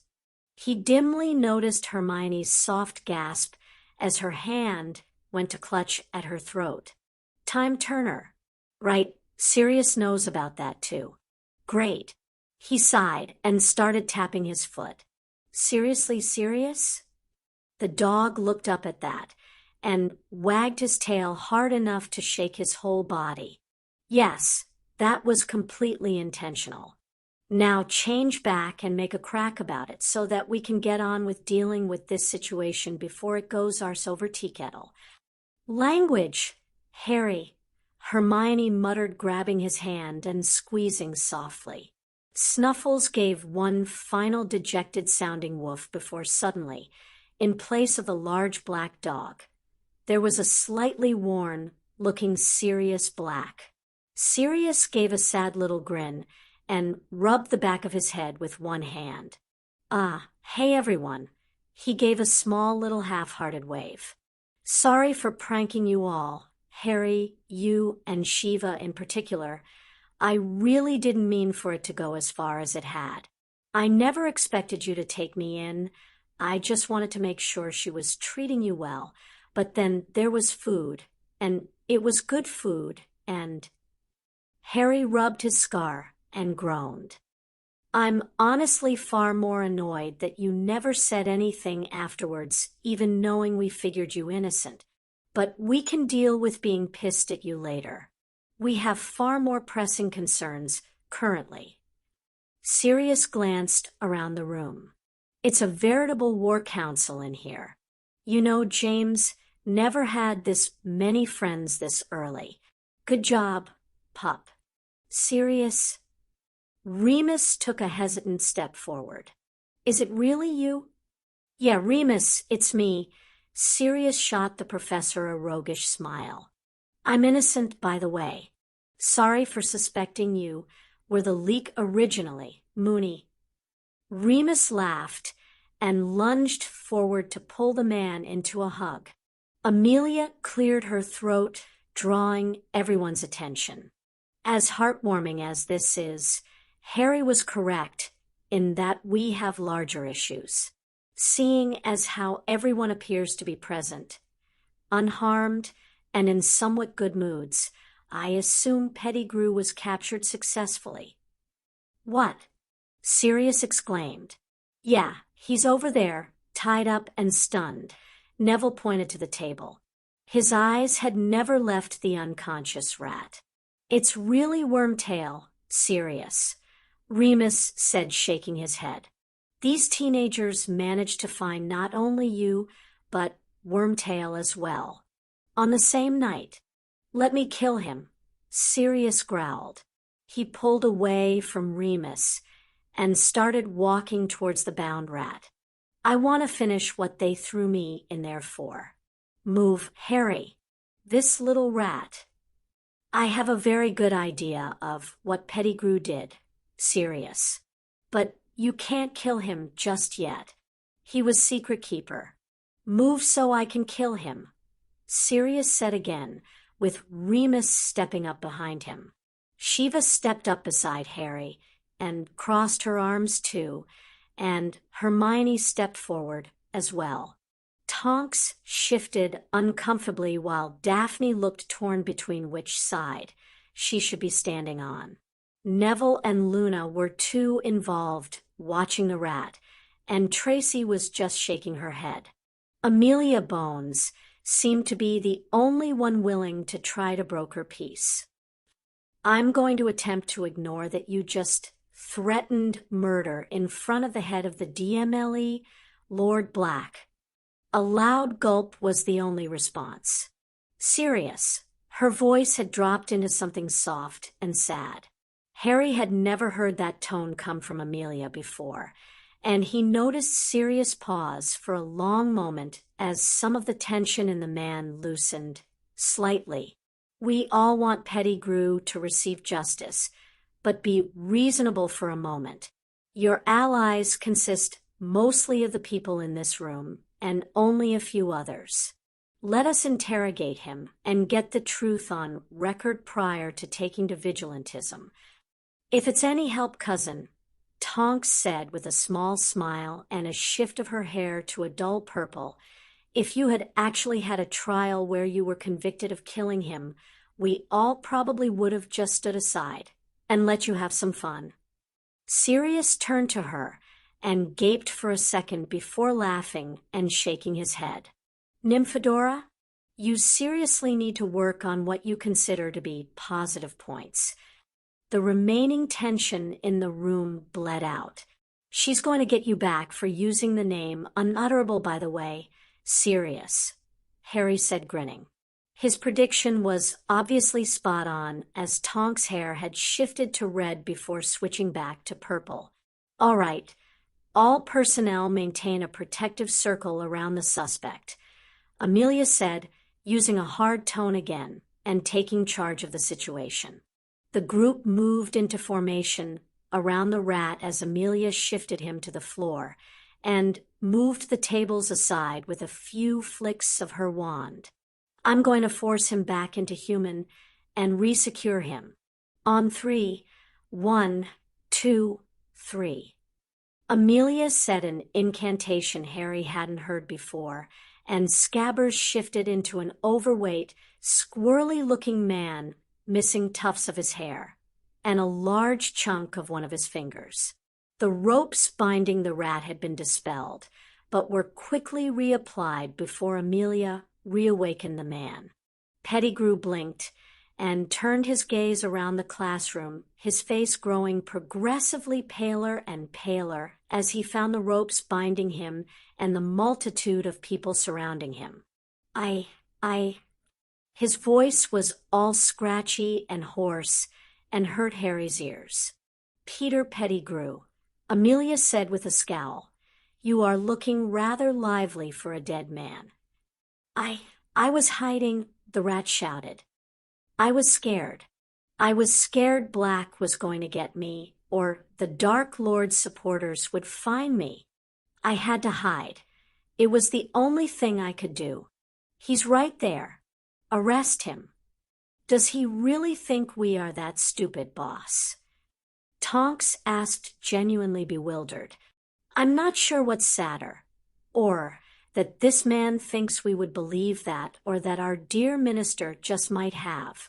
Pettigrew, you have exactly 1 minute to explain what actually happened November 3rd, 1981.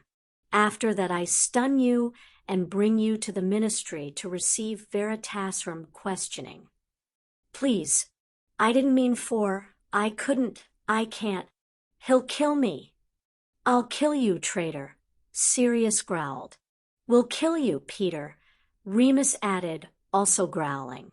Did you really think that you could simply hide from us forever? Please. Harry almost laughed at the way Pettigrew tried to crawl towards the two, the ropes making it very difficult. Tonks shot a spell directly in front of him, causing him to fall back onto his arse. 30 seconds, Amelia intoned flatly. All right. He was winning, Pettigrew sobbed. He was winning, and he found I was secret keeper. He was going to torture me until I was insane, and would give him their address anyway. What was I supposed to do? Let him kill you, Peter, just like any of us would have done for you. Remus shouted, I was never as strong as you three. I'm sorry. November 3rd, 1981. Amelia's fingers had gone white around her wand. After the Dark Lord fell, I ran. Sirius caught up to me, and I cursed the street. It hit something and exploded. I cut my finger, changed, and ran. I've been hiding ever since. Please don't kill me. Please, I can give you names. I can give you safe houses. How would you know safe houses if all you did was give Voldemort the secret of the Potter's address? Daphne asked. Pettigrew's eyes widened, and he tried to push back from her. Just how long were you working for them, Pettigrew? Hermione asked, scowling. She was clutching Harry's hand so tight he could barely feel it anymore. He wasn't complaining, though, as it gave him something to focus on beyond wanting to join his godfather and teacher in murdering the rat. I don't know what you... Answer her question, or I will make sure you beg for the dementors, Shiva said with a scowl. Please, I can help you, Pettigrew sobbed. He was cut off from saying any more as a meow sounded outside the door. Cat, Sirius asked, looking in the direction of the sound. Wait, I know that meow. Students. Students out of bed. Students in the corridors. Filch charged into the classroom with a mad grin on his face. The door banged against the wall, and the man came up short as he saw not just a group of students, but 2 professors, 2 aurors, and an escaped madman as well. His grin dropped, and Mrs. Norris meowed again behind him. The damage from the distraction had already been done. Before anyone could move, Pettigrew changed from human to rat and back again. The change left the ropes slack against the floor, and he jumped at Luna. Wands turned to curse him, but the man was quicker than his stature implied. Pettigrew didn't even try to grab her wand or use her as a hostage. He just levered the small blonde's arm up, aimed it at the window, and let her reflexive spell shatter it. Neville just missed bowling Pettigrew over as the rat jumped to the window, changing in midair. 5 spells crossed in the space he had been, and the white rat dropped out of sight. Damn it! Amelia shouted at the same time as shouts of rage and frustration echoed from nearly everyone else present. After him! Quickly! Harry! And the others barreled out of the classroom, bowling over a still gawking Filch. They charged down the stairs, Sirius having retaken his dog form and outpacing them, though he slowed as he charged around the corner of the entrance to sniff around below the blasted open window. Shifting back, Sirius shouted, "That way! Amelia! Remus! He went that way!" Amelia turned to Tonks and Shiva, barking orders. Split up and flank him. One group stays behind to make certain the fugitive doesn't double back. Tonks, take Harry and Hermione. Babbling, Luna and Neville. Remus, Daphne and Tracy. Susan and I'll stay with Sirius. Move people. The group split, spreading out to run across the grounds towards the forest in the direction that Sirius had indicated. Shiva, Luna, and Neville stayed near the castle while Harry, Hermione, and Tonks took the left side, with Remus, Daphne, and Tracy on the right. Amelia, Susan, and Sirius were barreling down the center lane, with Sirius periodically shifting to Snuffles to regain the scent. The plan was good. Harry realized it had neglected one major detail only after it was too late. The air turned cold, and his breath frosted. The phantom screams started playing in his head. The horde of dementors surrounding the school had converged en masse on the separate groups, drawn by the commotion and serious human presence. Everyone back to the entrance hall. Tonks yelled. Harry could barely hear her over his mother's phantom screams. He stumbled and was only saved from falling by Hermione grabbing his shoulders. "Tonks, we need a Patronus," Hermione yelled as she brought her own wand to bear. Harry whimpered, the screams in his head growing louder. The Dementors were barely 100 feet away. There were more than had come to the Quidditch game. They seemed to black out the entire area. "Expecto Patronum." Twin shouts rang out behind him. Silver mist vaguely otter-shaped burst from Hermione's wand, and a koala loped out of Tonks. Their passage left Harry's head slightly clearer. Enough for him to try his own spell. The silver spirit still didn't work, and he hadn't managed to get the spell itself clear yet. He had to try anyway. Expecto Patronum." Harry yelled, trying to clutch the memory of his first night at Shiva's apartment. For the first time, his Patronus came out with a form. A large cat-like figure seeping silvery mist leaped forward towards the horde. Finally able to think for a moment, Harry risked a glance behind him towards the others.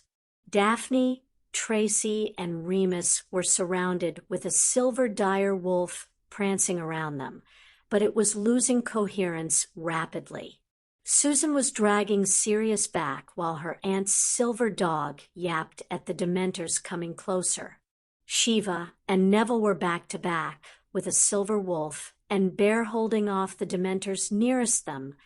Luna huddled at their feet, holding her arms around herself and shaking. Harry shuddered as Hermione's Patronus split up into mist and faded into the night. She fell to the ground beside him, and Harry's concentration wavered. His Patronus gave a last yowl before also falling to the Dementors. Tonks held on only slightly longer. As her defense died under the weight of the mass of Dementors, the screams started up again in Harry's head. He managed to just barely hang on to consciousness. In the next few moments, he almost wished he hadn't. Tonks was knocked down and grappling with a Dementor while Hermione was pushed down beside him with one on top of her, as well. A third Dementor grabbed Harry and started pulling him close, a horrible sucking void visible beneath its hood. Harry yelled and struggled. He tried to force another Patronus, but he knew his connection to the memory wasn't strong enough, since the Dementor was leeching that power just by being near. Connection. That's why the silver spirit doesn't work. It's not connected to the caster. Well, fat lot of good that does now. If he and his friends weren't about to be desouled, the revelation of finally figuring out the problem inherent with his rune cluster would have had him laughing. As it was, it only served to help the Dementors increase his sense of uselessness and depression. The Dementor leaned close, and all Harry could do was push back his mum's screams and silently call for help in his mind. A presence responded to his plea. It felt like a small puppy waking up and searching for its master. Harry desperately traced the feeling to the source and pulled. With an inarticulate yell, Harry yanked the presence to him, and the sword of Gryffindor materialized in his right hand. Thrusting the sword up into the Dementor, Harry yelled louder and drew the blade up through the creature's chest into its face. A horrible screeching cut through all other sounds in the area, and the Dementor imploded, it folding into itself, seeming to be sucked into the sword. The screech cut off, and the Dementor was gone, leaving just a gleaming sword and a gaping teen behind. Shaking his head, Harry pushed himself off the ground and turned to Hermione. He thrust the sword forward into the Dementor over her as well, and a second screech shattered the night. The blade thrummed in his hand and drank the dementor into itself. The silencing of the dementor's screech let a scream from Tonks take its place. Harry panicked. He didn't think, and he didn't turn to his older friend. He dropped to his knees beside Hermione, who shakily clutched at him. Harry ignored her hands and grabbed the time turner hanging free outside her robes. One more piercing screech rang out behind him as Harry slipped an arm through the chain and twisted the little hourglass. Hermione cried out and grabbed for his arm, and the world spun around them. Harry felt himself being pulled to the side, as if he had been caught in a gigantic undertow. His arm started slipping through the loop he had tried to form under the chain. Hermione's grip tightened into a vice as she pulled his arm up, holding onto him amidst the torrent. Harry's arm felt like it was going to be pulled out of its socket as the current tossed his body around. He only barely managed to prevent the sword from nicking either one of them. Finally, the world slowed, and the current died. Everything slotted into place around him, and Harry collapsed on top of Hermione, panting and whimpering at the pain in his head and arm. Hermione wrapped her arms around him and started sobbing into his chest. "You idiot! I can't believe you did that. I told you time turners were dangerous. Harry, I told you. You could have been swept away and lost in the ether. Why would you do that?" "Sorry, Meone," Harry murmured. "I didn't exactly have much time to think about it. I just did it. You are in so much trouble." Her tears were slowing, but she was still holding him tight enough that it was hard to breath. I am going to kill you if you ever do something like that again. Harry James Potter." "Yes, Meone. Sorry, Meone." Abruptly, Hermione released him and pushed them both into a sitting position. "What were you thinking?" "It doesn't even matter. Harry, yes, we're away from the Dementors, but everyone else is still going to lose their soul in. How many times did you turn it?" "You have to specify how many times." Harry's eyes widened, and he looked at the little hourglass and the falling sands in horror. "Of course you have to specify how many times." Her face was reddening, not unlike a Weasley's. "I only flipped it once. I figured that would send us back 6 hours, like you said. 1 hour per turn." "Harry," Hermione snarled. She took a breath and got her anger under control. "But it doesn't matter anyway. We can't change anything. I told you this. You can't change the past with a time turner without risking breaking physics." Harry's stare hardened. "Then we won't change anything," he said, nodding to her. "What?" "We don't have to change a bloody thing, Meone. I figured out why the Silver Spirit doesn't work just before I killed the Dementor. I was hoping to have 6 hours to make more, but with an hour I should be able to fix 2, maybe 3.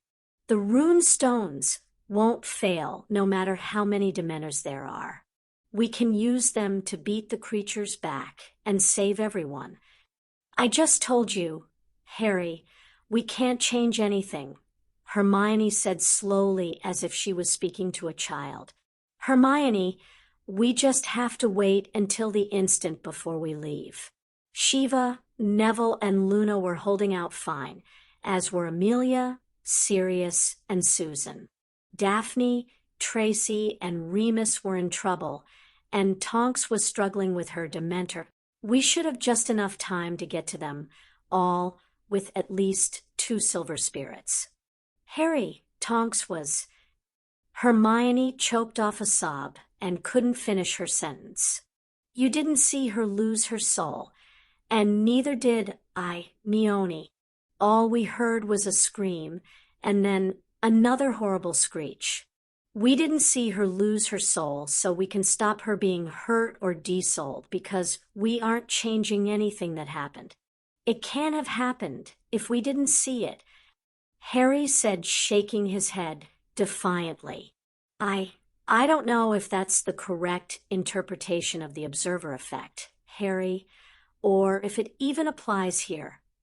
She wasn't outright shooting down the idea, but it did certainly sound rather far-fetched. It's magic. We routinely ignore the laws of thermodynamics and violate Newton's laws all the bloody time. We just have to be fast. I am not going to let Tonks lose her bloody soul. Slowly Hermione nodded. Okay, Harry, we can try. But if we wind up scattered into little pieces across all of time and space, don't come crying to me. She suddenly narrowed her eyes at him and slugged his shoulder with her fist. Ow, what was that for? Harry asked, holding his shoulder. That, Mr. Potter, was for nearly dying right next to me. Twice. She then grabbed his shirt in both hands, pulled him into her, and kissed him. Harry's brain froze as her lips smashed against his, and her hands clung to his shirt. She pulled back after a few moments, breathing deeply. And that, Mr. Potter, was for saving my life. Again. Harry just dumbly nodded. Now, you said something about fixing the silver spirits. Harry nodded again, finally kicking his brain into gear and standing up beside her, pulling her up with him. Yeah, right. It needs a connection to the caster. The Patronus works by being powered by a powerful positive emotion, right? Well, I can't inject a memory into the cluster. They don't work that way. But I can make it connect to who is using it and have it search for a feeling, memory, or emotion to use as the power source on its own. How? I add in a soul rune. Most soul runes, or runic clusters, don't have any effect at all. They're basically a completely useless branch because you can't manipulate a soul, unless you happen to be a dementor, I guess. But I'm not going to use it to do anything beyond facilitate the connection aspect. Well, let's grab a side classroom and do it then. We have less than 40 minutes for you to get this right and test it. She started marching ahead of him. Remember, don't be seen, especially by your double. And what is with this Mione thing? Sorry? Harry stuttered. Whatever. You want a pet name for me. Fine. Use it. But only you, and preferably when we are either alone or with close friends. And if you shorten my name to Herms or Hermie, I will castrate you, Harry James Potter. And you believe for a moment that I don't mean that. Yes, Mione, Harry dutifully replied. He smiled as she pulled open the door in front of them. You know you're really cute when you're annoyed.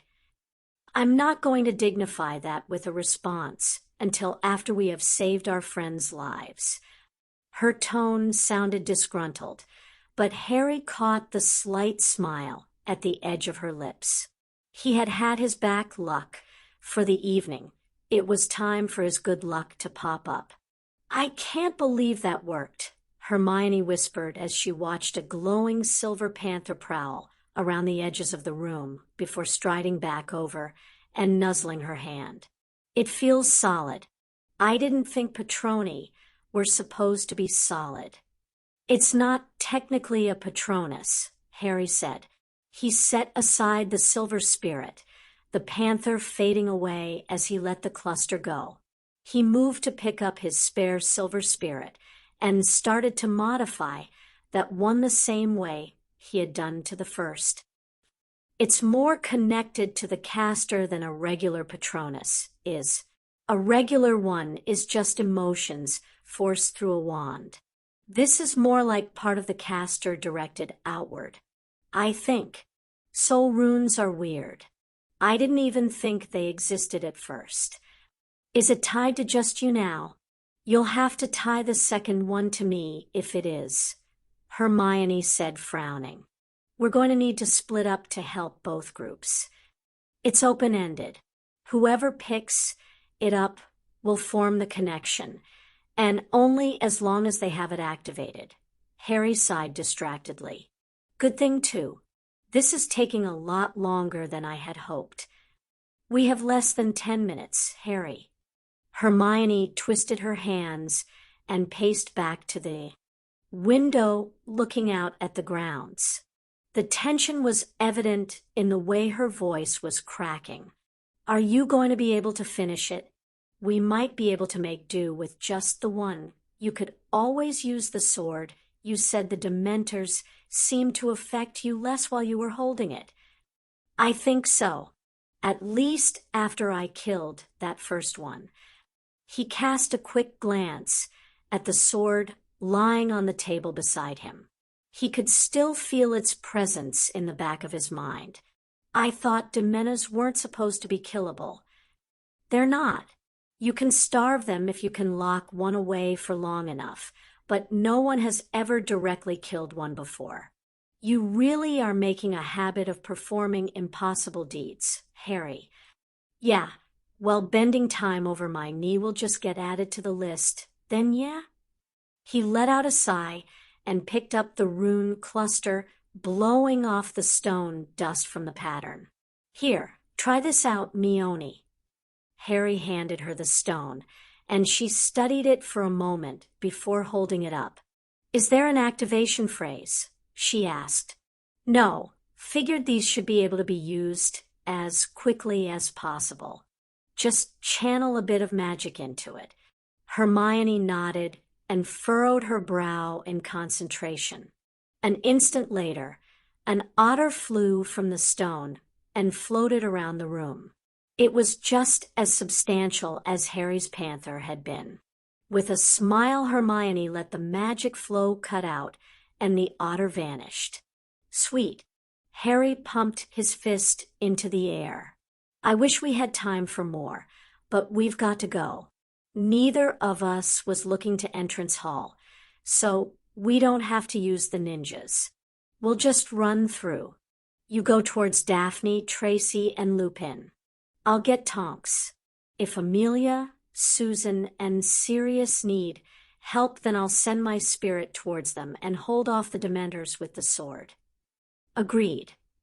Hermione turned to him and pulled him into another kiss. This time Harry's brain didn't switch off, and he leaned into her, returning the kiss. He felt his face grow a little hot as her arms wrapped around his neck and his around her waist. All too soon, they parted, casting soft smiles at each other. Don't you dare die on me, Harry. You've already used up your quota for near-death experiences this night, and I want to be able to kiss you more in the future. Yes, Mione, Harry replied, smirking. Come on, let's go save our friends. If someone had told Neville 3 years ago that he would be back-to-back with the professor in the middle of the night, surrounded by over 100 dementors, watching some of his best friends probably lose their souls while he held off a group of the demons with a giant bear Patronus, he probably would have told them to head to St. Mungo's.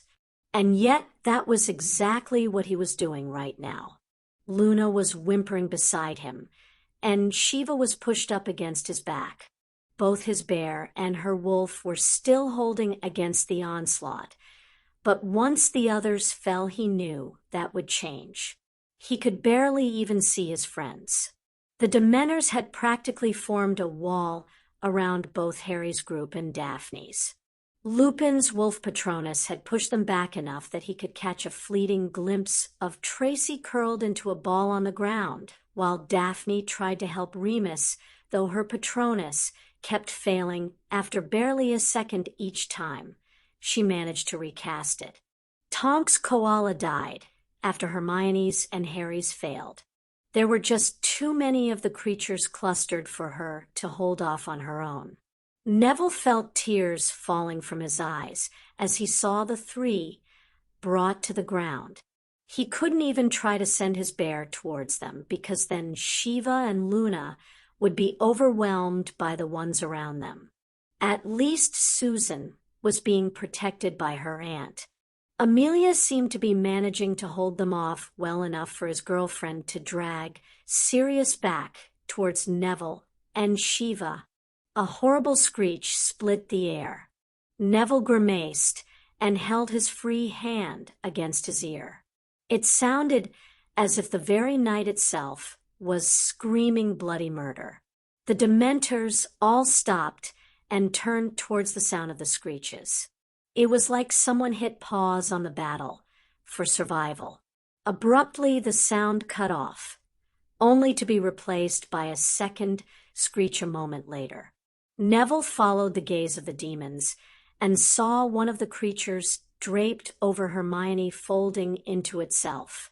There was a glint of metal and a brief view of Harry standing over her.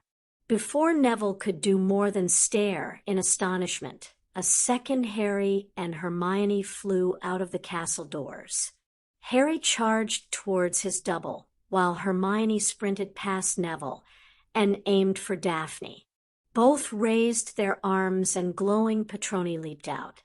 Harry's panther was beautiful and strong, and it leaped toward the dementor holding onto Tonks. The cat's mouth opened in a silent roar, and then closed onto the throat of the dementor. A third horrid screech filled the night as the versions of Harry and Hermione lying on the ground vanished into thin air, and the dementor caught by the panther was torn to shreds, leaving just a fluttering robe behind and a bit of sticky black residue on the ground around it, and Tonks. Hermione's otter was just a hair slower, but no less effective. It charged at the group around Daphne, but they seemed to take heed from their fellows and parted, letting the otter sail through almost unmolested. One dementor wasn't quite fast enough and got caught by a tail whipped by the otter. A screech resounded, and that dementor was left as just a fluttering cloak. Daphne, Hermione shouted, "Catch!" Neville watched her pull her arm back and saw a small stone sail through the air. Daphne jumped and caught the stone. An instant later, a silver hedgehog charged out of her hand and slammed into two of the surrounding dementors, sending more dying screeches reverberating through the night.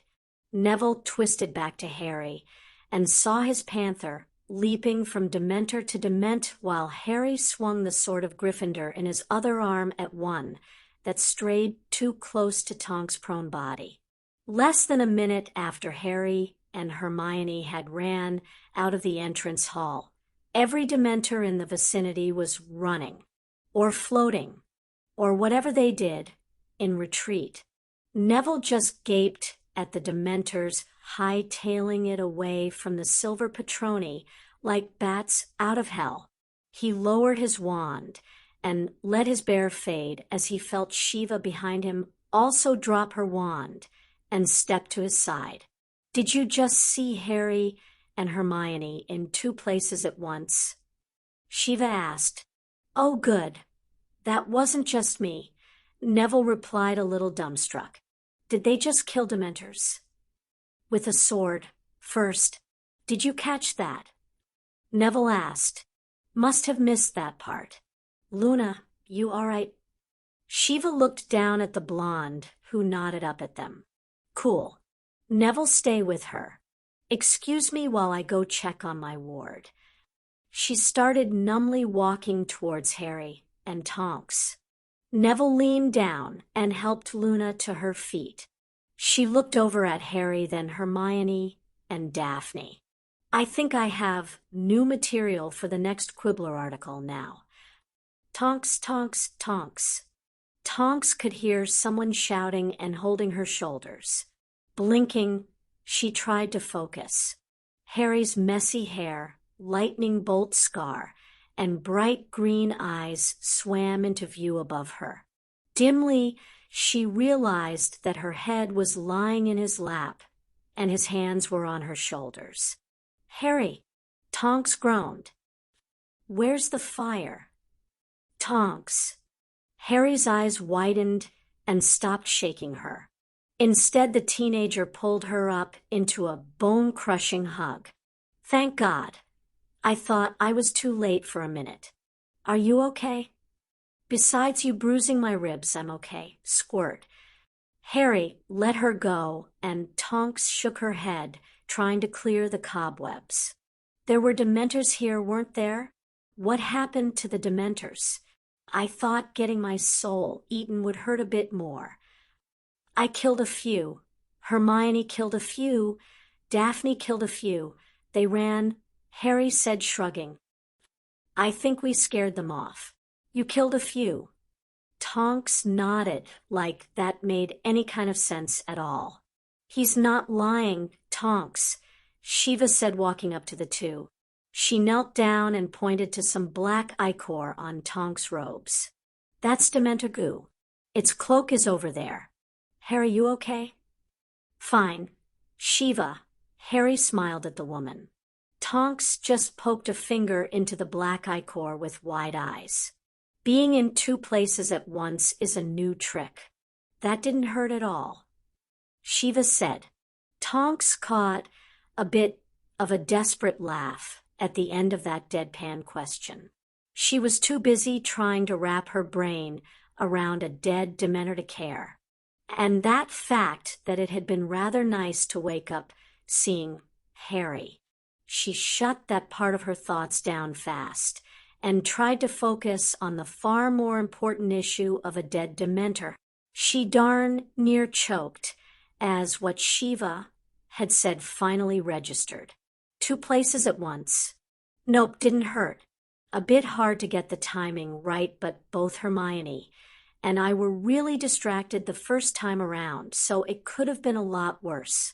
I was mostly worried I wasn't going to get to Tonks fast enough.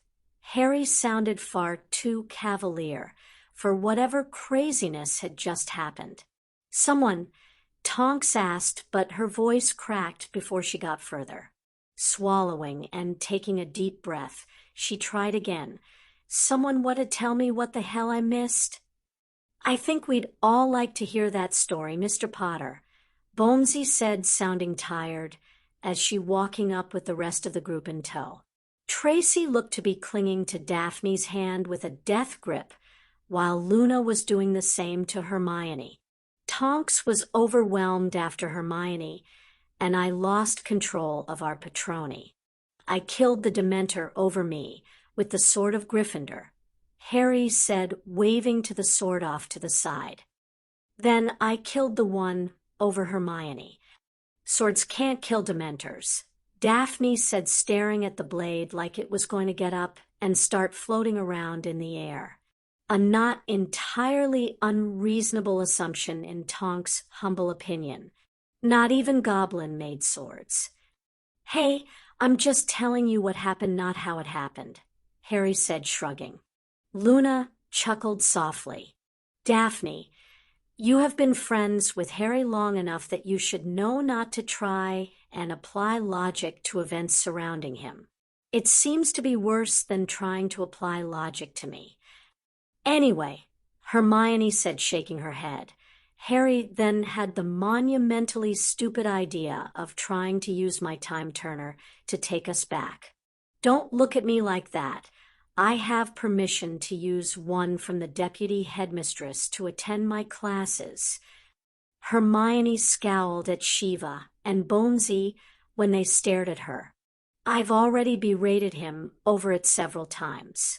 We arrived back an hour earlier. Harry fixed his Patronus rune cluster alternative, and we rushed back out to help with the defense.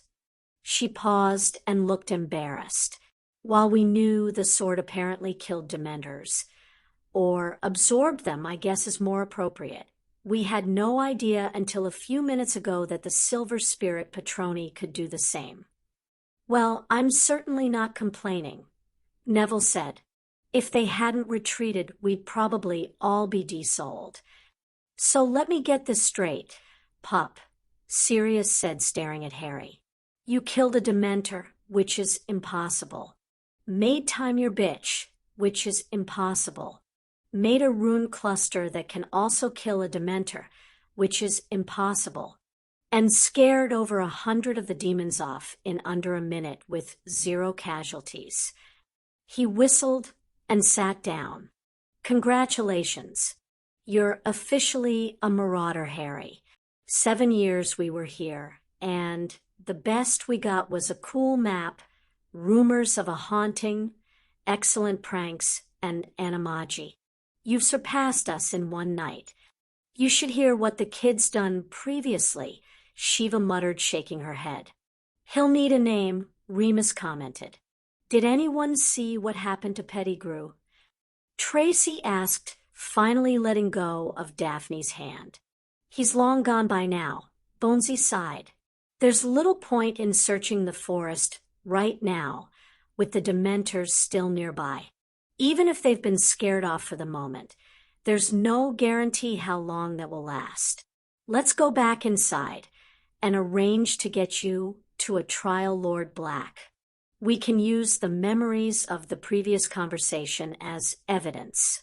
Harry, Hermione, considering the extreme circumstances of the past few minutes' aisle. She trailed off, shook her head, and sighed. I don't even care anymore. Both of you swear never to abuse a time-turner again. The 2 teens nodded. Fine. Good job saving us. Don't do it again. Warning delivered. Nobody mentions that part in official reports. Works for me, boss, Tonks said. She turned to Harry and raised her eyebrows. He took the cue and helped her to her feet. To the Batcave. The Batcave, a demure voice asked from behind the group. Harry groaned, and Tonks felt her hair shift to red before she forced it to a neutral black. She turned to see Headmaster Dumbledore walking towards the group from the castle. He was far enough away that he had probably only heard her final comment. Headmaster, Bonesy said, her voice coated in ice. How nice of you to turn up after the danger has long passed. I would have thought Argus would have informed you that Sirius Black was located, and that you might have hurried a bit. Sadly, these old bones don't move as quickly as they used to. Amelia, Dumbledore replied, his eyes twinkling. Tonks' snort was echoed by Shiva beside her.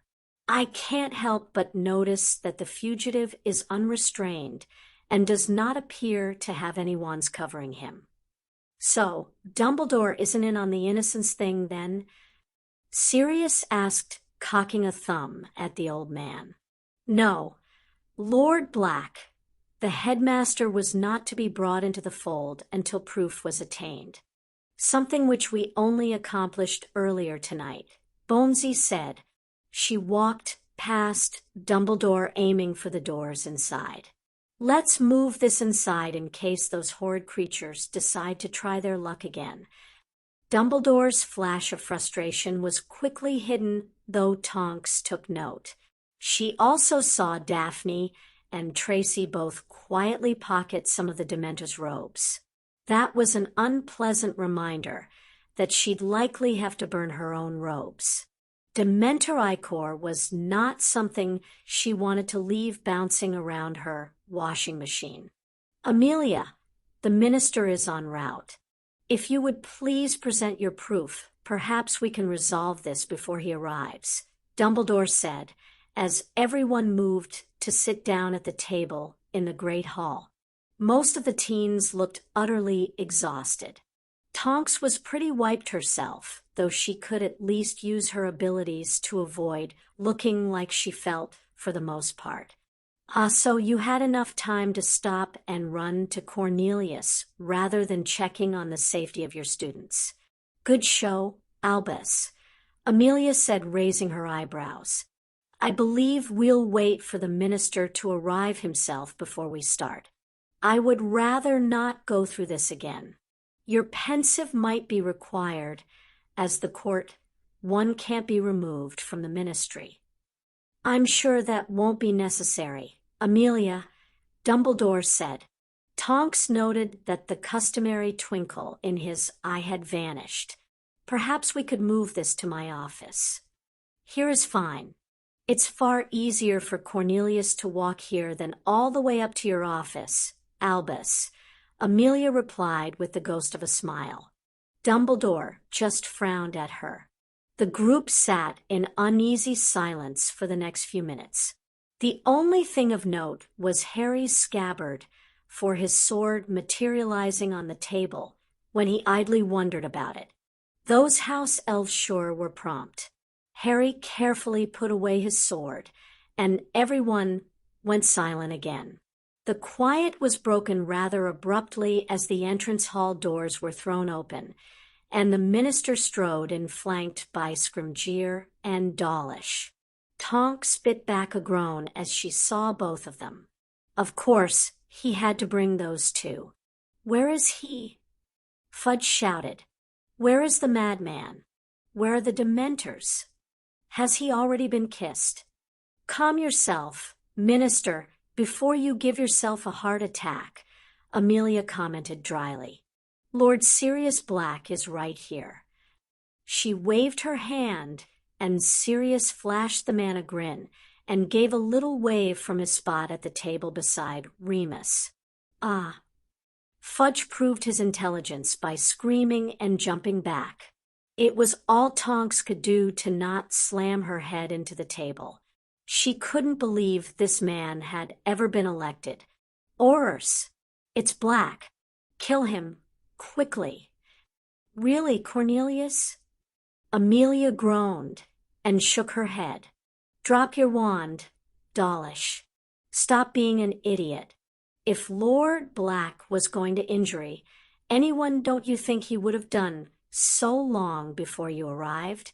Scrimgeour, wipe that scowl off your face.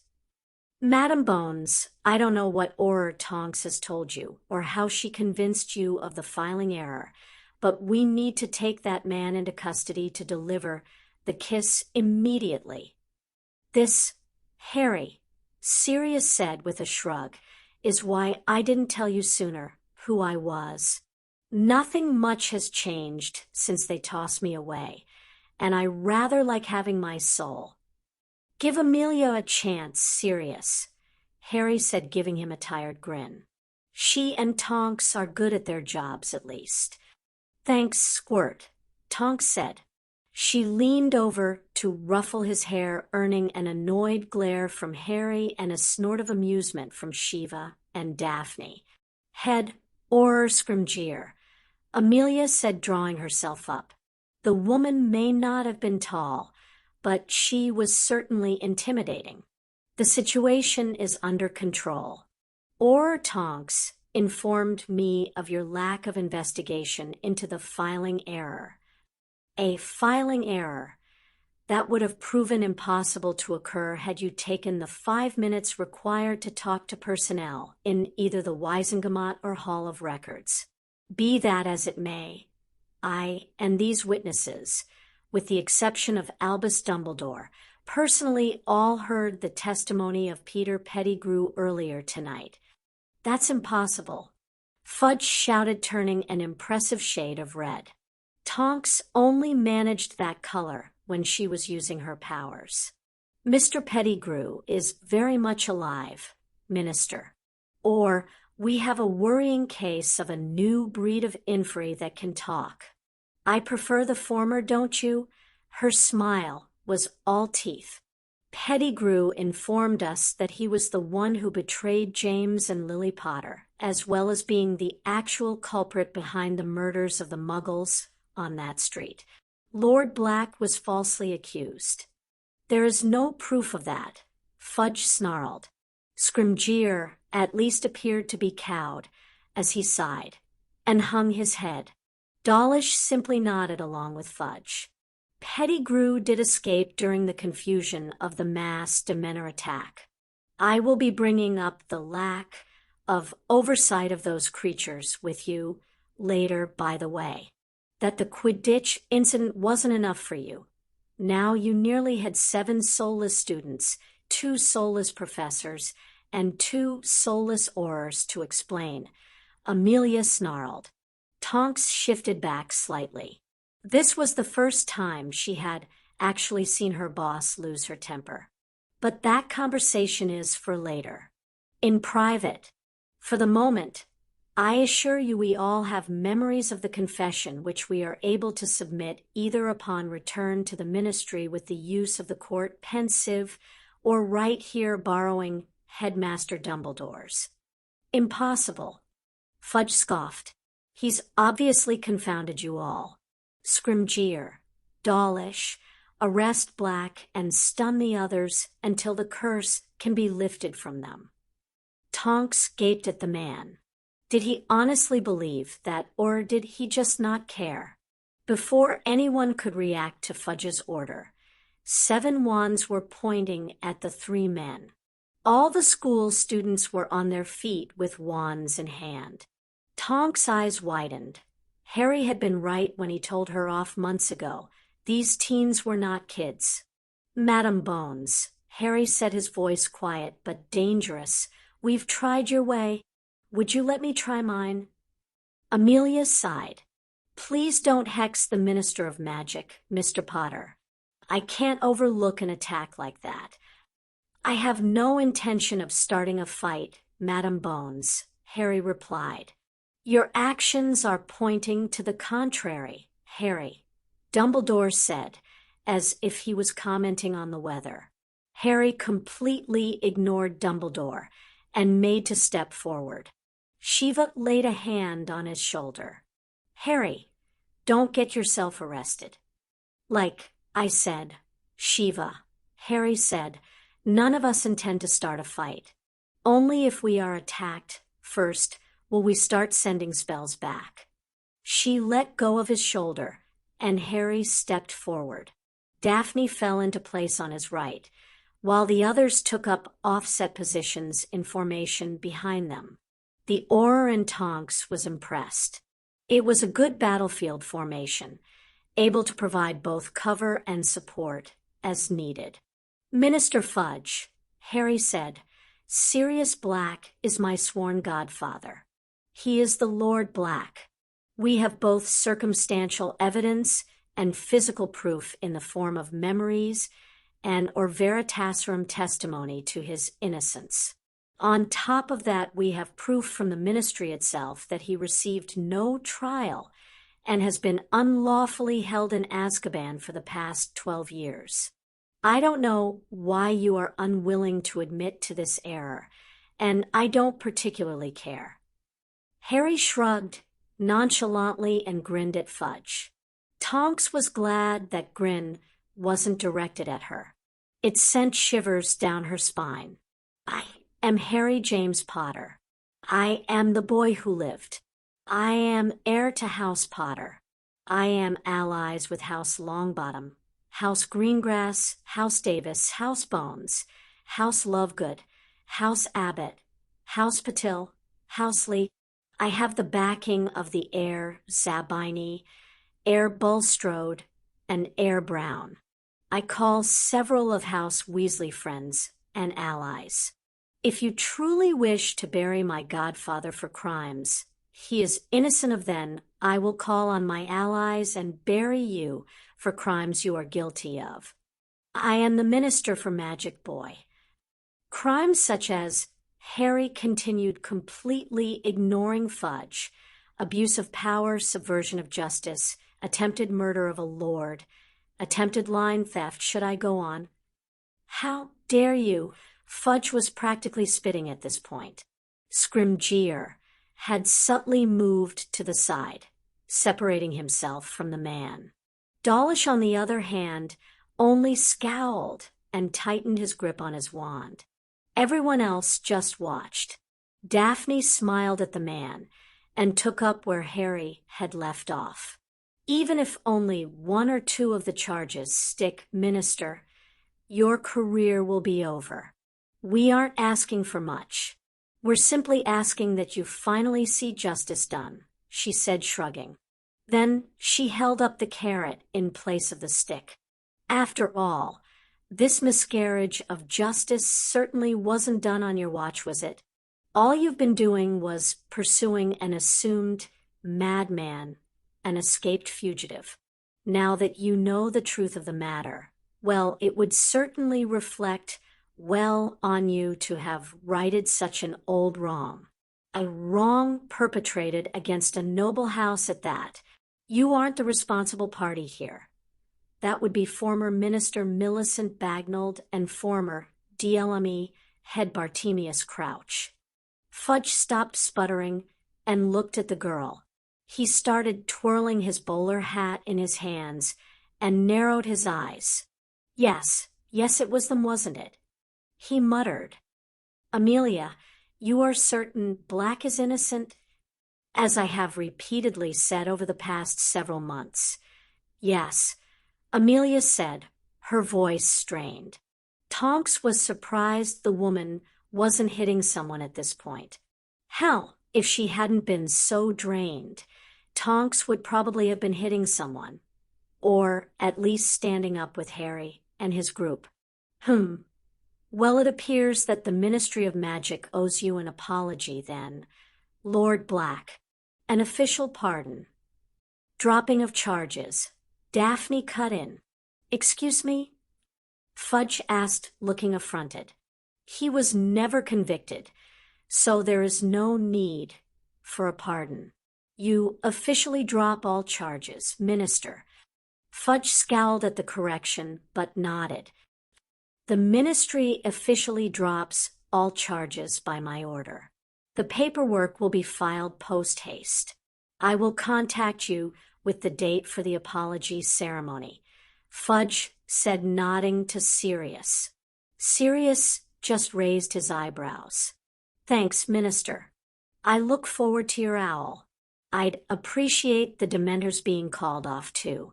And, an article in the Prophet first thing so that people don't keep trying to kill me or turn me in for a reward. Actually, Shiva said, speaking up, shouldn't Harry and his friends get that reward anyway for finding you? Of course. I'll have the galleons deposited in Mr. Potter's vaults, Fudge said, waving the issue away. If there is nothing else pressing, I must leave and begin this work. The Dementors, Minister, Amelia said, glaring at him. Remove those abominable things first. I don't appreciate them attempting to eat the souls of those under my protection and care. With an annoyed nod, Fudge turned and practically ran from the room, Dawlish hurrying to keep up. Scrimgeour turned to Tonks before following. Tonks, come with me. We have much to discuss. Tonks closed her eyes, trying to get her brain in gear enough to think. Was it worth it? Was there really any point anymore? She felt a hand on her shoulder and looked up to see Harry's green eyes staring down at her in concern. Tonks smirked at him and switched her hair to pink. Nah, I don't think so. That was not a request. Scrimgeour glared at her. Tonks considered flipping him off, but figured it was too much effort. Consider this my resignation, boss, Tonks said firmly. Tonks, Amelia said, turning to look at her. Are you certain about this? Been thinking about it for a while, ma'am. Tonks patted Harry's hand and smiled at her mentor. Being an Auror is not what I thought it would be, and the others only seem to care about my abilities, not me, or my skills, or my brain, or my opinions. I think I can do more good elsewhere. I understand. It's a shame to see you go, but I understand. Bonesy looked genuinely sad, which was nice. Mad I was going to kill her, or buy her a fire whiskey and salute her bravery. She never could tell with that crazy old guy. Your badge. Then, Scrimgeour said, his scowl firmly set. She tossed it to him. Good evening to you all. And just like that, he turned and walked out. Tonks slumped in her seat. Well, I don't know about you all, but this metamorphmagus is utterly knackered, and seeing as I'm now jobless, I need to take a nap or something and find a new prospect in the morning. Well, cousin, I've been out of the game for a decade or so. If you're interested, I could use someone to help me clean up the old house from whatever horrible little beasties and curses Mother left behind. I can make the pay pretty good if you're willing to bring me up to speed, Sirius said. You want to hire me as a maid? Tonks asked, completely deadpan. Yup. Sirius' smile stretched from ear to ear. Only the best for my cousin. I'll even throw in being welcomed back into the Black Fold for you. And Andy, since I'm apparently the Lord Black now, and all. Can we just throw him back in prison? Tonks whined. Everyone but Dumbledore started laughing. The old man just scowled, staring daggers at Sirius. The next day, Harry was meeting up with his friends again in the 7th floor room. It seemed comfier than normal. The customary table was surrounded by armchairs and couches this time, rather than the stiff-backed chairs. Harry frowned as he walked in. This definitely wasn't here last time. Hermione, we're going to have to experiment with this room, I think. I agree. It is most unusual, his girlfriend nodded. Do you think it can provide us with the vista of a snorkak's natural habitat? Luna asked.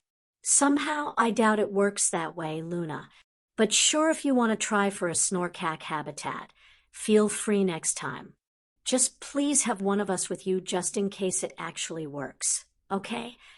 Harry said, chuckling at his friend.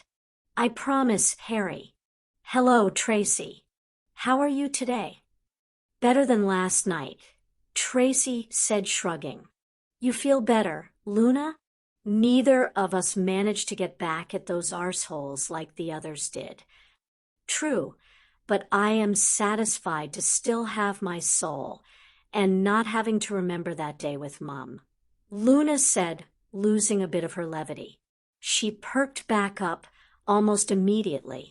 It was quite entertaining to see the dementors splattered, mauled, and beaten. Daphne, your hedgehog had very impressive aim and was quite adorable as it went bowling for dementors. Daphne blushed. Thanks, Luna. I'm not sure whether to be embarrassed by the hedgehog thing or not. I think it's perfect for you, Tracy said, grinning and kissing her on the cheek. Prickly on the outside, soft and cuddly on the inside. Technically, it's soft and cuddly on the bottom, Hermione commented. She's soft down there too, I imagine. Gasps sounded at Tracy's comment, followed quickly by laughter, though it had at last successfully succeeded in driving Daphne speechless for the first time that Harry could remember. So, Harry, Neville said as they settled into the circle, have you figured out how the sword was able to kill the dementors? Remus said that it was probably something involving the basilisk, venom, the goblin steel, and whatever else the sword has imbibed over the centuries. We'll probably never know for sure. And now the thing can probably suck souls too. So there's that. That's one scary sword. Hell, I'm almost afraid to touch the darn thing now. Being able to summon it whenever you want is useful, though. Still a scary sword, Harry muttered. Hermione patted his arm in commiseration. The door to the room opened again, and Sirius and Shiva walked in. Shiva frowned at the couches surrounding the table, but moved to sit beside Harry and kicked her feet up. Sirius was wearing a grin large enough to split his face in half and handed the Daily Prophet to Harry before claiming his own armchair. The front page story was Sirius Black proven innocent, mass murderer and master manipulator Peter Pettigrew still at large. Master manipulator. Harry commented, raising his eyebrow. Yeah, he pulled one good trick, but I hardly think that counts as a master manipulator. He wouldn't have had to hide as a rat for 12 years if that was true. That's Rita Skeeter for you, Neville said, shaking his head. The woman's a menace, but she sells papers well. I really don't care what they say. I'm just happy to be free, Sirius said, not dropping his grin. Lord Black, may I get an interview with you for the Quibbler? Luna asked him, flashing him with puppy dog eyes even better than Sirius' actual dog eyes when he was Snuffles. Well, Sirius tapped his chin. I don't know. I make it a policy not to talk to reporters after all. The gleam in his eye belied his teasing. Ah, then there is no problem. Luna smiled at him and made a grand flourish. I am no reporter, Lord Black. I am an explorer. Sirius burst out laughing. Good for you, girl. Reporters are evil. Explorers are fun. I'll answer almost anything you want in a little bit. And no more of this Lord Black thing, everyone. It's serious. Or Padfoot if you want. I'll answer to Snuffles in dog form too, I suppose. But no more Lord Black. Before I was tossed onto that tropical island, I was sure my parents had disinherited anyway, so I'm just as uncomfortable with the title as you are. Tropical island? Tracy asked wide-eyed. Wouldn't it make more sense to have Azkaban on a cold, miserable spot, not the tropics? Nope, I was never in Azkaban. According to the Ministry, I was unlawfully detained. They never specified where, Sirius said, still holding his grin. So since they didn't bother to specify, I can go along thinking I was having a prolonged vacation on a deserted tropical island. Ugh. A few of the teens stared at the man blankly. Sirius just sighed and shook his head. You kids need to loosen up. It's a joke, guys. I know I was on Azkaban. I just prefer not to remember that horrible little hellhole. Were there snorkacks on the island? Everyone turned to look at Luna, who just stared back with her head slightly sideways and a dreamy smile on her face. Laughter flowed out of everyone, and she just smiled back at them, all far more lucid than her comment would have made it seem. Sirius, you said Padfoot earlier and mentioned a map last night, Harry said as he calmed down. He pulled out the Marauders map and held it up. You wouldn't have happened to be talking about this, would you? Hey, so you do have it. I was worried that you didn't actually have it and never figured out my message. What message? Harry asked. My response when you sent the letter with Hedwig a few days ago. Sirius shrugged. It was a paw print. Sirius. A paw print. Do you know how annoying that was? Harry deadpanned. Hermione nodded along beside him, and Daphne huffed her agreement. Well, yeah, but the paw print wasn't all, pup. I solemnly swear, like with map, that's why I signed Padfoot. You didn't figure that out. I only got the damn map yesterday morning. Harry glowered at the man. High marks for security, but failing marks for assumptions. Oh, my bad. It was still pretty funny though, yeah. The former fugitive smiled at Harry, utterly ignoring the death stare from the teen. What map are we talking about? Shiva asked, holding up a hand. Anyone care to share with the class? Yes, please do tell, Harry, Daphne said, taking the blank paper. I solemnly swear I am up to no good, Sirius said, reached over the girl and tapping the parchment. The map sprang to life, and everyone crowded around to look at it. Wow, Shiva murmured. That is impressive. Harry, this is how you found out about Pettigrew, I assume. Harry nodded. Yeah, I was checking on everyone to make sure nobody was getting back for the thing with Luna, and I saw him with Ron. That's when I remember that Scabbers looked like how Remus described Pettigrew and put 2 and 2 together. I take it he was Wormtail. Sirius? Yup, and Remus was Moony with your father rounding it out as prongs. Sirius paused and looked fondly at the map. It was a lot of fun running around and filling this thing in. We thought we had found every room in the castle, but obviously we missed a few. Look, this room apparently doesn't show. Neither does the chamber, Daphne said, nodding. Harry, I think we should try to improve. On this next year. Harry shrugged. Sure, assuming no one tries to kill us again, I'm all for improving it. Hermione's eyes lit up, and Harry could hear her breathing quicken slightly. Mr. Black. Sirius, he corrected. Sirius, Hermione quickly said. Can you tell us some of the charms you used to enchant it? It seems quite advanced to be able to track people even in an animagus form. Well, he scratched his chin again. I didn't really do much of the charm work. Remus did some, but Lily was really the genius when it came to charms. She was the one who ended up doing most of the enchanting. I can pass along a few notes, though, to get you guys started. You might want to start fresh, though, so you don't risk messing up this one.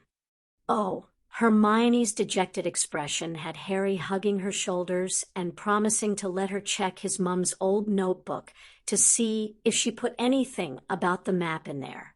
Actually, Harry, Sirius shuffled around in his seat a bit before sighing and leaning forward. I wanted to talk to you and Shiva about this summer. What about it? Harry asked. Beside him, he saw Shiva tense slightly and drape a protective arm around his shoulders. You sure you want to talk about this, now? He glanced at the others, causing Harry to sigh. I'm just going to tell them later. Anyway, might as well skip the middleman as it is. What did you want to say? Sirius sighed again and nodded at that. Right. Okay. So look, I'm your godfather, right? Well, I kind of screwed that one up royally. I was supposed to take you in after that night. I saw a bit of what happened with the Dursleys during the summer, and I was going to offer to let you stay with me from now on, now that I'm free and all. He held a hand toward of Shiva when she opened her mouth to say something. I want you to know that my home is always open to you. Well, when my home is habitable, that is. I have very low opinions of the old black house, but that's neither here nor there. He shrugged and looked a bit sad. I hung out with you guys as Padfoot long enough over the summer to know that you're happy with Shiva, so I understand if you want to stay with her. I wasn't there for you. She was. Both of you are welcome to stay with me should you need a place in the future. Shiva smiled a bit and relaxed back into the couch. She batted her eyes playfully at the man. You're a little old for me, Sirius. Sorry, old dog. Old, he held a hand to his heart, and Neville and Tracy shook their heads, laughing. Me? Oh, you wound me, woman. Thanks for the offer, Sirius, Harry said, grinning at the two. We'll certainly come visit, but yeah, I would like to stay with Shiva. I understand. I'm sorry for not being around when you needed me, Pup. I'd still like to be a part of your life, though. You keep doing right by him, and you will be, Shiva said, all serious again. But you abandon Harry again to go off on another revenge quest, and I neuter you. No, you won't, Hermione commented. She shrugged at the raised eyebrows that comment received, and continued, simply because I will have done it first. You may be the girlfriend, Hermione, but remember that I am the Slytherin Slayer, Daphne said, sitting up straight and thrusting her chest out pompously. That set off another round of laughter. Actually, Harry, speaking of that, do you and Shiva mind meeting me at Gringotts sometime early this summer? Sure. Why? Harry asked. Daphne just grinned evilly. Well, I finally got a good idea of the going rates. I believe we have a basilisk to render. I can't believe I didn't think of that before. Shiva said with a note of wonder in her voice. Don't worry, I started looking into selling prices and commission fees as soon as we all left the hospital wing last year. If we go with the goblins, we should turn the highest profit. They take a hefty margin, but they also are the only ones to actually be interested in eating the meat of the snake. They'll take most of the meat as acceptable payment, so it works out largely in our favor. Sounds good to me. We can negotiate terms there, right? Harry asked, and she nodded. Okay then. Just let us know when. Sirius looked between the group members like they had gone crazy, but didn't find any signs of pranking at all, and his eyes widened. I'm going to need that story. Pup, one more thing first, though. I may have gone to talk to Gringotts earlier. He ran a hand through his hair and shifted a bit in his seat. And I might have gone and made you my heir. Neville and Daphne's mouths dropped open, and Tracy whistled. Luna just nodded, as if she had always expected this, while Shiva groaned and shook her head ruefully. Tonks leaned back into her seat with a large sigh. Hermione narrowed her gaze at Harry and fell into her, I'm deep in thought. Disturb me at your own peril. Look before eventually giving a large sigh and nodding her assent. Harry felt like he was missing something that the rest of the room got implicitly. Okay, thanks, I guess. Harry said, fishing for more clarifying input. I got a quick checkup last night after the attack. Looks like my chances of having kids are pretty low now after my island stay. So I figured the least I could do was give my house to you. It will hopefully make up for some of the problems I caused. Then he grinned and wiggled his eyebrows. Also, it should be bloody fun for you, Pup. Harry shook his head. I really need to look up more things concerning pure blood politics, don't I? Probably a good idea, Harry, Shiva said. You do seem to be acquiring quite a bit of power as the years progress, kid.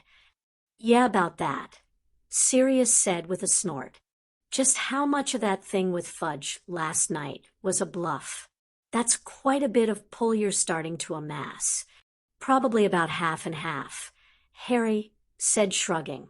Daphne picked up the conversation. While all the families he mentioned are personal friends, their parents may or may not actually go against the minister if we asked. I know my father would not, at least not unless he was offered a very good deal with very few downsides. The Lees and Patils would likely consider it repayment for their mistake with Luna and reclaiming their honor. But she shrugged. Neville took over. Once we all actually take the lordships, we'll be able to make some real changes. Until then, though, it mostly comes down to what we can convince our parents and guardians to do. I'm a little surprised Fudge caved like that. You would think that a politician would have been a bit savvier. Tracy snorted. I'm amazed the idiot manages to tie his own shoes in the morning. How did he get elected? Daddy blames the Rotfong conspiracy, Luna said, bobbing her head. Rotfong conspiracy? Sirius asked. Wake me when we return to sanity. Harry, Hermione groaned, laying her head against Harry's shoulder. He smiled and patted her head as Luna launched into her explanation about gum disease and the takeover of the ministry. Thank you for agreeing to meet with me, Harry, Dumbledore said with a smile as he leaned back in his office's chair. Harry was sitting across from him petting Fawkes, who had come over to perch on Harry's shoulder. Harry had thankfully missed the flash of annoyance on Dumbledore's face as the familiar made his allegiances clear. Well, it didn't particularly seem like I had a choice in the matter, sir. Harry shrugged. Is this something I need to call Professor McGonagall or Professor Babbling for? Of course not, Harry, Dumbledore replied with a twinkle in his eyes. He gave a grandfatherly smile down at the boy. I merely wish to inform you of some sad news. He saw Harry's expression harden. I know that Sirius Black is your godfather, Harry. I understand he offered to let you live with him over the summer months as well. Dumbledore paused as he saw Harry's expression lighten. He had to proceed carefully so as not to lose the child completely. There was still a chance to salvage all this. I am afraid that at the last Wisengamot session, it was determined that Lord Black is not a suitable guardian for you. His residency in Azkaban, unjust as it was, has affected him. He has been directed to consult with mind healers before being allowed to accept any sort of responsibility position for you. The period of adjustment is expected to take between 2 to 3 years. Harry's expression had gone from annoyed to entertained. That was not right. Not right at all. The boy should be despondent and pleading, begging for some sort of loophole. Dumbledore frowned. He had missed something. I am very sorry, Harry, but you must return to the Dursleys again for the foreseeable future. Harry burst into laughter, and Fawkes trilled along with him. Dumbledore dropped the twinkle entirely and only barely managed to prevent his confusion from showing. You think I'm going to the Dursleys? Harry wheezed out between his laughs. You seriously think I'm going to Dursleys? Wow, you have got to be the single worst magical guardian in existence. Dumbledore had to bite his lip to avoid scowling at the child. My boy, I assure you that it is the safest place for you. Attempting to stay with Sirius would only see the man back in trouble with the law. I will speak with the Weasleys and see if you can stay with them towards the end of the summer. Harry's laughs only increased. Headmaster, Harry finally said after calming enough to speak, you are an uninformed idiot. I'm sorry, sir, but seriously, either you just don't care or you are way too busy.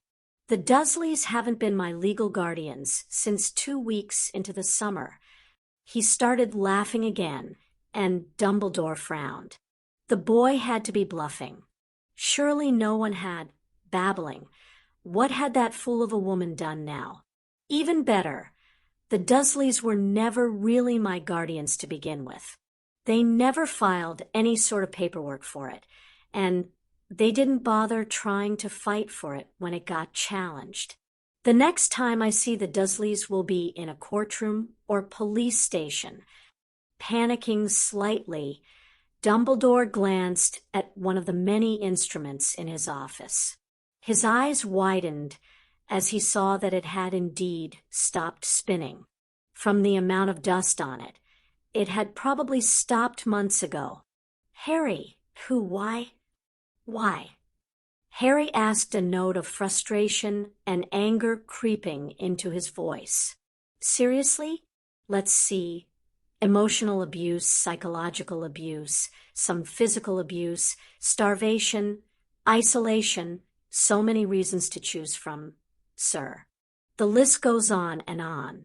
Of course, physical proof is a little lackluster, so I can't quite bring them up on charges yet. But I'm sure you get the picture. As to who, I'm surprised you don't know. Harry, Dumbledore implored the boy. Professor Babbling is nowhere near old enough to be a suitable guardian. And yet she's the first one who gave two wits about me in my entire remembered life. And it's entirely legal, so there is nothing you can do about it, Headmaster. No magic, no bribes, no compulsions or trickery were involved. Just plain old solicitors. As soon as I can manage it, I'll be free of you as well, sir. Dumbledore's scowl slipped across his features before he could school it back into grandfatherly disapproval. He had to try one more time. For the boy's late parents. Harry, I can understand your dislike of your family. Oh no, sir. I love my family, Harry said with a grin. I just consider Professor Babbling to be my family. Uncle Vernon, Aunt Petunia, and Dudley are my relatives. Nothing more. It took all. He had to maintain the persona. I can understand your dislike of your relatives, Harry, but they were the safest place for you. With the blood wards intact, you were safe from Voldemort and his minions. Voldemort is a disembodied spirit, and his minions have stayed quiet for over a decade. We're setting up good wards at Shiva's place, and have other options as well. Those blood wards certainly never protected me from my relatives or from Aunt Marge. I'll take my chances, sir. Harry, you must listen to my counsel. No, I really don't have to. All you've done is lie, misdirect, and manipulate my life. I'm fine on my own, thanks. Harry, Dumbledore closed his eyes. This was his final attempt. I am concerned. The actions you have taken recently, assaulting classmates last year, continually insulting Professor Snape, befriending two dark families, injuring an older student, threatening the entirety of Ravenclaw House, seeking out a fugitive, threatening the minister himself. Harry, I am worried you are walking a path that others before you have treaded, a path far too easy to stumble down. You are heading down a dark road, my boy. I implore you to please listen to me when I tell you it is not too late to turn back. Harry growled at him. Dark? Seriously? How much of an idiot do you think I am, Headmaster? Every single thing you just listed, I was perfectly justified doing. And I have no idea who you are talking about with dark families, unless you mean Tracy and Daphne, in which case you are blinder than I thought. Headmaster Dumbledore, I am no more dark than Professor McGonagall or Shiva. I defend myself and my friends. That's it. I think we're done here, sir. Harry scowled and stood up, walking towards the door. I am sorry, Harry. I am truly sorry, Dumbledore said softly as his office door slammed, Fawkes riding out with Harry, leaving Dumbledore alone with his thoughts. Harry was lost. He had fallen far enough that he no longer saw the danger of his actions, or the damage resulting from them. Dumbledore's initial plans were no longer viable. He had seen this with Gellert and refused to act out of love. He had seen this with Tom and refused to act out of naivety. He would no longer refuse to act with Harry Potter. It broke his heart, but sacrifices had to be made for the greater good. Chapter 15. Spoils, Wives, and Plots. The gang had met back up at Shiva's flat again, shortly into the start of the summer for another movie night. This time Remus and Sirius had joined them, as well as totally not a maid Tonks. Hannah, Susan, and Amelia, surprisingly enough, came over as well. With the addition of a few extra conjured couches and armchairs, there was just enough room for everyone. If we end up adding any more people to the group, we're going to need to find a new place to hold these meetings. Neville said with a chuckle. He was sandwiched between Susan and Hannah, who had each grabbed one of his arms to drape over their shoulders. I'd volunteer my home, but none of our rooms are much bigger, Amelia commented, shrugging. Don't look at me, Sirius said from the seat next to Amelia. Black Manor isn't nearly suitable for company yet. You'd be more likely to die from some random curse flying off the silverware, or have your hand eaten by a book. Eaten by a book? Hermione asked, looking utterly horrified at the possibility. Harry chuckled at his girlfriend. She had been leaning against him far more than usually, and the sheer audacity of a book that harmed its reader was the first thing to get her to shift enough for him to feel his arm again. Yeah, and that's one of the tamer ones. I tell you, Mum had some nasty volumes in that library. I swear I found one that will literally turn someone inside out if you don't open to the correct page first. Wow, it's really that bad at your old place, Sirius? Harry asked. Tonks shuddered. You have no idea, Harry.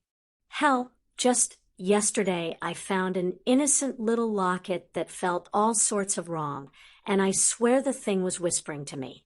We tried to toss it, but that crazy house elf dam near had a coronary and started sobbing his eyes out. Something about belonging to Great Master Regulus, Sirius' brother. We let the poor thing keep it eventually as long as he promised not to give it to anyone. I still can't believe he stopped insulting us after that, Sirius said, shaking his head. Creature hated me pretty much since I could talk, and he sure didn't seem fond of you. At all, Tonksy. Yeah, well, I'm not complaining. I figure if that house hasn't driven him insane yet, then leaving him the whispering locket for another few years won't make him any worse. You know, I think I've gotten more injuries from that house than the entire time I was with the Oars, though that may be more of a knock against them in some ways. Tonks shrugged. So, what horror show are you subjecting us to this week, Harry? Daphne asked. It's not another crazed robot assassin, is it? I admit a naked Schwarzenegger is yummy, but that endoskeleton. She shivered, and Tracy rubbed her back. Ah, don't worry. It's better than a ghost that literally haunts your dreams, Han, Tracy said, trying to avoid thinking about Freddy. I figured one final horror movie that I've always wanted to see, and then we go to science fiction, Harry said. Hermione leaned back against him again and nodded. Back to the Future is a good choice. What was the horror one?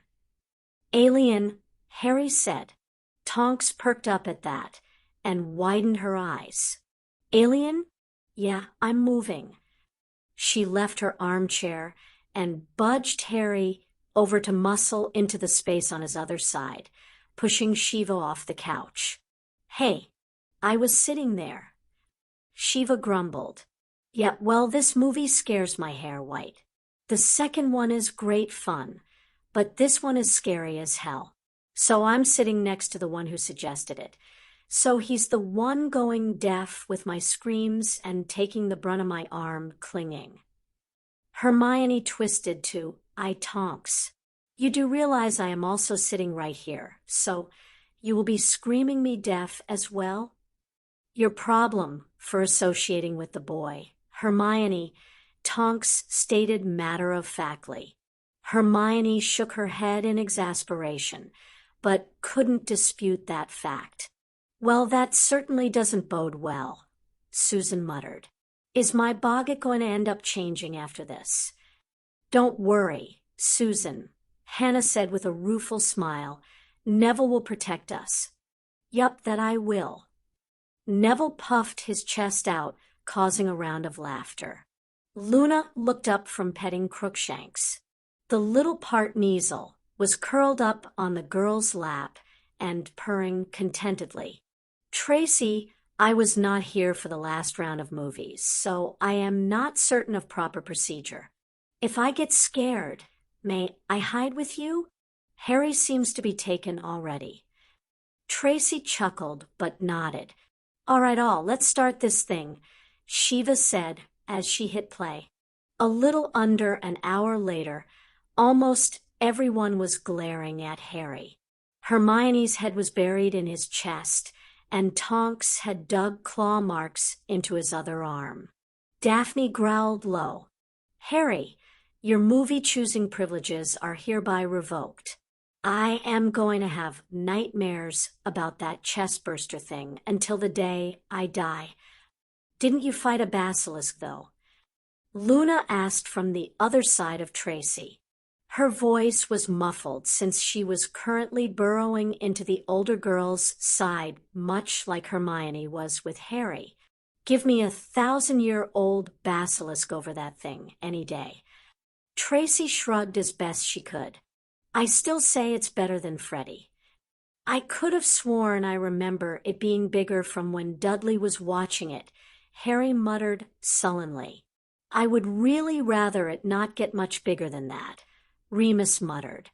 Imagine something larger jumping out of someone's chest. Just keep watching, Tonks said, finally loosening her grip a bit. It gets bigger.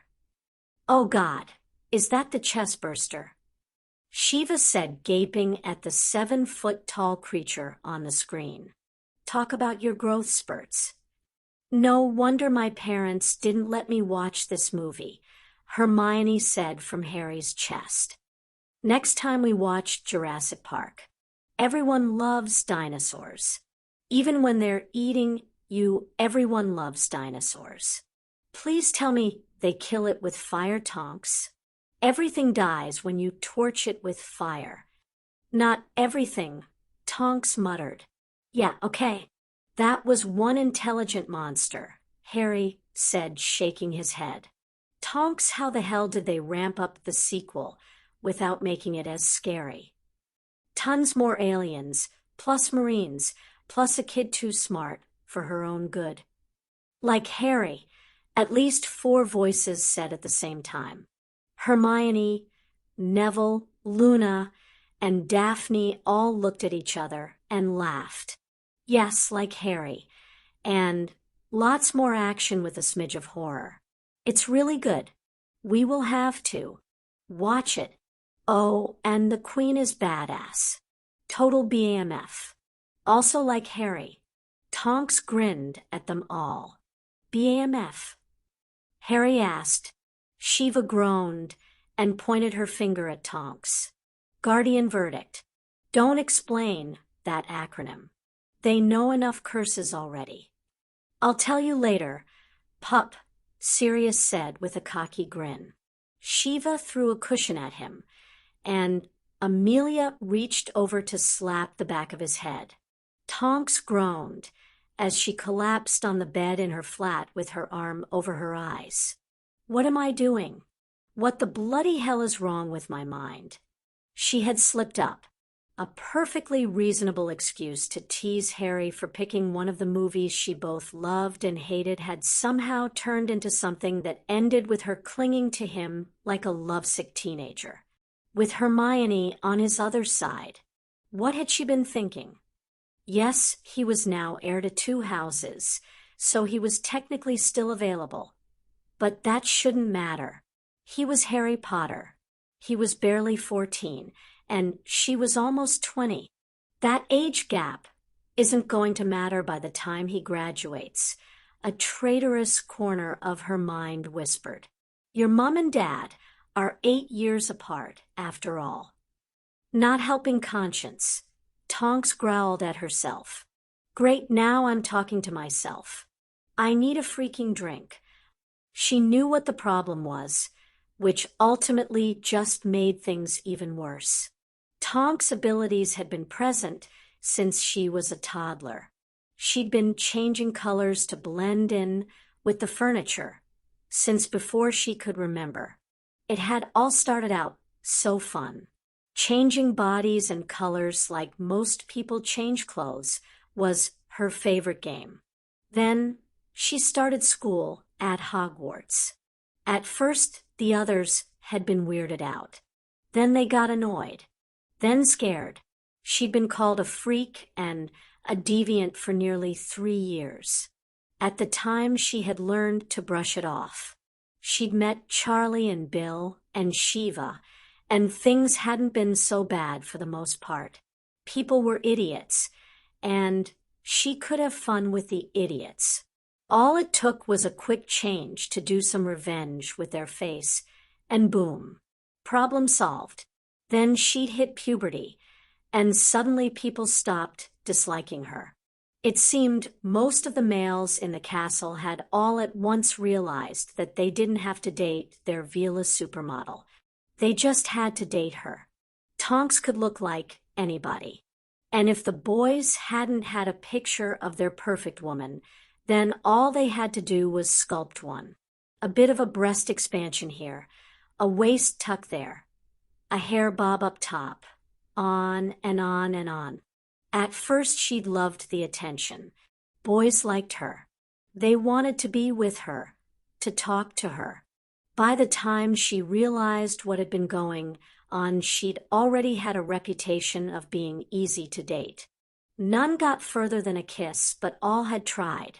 The only exception had been Charlie, but Charlie was only interested in dragons. Hell, Tonks was half convinced if he could find a dragon willing, he'd marry her. Or maybe he was just into guys. It didn't really matter. He never looked at her beyond giving her prank advice.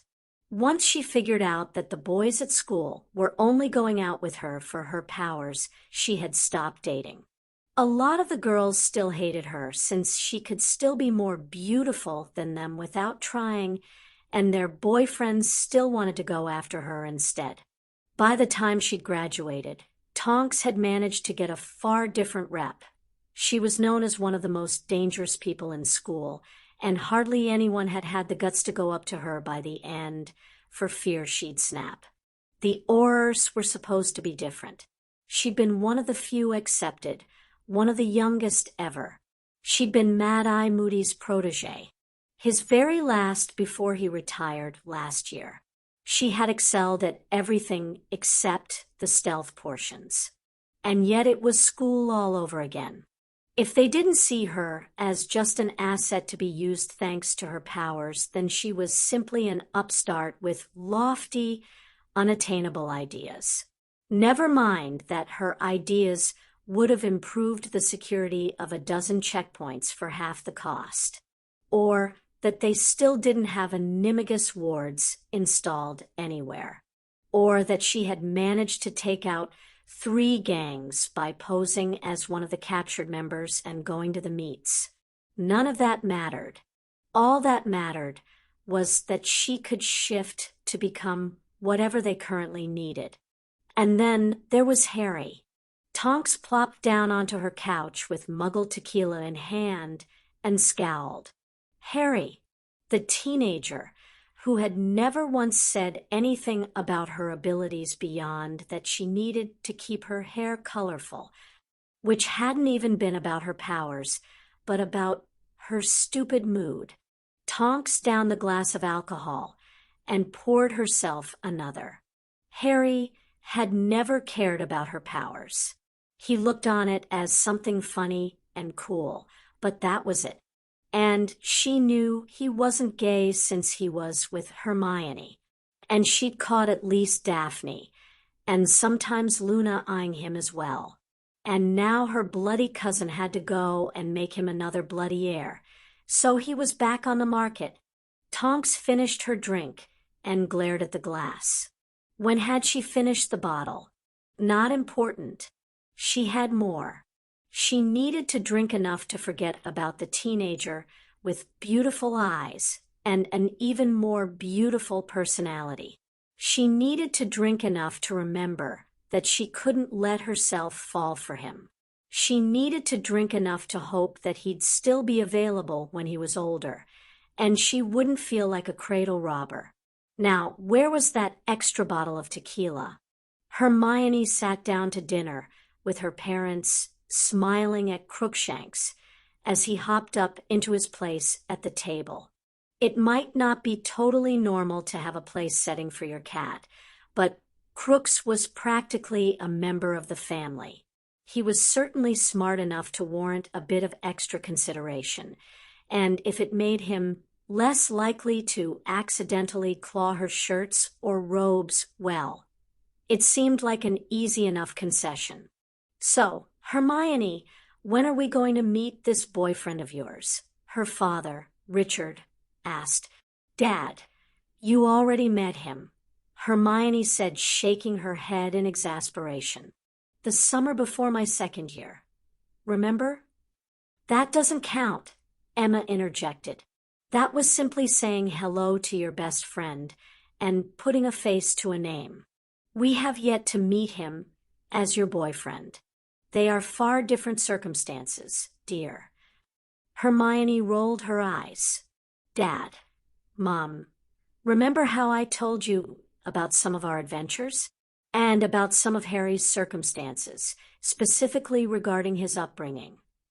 I remember you carefully evading telling us about how dangerous your school actually is, and only admitting to it after we threatened to pull you out. Are those the adventures you're talking about, honey?" Richard asked. His smile was somewhat strained, though Hermione was slightly relieved that he was at least cracking a joke about it and teasing her instead of the riot act she had received last summer. "Yes, Dad," Hermione mumbled. "Those would be the adventures. At least last year wasn't as bad, right?" Richard groaned and shook his head. "I hardly call you nearly getting your soul eaten by a giant skeletal mouth in a robe better, Hermione."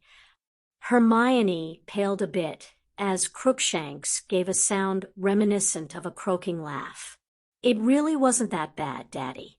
I was surrounded by my friends and several adults, and—" "Hermione," Emma said, raising her eyebrows, "while we may not be heavily involved in your world, we are still somewhat resourceful.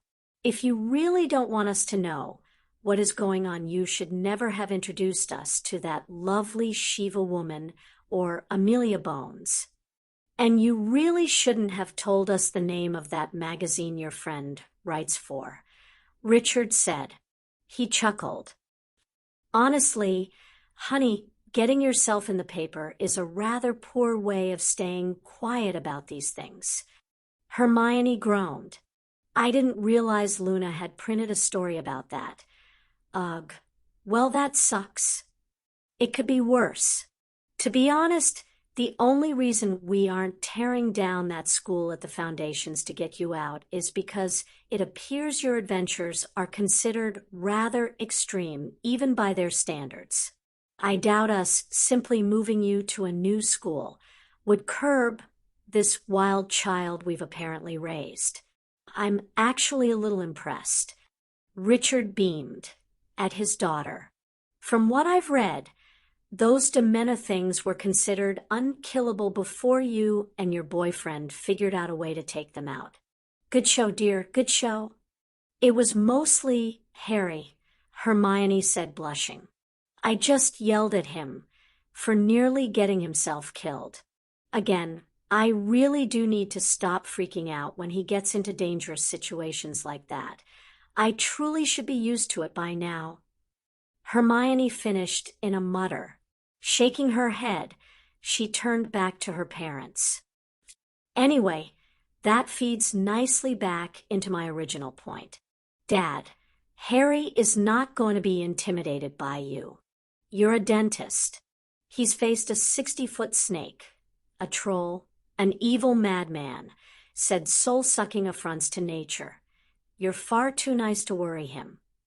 "Oh," Emma said. Her mouth quirked up as Richard mimed, holding his heart in pain. "I'm sure we can come up with something. Honey, there is a natural progression to these things after all." "Mother, please," Hermione groaned, resisting the impulse to slam her head onto the table. The last thing Harry needed Was her parents trying to harass him? She paused for a moment as she considered whether or not she should be bringing up the more unusual aspect of her developing relationship now, or put it off till later. Much later. Years later. "Honey," Richard said, cocking his head. "You're thinking about something far too hard again." "I have no idea what you're talking about," she deadpanned. "You might as well just tell us now, Hermione." "I'd really rather not. You're not going to like it. It's taken me some time to get used to it myself." Hermione sighed. It was a losing battle trying to fight her parents. It was like fighting a brick wall. "Hermione, what is wrong?" Emma asked, her concern evident. "Nothing's wrong, Mum." Hermione shrugged. "It's just unusual. It's not quite what we're used to. There's a lot of that in the wizarding world from what I understand," Richard said slowly. "Yes, but this is a situation that doesn't come up very often even by their standards. It will likely happen quite a bit more though in my generation, if only because of how many families were brought to the brink of dying out in the last war." "Hermione, daughter, honey, stop evading." Her dad gave her his patented, "I am your father, do what I say" look. She caved. "Fine. I've told you how Harry is the last of his family. Yes? And I've told you that his godfather was recently cleared of all charges. Well, Sirius was also the last of his family. Except Sirius has encountered issues due to his imprisonment, so he's effectively sterile. He nominated Harry to carry on his line. Going by the archaic rules of wizarding culture, Harry needs to keep the two lines separate. Please tell me that doesn't mean what I think it means." Emma said, leaning back into her chair with a deep sigh. "It does actually, Mum," Hermione said, grimacing. "Surprisingly, it does make some sense, and I can actually understand the initial rationale. It wasn't because the leaders wanted harems. It was because they wanted to avoid killing themselves off. Purebloods are a notoriously small community. Many of them are related to each other in some way. If they allowed two or more lines to merge, then you'd quickly wind up with even less suitable partners and a great deal of inbreeding. By splitting the lines and having half-brothers and half-sisters instead of full siblings, they could continue on intermarrying without worrying about much more than cousins marrying cousins. There wouldn't be as many problems with genetic disorders that way. So it makes sense for a small community." Hermione shrugged. "I'm just glad that I found out about this type of situation earlier, so I had time to get used to it. Now that Harry is in this boat, I can honestly say I'm not particularly surprised. Everything that happens around that boy is odd. You're still planning to continue dating him, knowing he's going to have a second girlfriend?" Richard asked with wide eyes. "Yes, I do," Hermione said simply. "I care about him a great deal, Daddy. Harry is sweet, caring, dependable, powerful, smart, and ambitious. He doesn't care for his fame, but he will use it if he has to in order to help a friend, and he routinely risks his own life to save ours. He always puts me and his other friends first, even though I can be a bit bossy. He understands I only really get that way when I'm stressed, and he's learning how to calm me down without calling any attention to it. He is everything I've ever hoped for in a boy, and I have no intention of letting him get away. And the second woman in his life doesn't matter to you at all." Emma pressed. "While I admit it's not ideal per se, nor is it what I grew up imagining, I'm not above admitting it could be, interesting," Hermione said with a blush. "Oh, really?" Richard said, his eyebrows climbing into his hairline. Yes, two of our friends are proceeding in that direction, and I can see some of the appeal. Actually, Hermione admitted, her face deepening to a dark red. It's a bit of a shame, really. The girl I'd primarily try to steer Harry to is already taken, unfortunately. Daphne is a good match for him both in intelligence and skill. She's already become something like his right hand. But she's with Tracy, at least for the moment, so I've made a list of other suitable prospects. The real trick is going to be convincing both of them that the age difference is acceptable. I think I'm still working on how to bring up. You've made a list of potential girlfriends for your boyfriend. Her mother sounded both impressed and incredulous. Well, of course. If Harry is going to be forced into having a second wife, then I am bloody well going to be sure that I like this girl and that she is well suited for him. He can't just say no. Hermione sighed. Technically he could, and knowing Harry, he probably would. But in practical terms, it would be a very bad idea. If we intend to remain in the wizarding world, then a deliberate snub like that would make life very difficult. Hermione paused and gave a small smile. It would also be horribly unfair to Sirius. He seems like a nice man, and he doesn't deserve to have his family name die out just because I wasn't willing to share. Richard groaned and ran a hand over his eyes. So how does Harry feel about all this? Hermione frowned, and Crookshanks made his little laugh again. Laugh it up, fuzzball, she muttered, then continued louder. Actually, I'm not sure. Now that you mention it, Dad, he really would have talked to me about it before we left school. Hermione's eyes widened, and she chewed on her bottom lip. Oh, I hope he understood what Sirius had meant. If he doesn't realize that he's expected to have another girlfriend. Emma looked at Richard and laughed. That's our girl. She's 10 steps ahead, yet still skipping the very first step. I think I need to talk to Harry this weekend. Hermione muttered. Gringotts loomed ahead of Harry and Shiva as he walked towards the large white building. It still caused him to smile. He found it one of the most impressive buildings in Diagon Alley. Seeing Daphne standing just beside the steps leading up, Harry waved. She nodded back to him, though the man beside her didn't do much beyond blink. Hello, Herr Potter, Daphne said, giving a slight curtsy as they came up and raising her eyebrows at him. Harry took her cue and bowed back.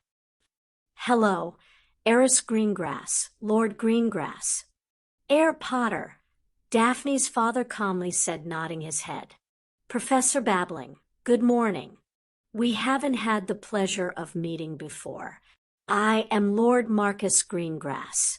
I've heard you have some skill at warding and rune crafting similar to your ward. I'm better with wardings, yes, but I'm not as good with the rune crafting as Harry, Lord Greengrass, Shiva said, shaking his hand. It's a pleasure to meet you. Before anyone could say anything more, a small bundle flew around the corner nearby and jumped into Harry's arms. Harry, you made it. How are you? Daphne said I should leave you alone for a while, but I said she was being boring. I mean, you killed a dementor. How cool is that? And you guys have a nickname now. I heard how you guys stood up to Ravenclaw, and then to the minister. You totally need to take her as your second wife. I can help. I know all her favorite jewelry, so I can totally help you bribe her and... Astoria. Lord Greengrass snarled. We have business to discuss. Don't you have shopping you are supposed to be doing? But Daddy... Astoria pouted. Harry was still trying to figure out how he was supposed to be reacting. The girl was adorable, but she seemed to have a knack for rendering him somewhat speechless. "No, but Astoria." Greengrass sighed and shook his head. He patted her shoulder, then gently pushed her back the way she came. "We have quite a bit to discuss, and it wouldn't do to give the wrong impression." "Fine. You never let me have any fun." "Bye. Harry, I'll come find you later, so we can plan." Just as suddenly as she had appeared, the youngest Greengrass disappeared back into the alley. "I think she's gotten even more energetic than the last time," Harry said, staring after her. "You have no idea," Daphne groaned. "I can barely get her to shut up at home.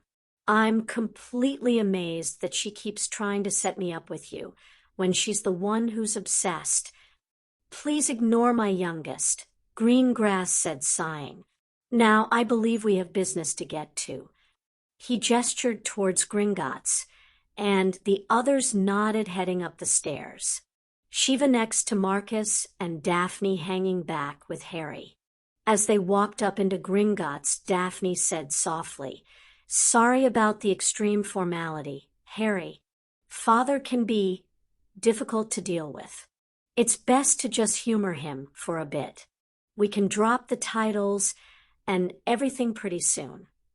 "It's fine, Daph," Harry whispered back. Neville's grandmother was similar at first.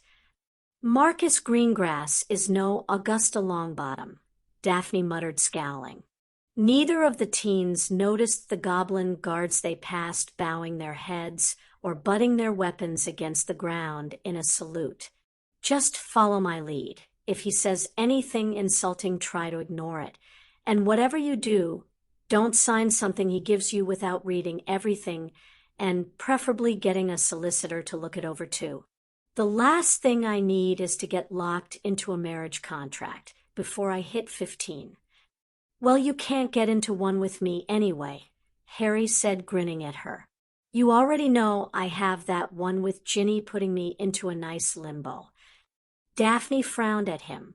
"For House Potter, yes, but not for Lord Greengrass and Heir Potter, Goblin. We have a meeting with Half-Claw." Marcus' voice cut through their discussion. Harry turned from his friend, grimacing. Insulting the goblins wasn't going to get them anywhere fast. Looking up at the teller, Harry mouthed a silent, "Sorry." "Wizard," the goblin sneered. He turned to the other three in the party and continued in a gruff voice, "Welcome to Gringotts, Professor Babbling. Warrior Potter, Warrior Greengrass, may your gold ever flow." "May your hoard be increased," Harry responded with a bit of a bow. Beside him, Daphne was blinking repeatedly, and Harry had to nudge her to get her to respond. "Oh, may your hoard be increased, Master Teller," Daphne finally said, giving a small curtsy. "Warrior Potter, Warrior Greengrass, your meeting is expected. Vault Runner Griphook will escort you to the location." "Thank you," Daphne said, nodding at the goblin. Marcus' eyes narrowed, shifting between the teller and Daphne, though he held his tongue. Griphook again exchanged greetings with Harry and dropped them off in a room with a large table in the middle and several chairs on either side. Harry and Daphne took the center seats with their respective guardians on either side. After they were left alone, Marcus turned to Daphne and asked, "Warrior, what have you done to the goblins, Daphne?" "It's a respectful term, Lord Greengrass," Shiva said, rolling her eyes. "Your daughter and my ward apparently impressed them with the description of the battle with the basilisk last year. They were awarded titles in recognition." Daphne raised her eyebrows at Harry. "A little heads up would have been appreciated." "I assumed you knew about it," Harry said, running a hand through his hair. "I figured you'd have already been back in the bank before we met up again, and it didn't ever really come up in conversation." We will discuss this later, Potter, she grumbled. Marcus nodded, though he was still staring at his daughter. 10 minutes later, they were still waiting. If this is what we can expect from prearranging a meeting, then I should simply show up unannounced next time, Marcus grumbled. Such a waste of time. Well, that's what happens when you piss them off, Harry thought, sighing. He caught Shiva's eyes and had to avoid laughing as he saw her rolling her eyes at the older man. Thankfully, Half-Claw showed up shortly, and after exchanging greetings, he shifted right into business. Warrior Potter, Warrior Greengrass, I understand you have a proposition for us. Harry nodded to Daphne, who bobbed her head, and started talking. We do. We are interested in contracting the Goblin Nation to render a basilisk corpse and sell the usable parts. This would be the basilisk slain in early April 1993. It would, she agreed. Half-Claw settled back into his chair and laced his fingers. You understand the nation will of course require a processing fee. We do. We request that payment be in the form of the edible meat. All edible meat plus 20% of the profits. The goblin said immediately. Half the edible meat plus 5%. Daphne replied just as fast. 3/4 meat plus 15%. 3/4 meat plus 10%. Daphne said with raised eyebrows. Half-Claw gave her a toothless smile. Anna nodded. Very well. We will agree to that. Stipulations on the rendering. Harry, Daphne asked, turning to her friend. Harry looked at the group and considered. I would like to keep enough of the skin to have 15 suits of armor made. That statement set off 3 quick intakes of breath beside him, which Harry ignored.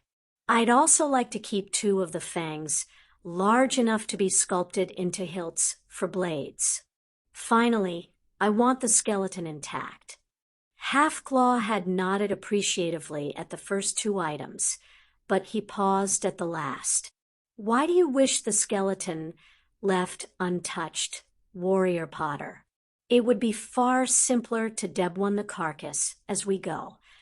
I want to hang it in my entrance hall at some point whenever I actually move into my manor. Harry shrugged. For sets of mouths dropped open and gaped at him. What? I killed the stupid thing. And I'm starting to understand that half of pure blood politics is intimidation.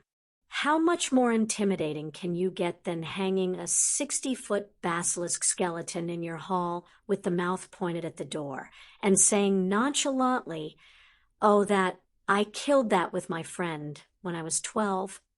Shiva groaned and shook her head at him, while Marcus' eyes had widened, and Daphne just looked at him with a curious gleam in her eyes.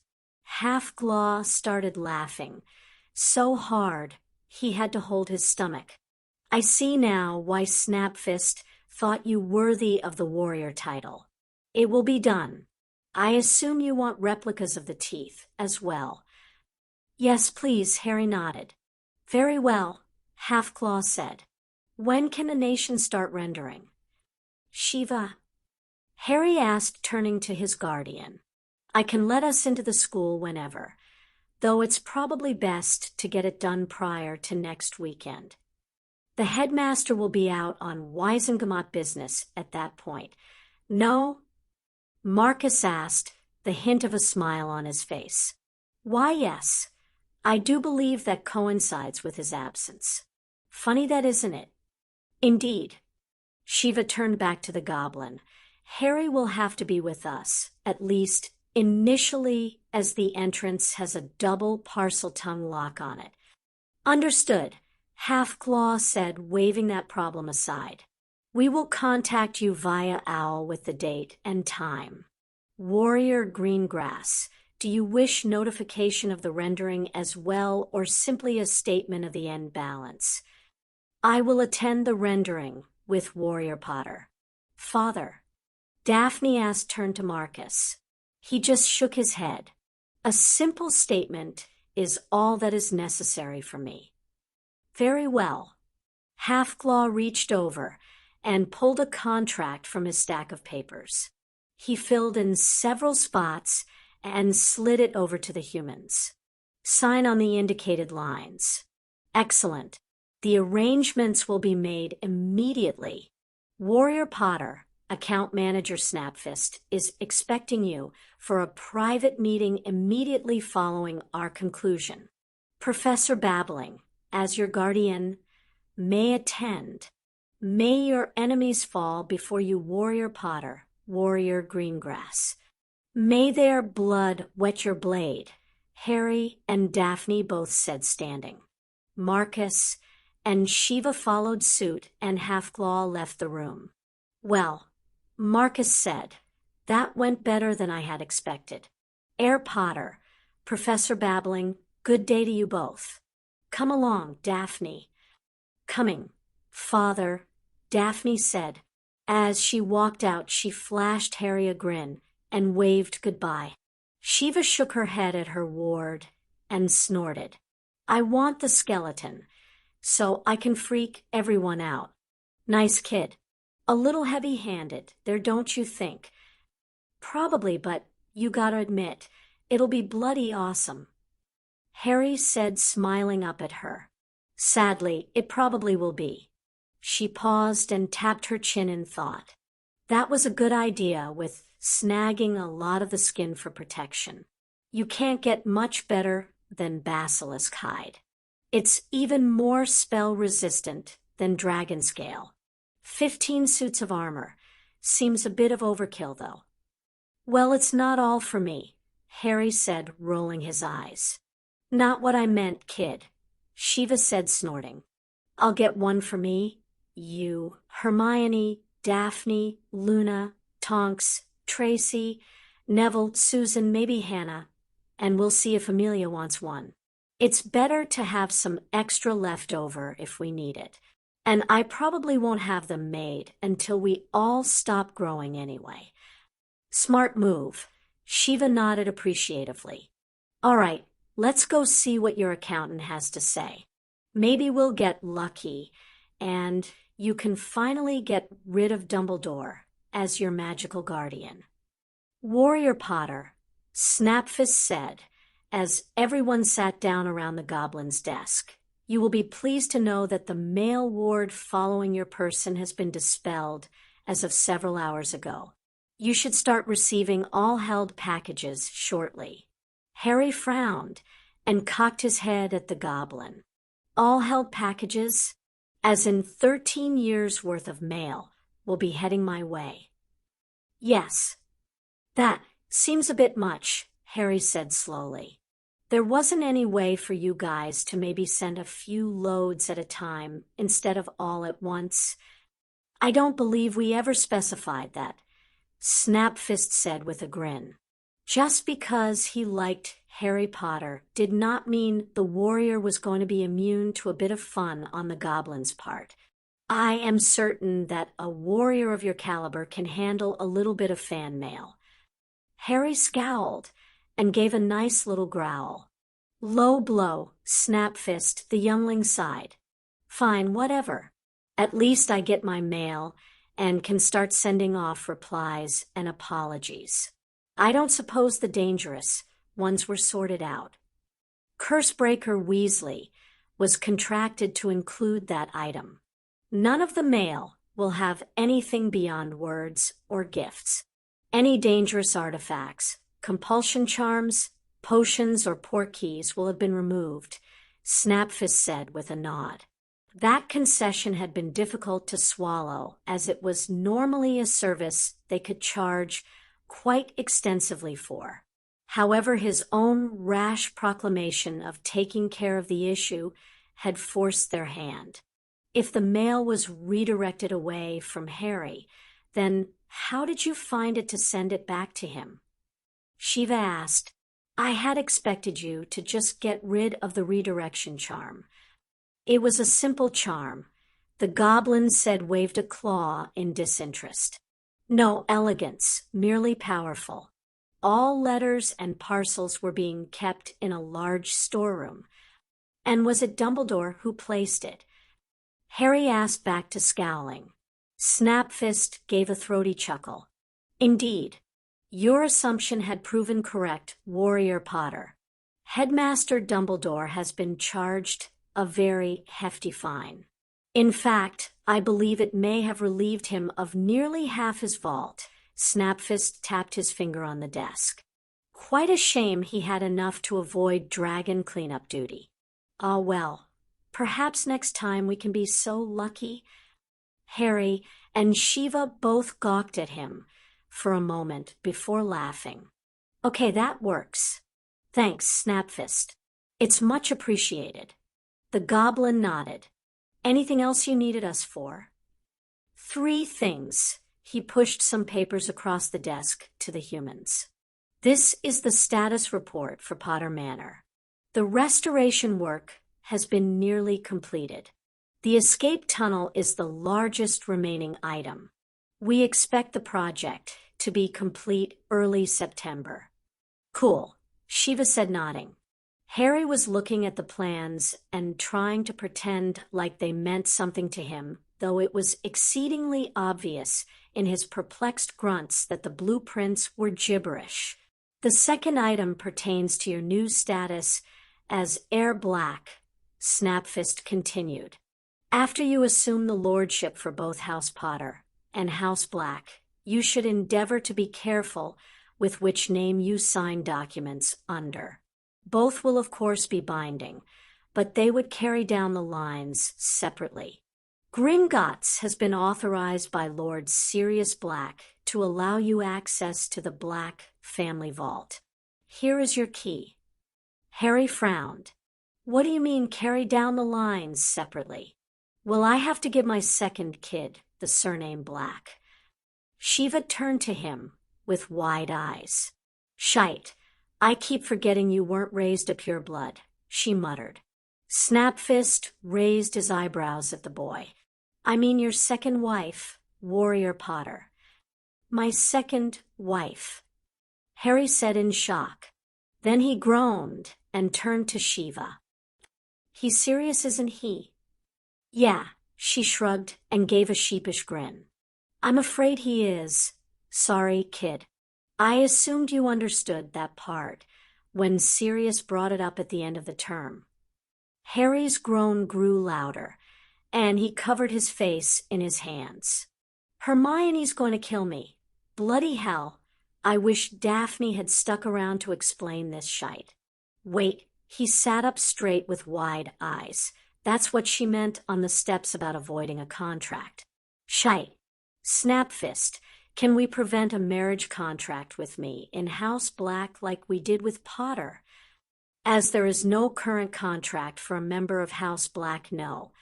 That legal loophole is not available, Snapfist said with a shrug. The point is moot, though, as Lord Black would have to sign for it regardless of your official magical guardian. The goblin gave another toothless grin and twined his fingers. Though from my limited dealings with Lord Black, you may have even more to worry about from his direction than from Dumbledore's. Yeah, don't worry, Harry, Shiva said with a chuckle. I'll neuter the dog if he tries to set anything up for you. Thanks. Harry sighed again and slumped into his chair. I need to talk to Hermione and figure out how to bring this up without her tossing out spells. There's no way around this. Well, you could certainly combine the two families, Snapfist said, unconcerned. However, you'd likely end up with worse relations amongst your people than my own have with them. Wow, I really hate this world sometimes. It seriously needs a kick in the pants to drag it into the 20th century. Now, Warrior Potter, the final issue relates to that of your magic guardian. Snapfist grimaced and pushed some papers around his desk. Unfortunately, the Wisengamot was very careful with their wording.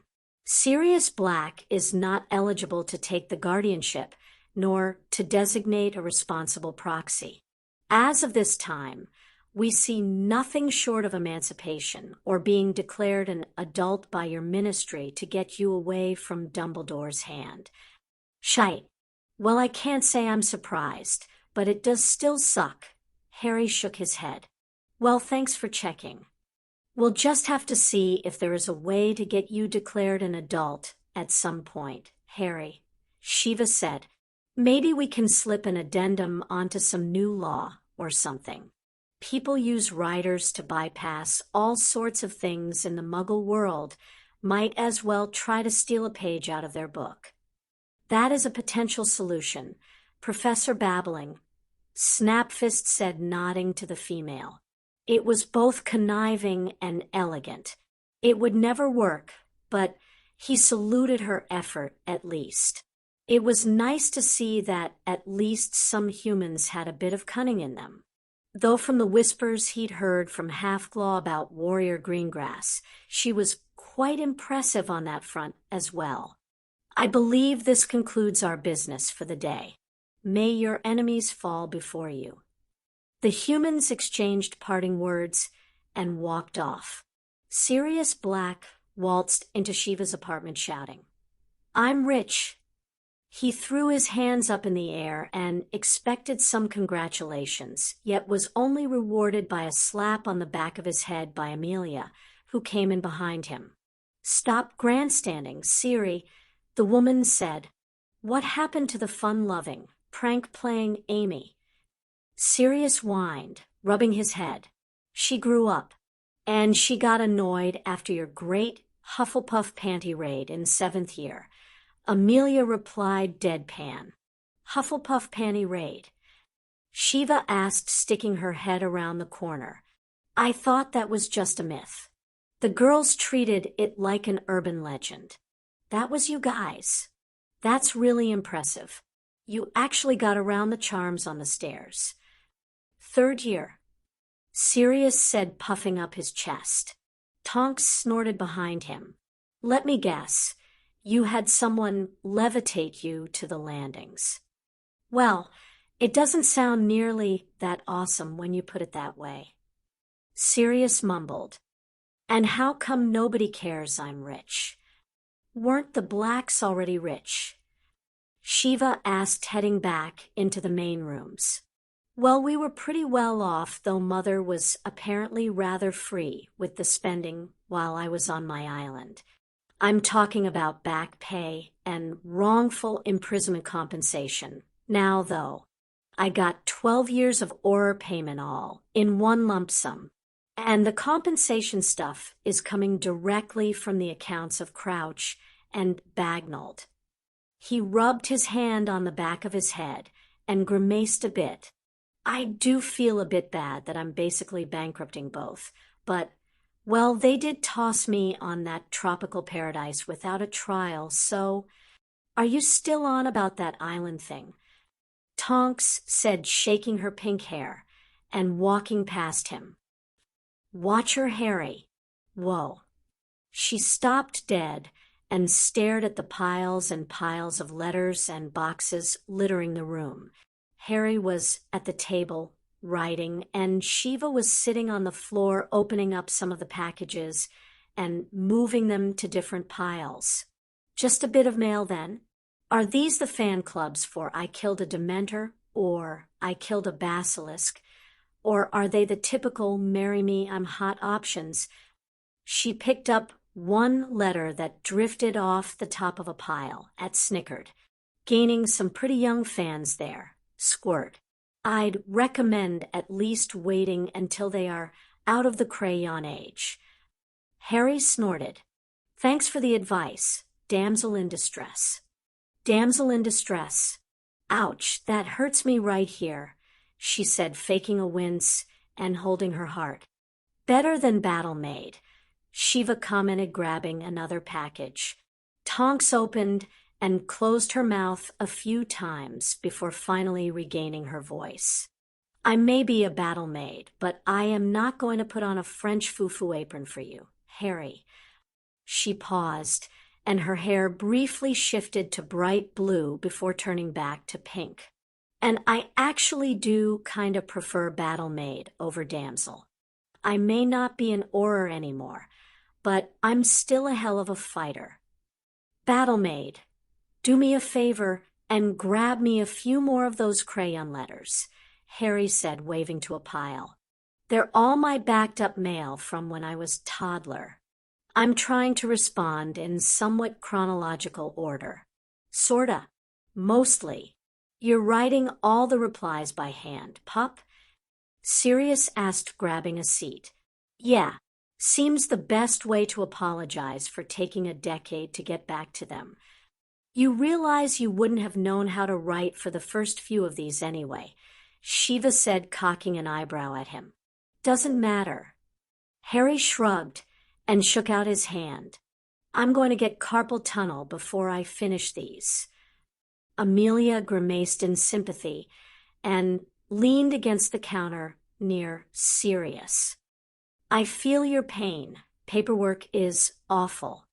I recommend localized numbing potions. They are a godsend. It's nice of you to do this, Harry. What are we doing with the toys and the animals again? Shiva asked, holding up a stuffed dragon that gave a cute little roar. Oh, I like that one. Harry said, grinning.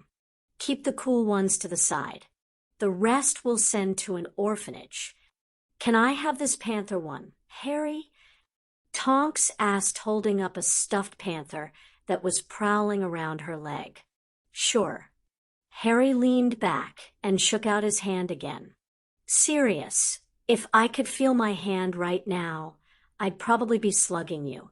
Just so, you know, little old me? Sirius asked, grinning wildly. Whatever have I done to warrant such abuse? You mean this time? Amelia muttered. Oh, I don't know. Maybe roping me into becoming a polygamist without bothering to ask. Harry said with raised eyebrows. Shiva snickered, and Tonks almost dropped her new panther. Wait, you didn't know about that, Harry? She asked. Everybody keeps assuming I understand everything about wizarding politics, Harry said with a sigh. Reading books and being friends with several heirs will only get you so far, you know. I found out from the goblins the other day. Oh, Sirius grimaced. Sorry, pup. I figured Neville had told you. There's really no one else I can leave the black name to. Remus has refused flat out to accept it. Frank is in no condition. Most of my other male friends are dead or not close enough to me. I'd give it to Andy or Tonks if I could, but some of the inheritance laws only allow for males.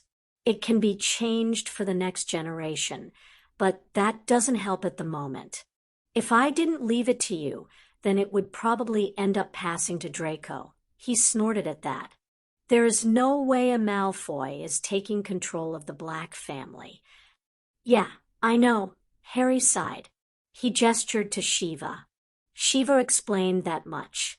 If you do something similar in the future, though, please tell me beforehand. Also, don't you dare establish any sort of marriage contract, or I will let my friends and family neuter you. Deal. Sirius gulped and hurriedly nodded. Deal. Good. Oh, on an unrelated note, I've been meaning to ask you something. How did you go about becoming an animagus? Seems like a really cool thing to be able to do, Harry said. It's mostly a meditation exercise at first. There's a potion that helps you connect to your inner animal, and then you just need to get good with self-transfiguration. The actual final step is a combination between self-transfiguration and a charm, so you have to be decent at both to finish it. The charm is what makes it different. Self-transfiguration by itself would wear off after a bit, and you wouldn't really be able to think right in your form, plus you need a wand. An actual animagus, though, is a one-form, wandless deal. Sirius shrugged. Some foreign countries prefer the former because it's more versatile, but I figure the indefinite nature of animagi and the ability to keep thinking like a human is the better deal. Plus, you can get a bit of a glimpse into your own inner nature. Animagus transformations reflect a bit of what makes you, you. I read there was a ritual you could use to do it basically overnight, Harry said, tapping his chin. Is that what you pettigrew? And my dad used to do it so fast. Harry looked up and saw Sirius and Amelia's faces were white. Tonk's hair had shifted to pure black, and she collapsed onto the ground next to Shiva. Shiva's face had gone almost as white as Sirius, and she hurriedly pushed to her feet, striding over to Harry. Give me whatever book you found that thing in right now. Harry. Shiva. Harry asked, taken completely aback by the reaction of the people around him. Harry, Sirius said slowly and quietly, do not, under any circumstances, use that ritual. That is not what we did. We worked hard for our transformations. That ritual is not something to play around with on a lark. It is dangerous. The ritual you mentioned, Harry, leads to at least 3 or 4 deaths per year. Amelia said. Tonks nodded in agreement, still at a loss for words. I don't understand. Harry said, looking between the others and shrinking a bit into his chair. Harry. Shiva knelt down next to him and put her hand on his shoulder. The requirements for the ritual are extremely specific. The problem is that the actual knowledge of the ingredients prior to starting the thing is very vague. You could start it knowing you need a mammal of some sort, but find out halfway through that the animal is an elephant and you brought a mouse. At that point, you're deep enough into the thing that stopping it would kill you from the magical backlash, and continuing would leave you, at best, stuck as an animal for the rest of your life. At worst, you'd be turned inside out as the magic tried and failed to finalize. She squeezed his shoulder and held his gaze. Promise me, kid, that you will never do that ritual. Okay, I promise, he said softly. Good, she sighed. Good. Pulling Harry into a hug, Shiva continued softly. Don't scare me like that, kid. You didn't see the warnings surrounding the description. Harry? Tonks asked. Her hair had shifted to a deep blue instead of black. All it said was to be sure to get the separate components right. It didn't say anything about dying or getting stuck as something else if it was done wrong. Never play with rituals, Amelia said heavily.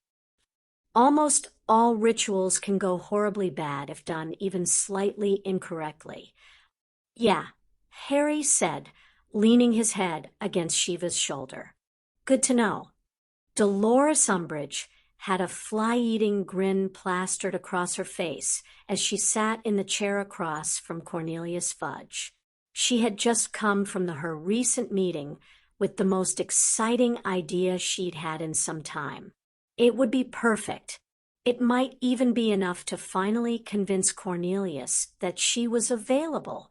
Dolores, you said this was urgent. Fudge asked, looking up at the undersecretary. I just left a meeting with Albus Dumbledore, Cornelius. It was, she gave a little giggle, most enlightening. Oh, how so? Normally Albus would come to me personally with such things. Fudge said, frowning. You were busy, Cornelius. There didn't seem a reason to interrupt you, she said. Dumbledore had mentioned that Crouch was in the process of restarting the Triwizard tournament prior his dismissal. That was such a beautiful maneuver, by the way. I did so love watching his little mustache quiver as he realized you were painting him as the patsy for the entire Sirius Black affair.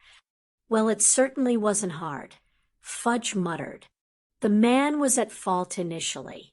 All I had to do was make certain that Skeeter and her colleagues ignored how much I had pushed things after Black's escape. Lucius was only too glad to help me ensure that the blame was properly directed. Yes, such a fine upstanding citizen he is. Umbridge smiled, wider thinking of Lucius Malfoy. Such wonderful breeding in that family. Truly enviable. Anyway, apparently Dumbledore wants the tournament to be cancelled due to the high death toll. That's not a bad idea, Fudge said, nodding. The last thing we need right now is more bad publicity. Ah, but Cornelius, you aren't thinking high enough. Umbridge took out a picture of Harry Potter and laid it on the desk. If you name me as the official to this tournament, it should be a relatively simple matter to include the boy in the games. A game which has a nasty little habit of killing off its contestants. Her grin grew even larger.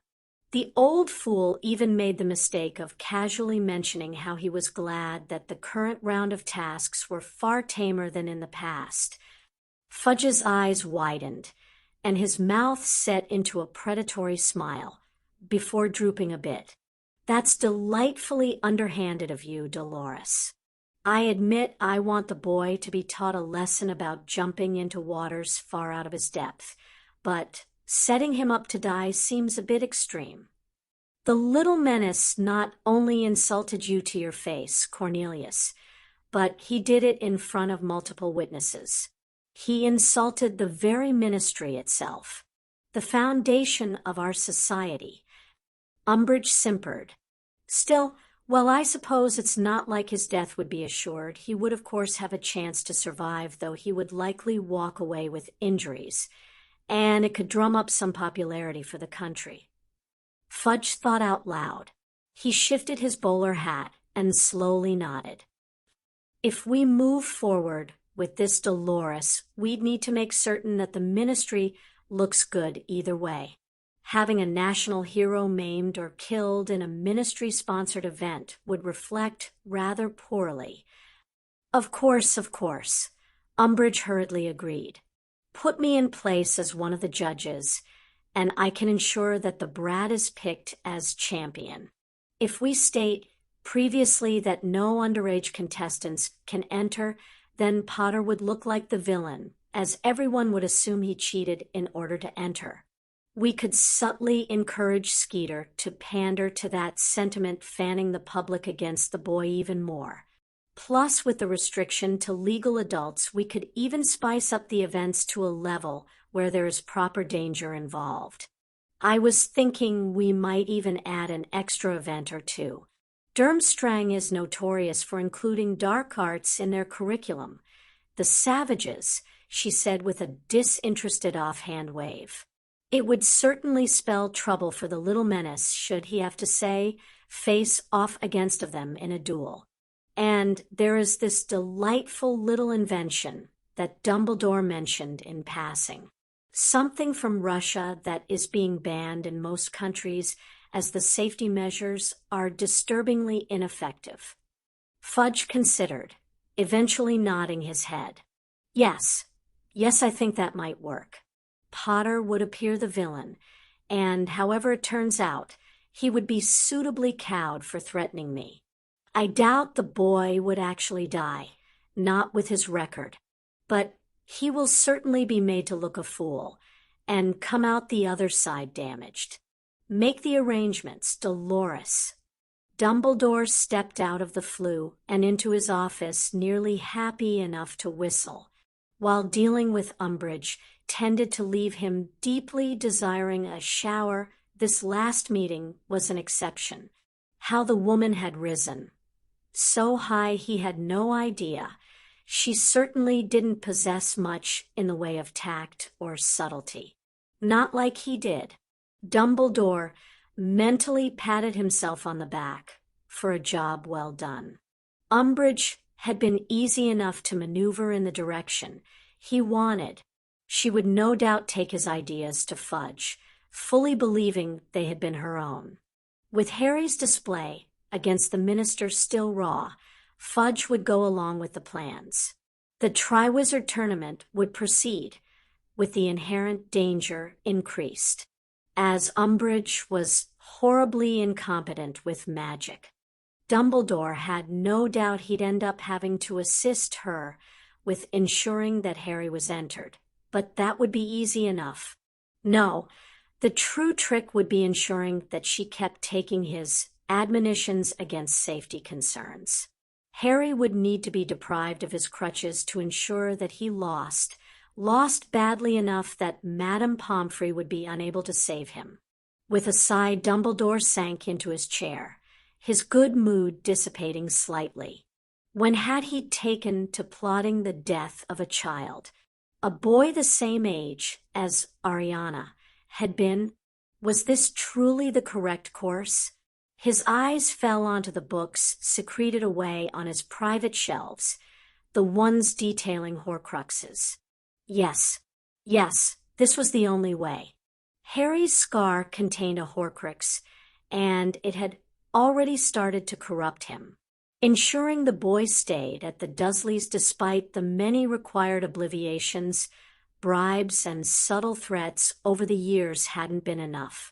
Harry's will had never hardened sufficiently to resist the Dark Lord's whispers.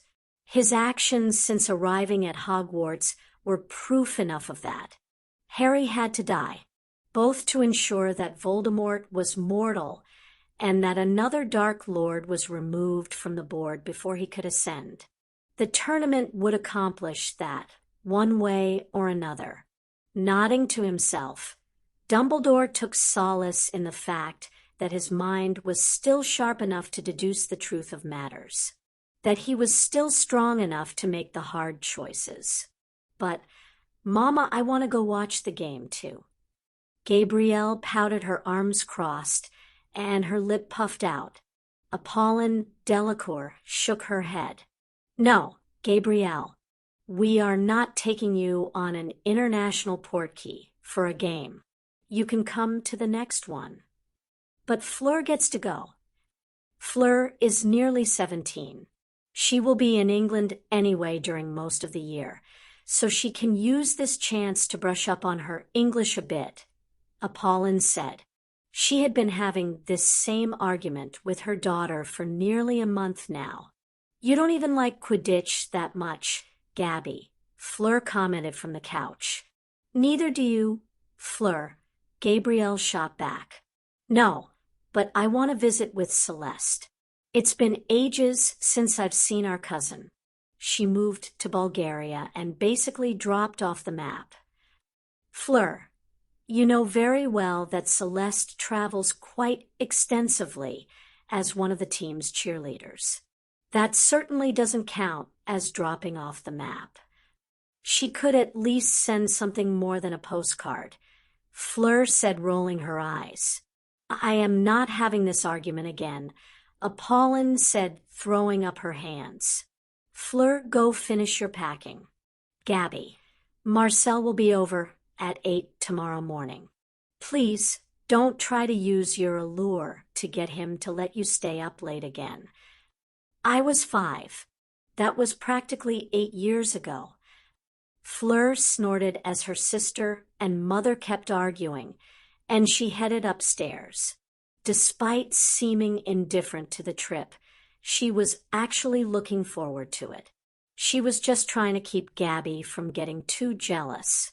She loved her sister, but until the girl went through the change, Gabby really shouldn't be around as many people as would be present at the stadium.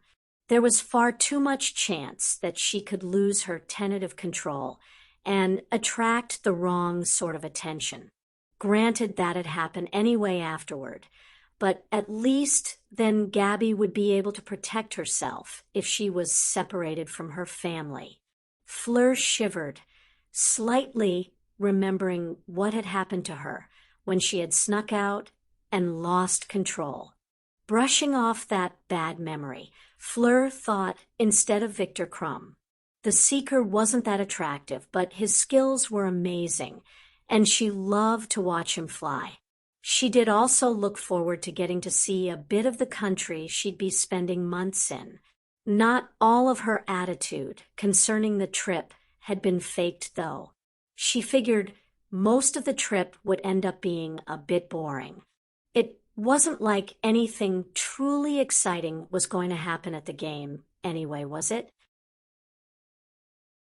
Thank you for joining us for part 2 of Harry Potter and the Rune Stone Path. The story is unfolding like a spell etched in runes, layered, deliberate, and full of meaning. This part of Harry's journey challenges not only what he knows about magic, but what he believes about himself. We see him forging strength through knowledge, not fame, through understanding, not impulse. What resonated most with you in these chapters?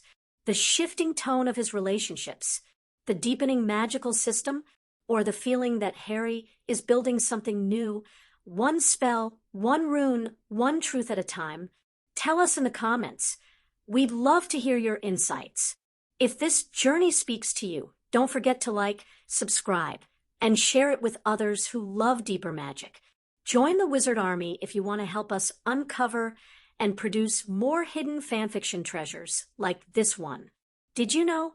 Temporal Knight's interpretation of runes draws inspiration from actual Norse rune theory and magical symbology, giving this story an authentic depth rarely seen in fanfiction. Thank you again for listening.